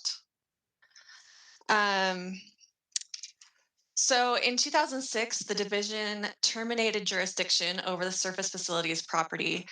As you can see in the previous slides, the facility buildings remained in place, and the company received phase 3 bond release under an industrial post-mining land use. The property was initially sold to the College of Eastern Utah, but through a series of sales, it is now owned by a company called Drive Ventures LLC. Prior to receiving bond release in 2004, the mining company submitted a hydrologic report to the division that was prepared by Eric Peterson. The report discussed hydrologic conditions underground and projected future potentiometric levels of the mine pool. The mine pool scenario Mr. Peterson considered the most likely, estimated that it would take approximately 52 years to completely fill the mine, but the report considered mine discharge unlikely. So as Mr. Baza brought up, in September of 2020, the current property owners contacted the division to discuss some water issues they were experiencing. In an effort to learn more about what was occurring, a series of inspections took place in September and October. During these site visits, water was observed to be seeping from the toe of the backfilled slope in front of the portals, the reclaimed portals, and it was also observed to be flowing from some conduit pipe in an electrical closet in the mine shop building that you can see here. So in addition to the water issues that we were able to see when we were on site, a sinkhole had formed behind building 2. I've tried to point it out here on this picture where you can actually see from the black dots where these were. This had been backfilled by the owner when it was noticed in the fall of 2019. The area of the vent shaft was visited, and it was observed that the backfilled material had sunk approximately 40 to 50 feet into the concrete lined shaft. And then I'm just going to show you some of the photos from these inspections. This is from fall 2020. This is some of the seeping you can see just a little bit here along the toe. They have some old structures that were filling up with water.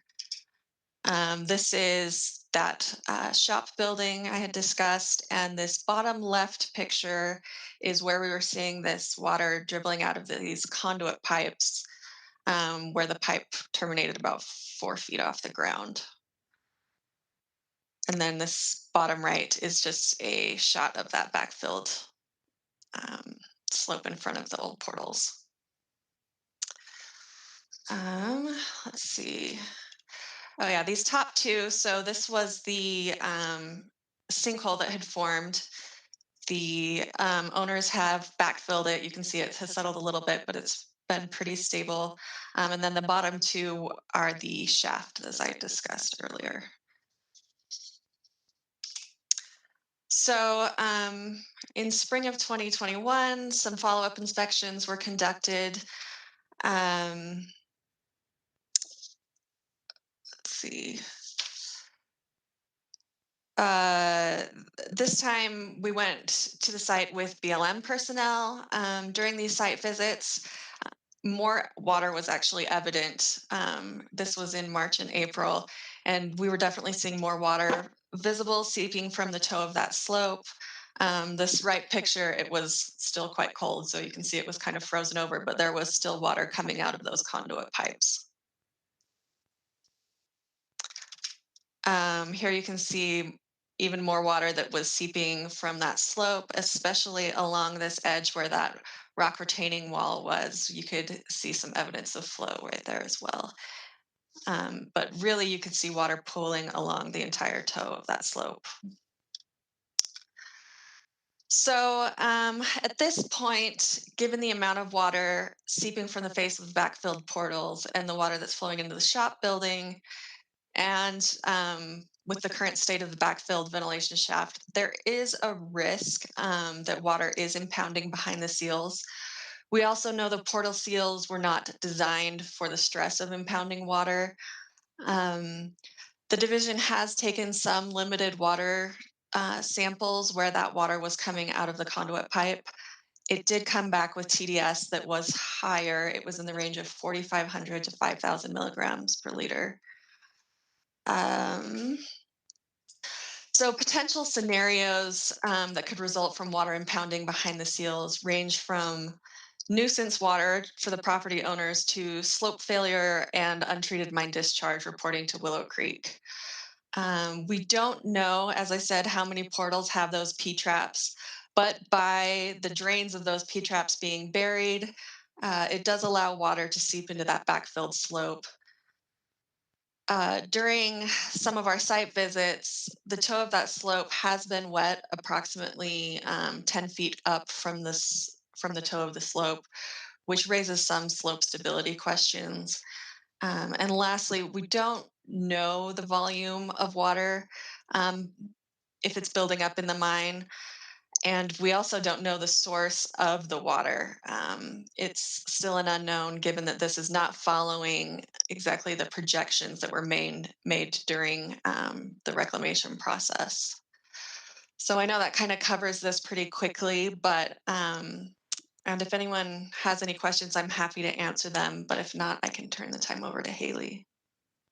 Amanda, before we go to any Q&A, Yeah. I think it'd be good for Haley Sosa, the division's attorney, to talk about what this means, especially in light of the division relinquishing authority over the site. But I also know that Mr. Eric Peterson was on the line earlier as part of the meeting. He may have some comments as well. So maybe if we could turn it over to Haley, and then if Eric has any comments he wants to make before the board asks any questions, that would be good. For my portion, I have, I'm going to keep it very brief. So just as some background, when a mining company requests that DOGM terminate jurisdiction over a mine, that mining company must be in full compliance with their reclamation plan and with all federal and state requirements. So Amanda spoke earlier regarding the unknown information regarding the P-traps and how many seals have those P-traps. In this instance, the reclamation plan on file that was approved by DOGM makes no mention of P-traps, and they even submitted updated drawings after reclamation was completed, and those drawings make no mention of the P-traps. However, Plateau's MSHA approved mining plan, or I'm sorry, mine sealing plan, contemplated that P-traps would be installed in all 5 of the portals, the portal seals. So if P-traps were not installed in the seals, then Plateau was not in compliance with the requirements of their MSHA approved mine sealing plan. And if P-traps were installed, then Plateau was not in compliance with the division approved reclamation plan. The division has begun discussions with Plateau Mining Company, and their executives were on site with the division staff last Friday on April 23rd, and discussions with Plateau remain ongoing. And I'm going to leave it at that for my piece. Okay. Mr. Peterson, did you have Yes, comments you want to yes, sure. I'm happy to be here just to offer any insights I can give. I think Amanda summed it up pretty well. Maybe some of the things that are important for this context. We looked at several scenarios for how the water could be recharging the D seam and the K seam mines. Of note, there is the Castlegate number 2 mine, which is located 60 to 80 feet stratigraphically underneath portions of the Willow Creek mine. And in 1997, when they were mining in the D seam, they intercepted a old, improperly abandoned borehole. And that allowed a flow of about 1,000 gallons a minute to rush up through the floor into the mine, and it was a flooding issue for a while.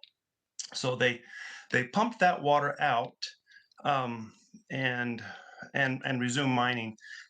It's also noted that when they initially, during the initial phases of mining at the Willow Creek mine, it was a very, very dry mine. It was powdery in there, and there were only 1 or 2 teeny little roof drips. and the mine workings dip steeply to the north.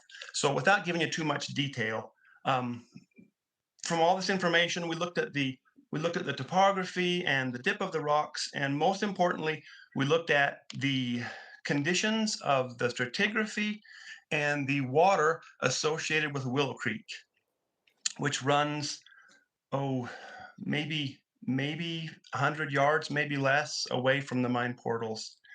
And from what we could tell, by far the most likely source of recharge to the old Willow Creek mine workings after they were abandoned would have been from communication with water from Willow Creek itself or from the saturated alluvial sediments underneath the creek. And so based on that information and elevations, it looks like the highest elevation the water can reach is very near the portal elevation. And so what that means is that if that scenario is correct and the recharge is indeed occurring in the location that we think it is, then the hydraulic head that can build up behind those seals is not very great. And so trying to think of what else I could tell you. The portal at the nearby Castlegate number 2 workings, which have been abandoned for a long time, they in the 1990s they accessed those old workings and ventilated it, and they took a walk through those workings, and they found them mostly to be dry. They estimated something like 50 to 100 gallons a minute running along the mine floor headed towards the Willow Creek mine. So when we sampled the water in 1997 from the inflow from the pipe, it was a mixture of water that was perhaps thousands of years old and water that was very recent. And so from that, we conclude that there's some water that's working its way that direction through the caseam, and some is probably getting into the mine through leakage from Willow Creek. And the important thing regarding the Castlegate number 2 mine, we had to look carefully at the elevations, but they think there's something like 1.5 billion gallons of water impounded in that mine. And so as Willow Creek was contemplating mining over there, they were going to dewater the caseam workings to increase the safety of the mining operation. Anyway, I'm happy to answer any questions that you have about this, but of course we won't really know the answers to this question until we could get some sort of a reliable way to access what the hydraulic pressures might be behind that seal. If the recharge is coming primarily from Willow Creek, then my suspicion is it would be only a few feet at most. If it's coming from the caseam, the underlying Castlegate number 2 mine, then it's much different. There's a lot more water available to discharge. However, based on the topography again, if there were water running from the east towards Willow Creek in the west, that water would likely bubble up into the bottom of Willow Creek rather than continue to build hydraulic pressure. So I think the answer is, at some point, we need to get a good handle on what that pressure is and how it might be increasing. Thank you, Mr. Peterson. And I just might say to the board that we're not asking for any action by the board.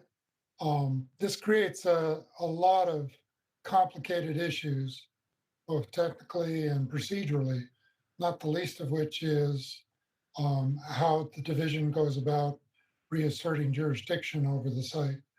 But we're happy to answer any questions if we can clarify anything that was said today.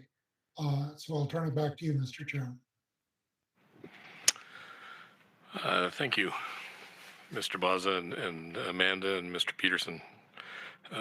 I should say Miss Daniels. We appreciate the briefing before the board, and it's an important issue. But I think it's clear that the board currently lacks jurisdiction in this matter as presented by the division. And this briefing was for informational purposes only, as you've stated. and there is consequently not a request before the board for any action at this time. So we would direct our legal counsel to work with the division's legal counsel to explore options and possible solutions. So again, thank you. Appreciate you bringing this to our attention. May I ask a question, Mr. Chair? Sure. I've been calling people to try and find out how much it may cost to do some sort of piezometers at this site. Probably because I don't have a budget, no one's calling me back. But I know the board has varied expertise. If any of you could help us with that information, or give me someone to contact that can help me with that information. I agree with Mr. Peterson that some piezometers would help to give us more information on this situation. I don't know that the division can do that or not, but we'd like to know what the budget is. I don't know that we're the best people to do that, but we would like to know something along those lines. And I'm really not getting any help from anyone calling me back. And again, it's probably because I'm asking questions without a contract or something like that, but that would be very helpful. And I want to just reiterate that the division isn't claiming that there was any fraud at the time. I think there were misunderstandings and maybe some things that didn't get into the record properly. We appreciate Mr. Peterson helping us look at this. And the division, one, does not want this to become a public safety or a water quality problem, but two, we also want to make sure that we're understanding the PHCs of our coal mines, and that we're not, that if there's something we learn from this, that we implement that and we understand it so we don't have these situations in the future. And again, thank you, board, and for your time listening to this and any help you might have in figuring out how much piezometers may cost to put in at that site. I think we can help you with that. I think there's enough members of the board, including myself, that can maybe give you some names and some information on that. Good, thank you. Mr. Chairman, that's all we had really to brief you on.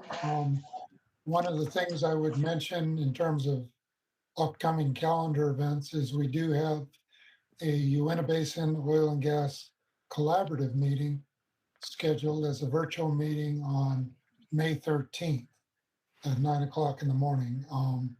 And I'm pretty sure members of the board are on that mailing list, so you should be seeing an agenda for that coming out fairly soon. And that's all I had, sir. Thank you, Director Baza. I should note that a link regarding public comment, a link to a public comment page was provided on the board's March meeting agenda. The link was made available to the public on April 21st, 2021, when the agenda was mailed to stakeholders and posted on the board's website. Comments were to be accepted until 11:59 p.m. on Tuesday, April 27th, 2021. No comments were submitted. That ends our briefing session. However, the board has an issue or discussion that that needs to take place in a closed door session. And I think that this closed door meeting is to discuss some strategy pertaining to pending or reasonably imminent litigation. Board members, is anybody willing to make a motion to go into a closed meeting to discuss this strategy? So moved. Is there a second? Mike Brown will second, Mr. Chair. Ms. Carter, would you please call the roll call vote?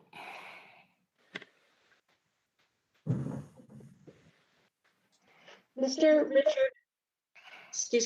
Richard K. Gordon, how do you vote? Yes.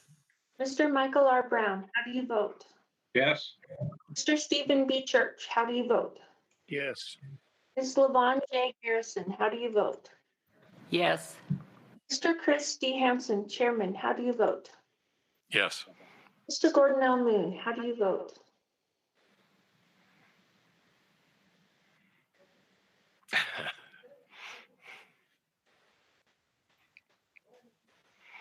Mr. Moon?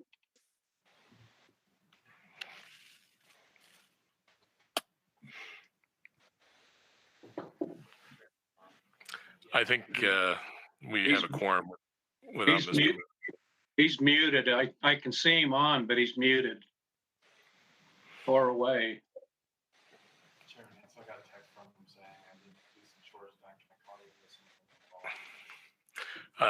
Mr. Moon has had to step away, but we have a quorum based on those votes. So we will be moving into a closed meeting using our virtual board room. So please, board members, go to that. At the conclusion of the closed meeting, the board will reconvene so that we can adjourn our hearing. So we will go off the record as of now and return in a few minutes. Thank you.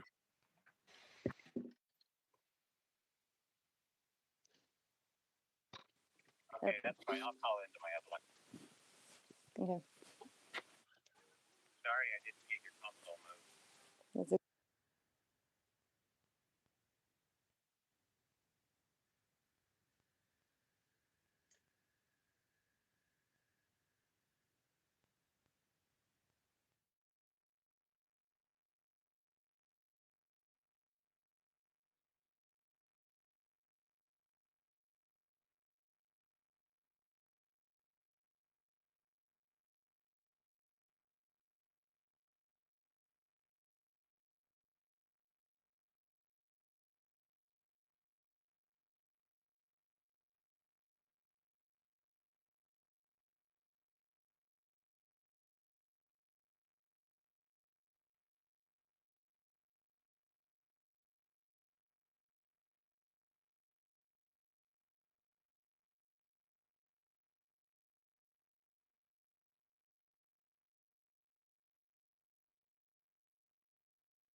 I believe that we have most of the board members back, and Michelle, are you able to hear me?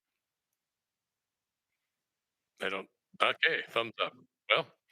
Well, we've completed our closed door meeting, and I guess now we would entertain a motion to adjourn the hearing.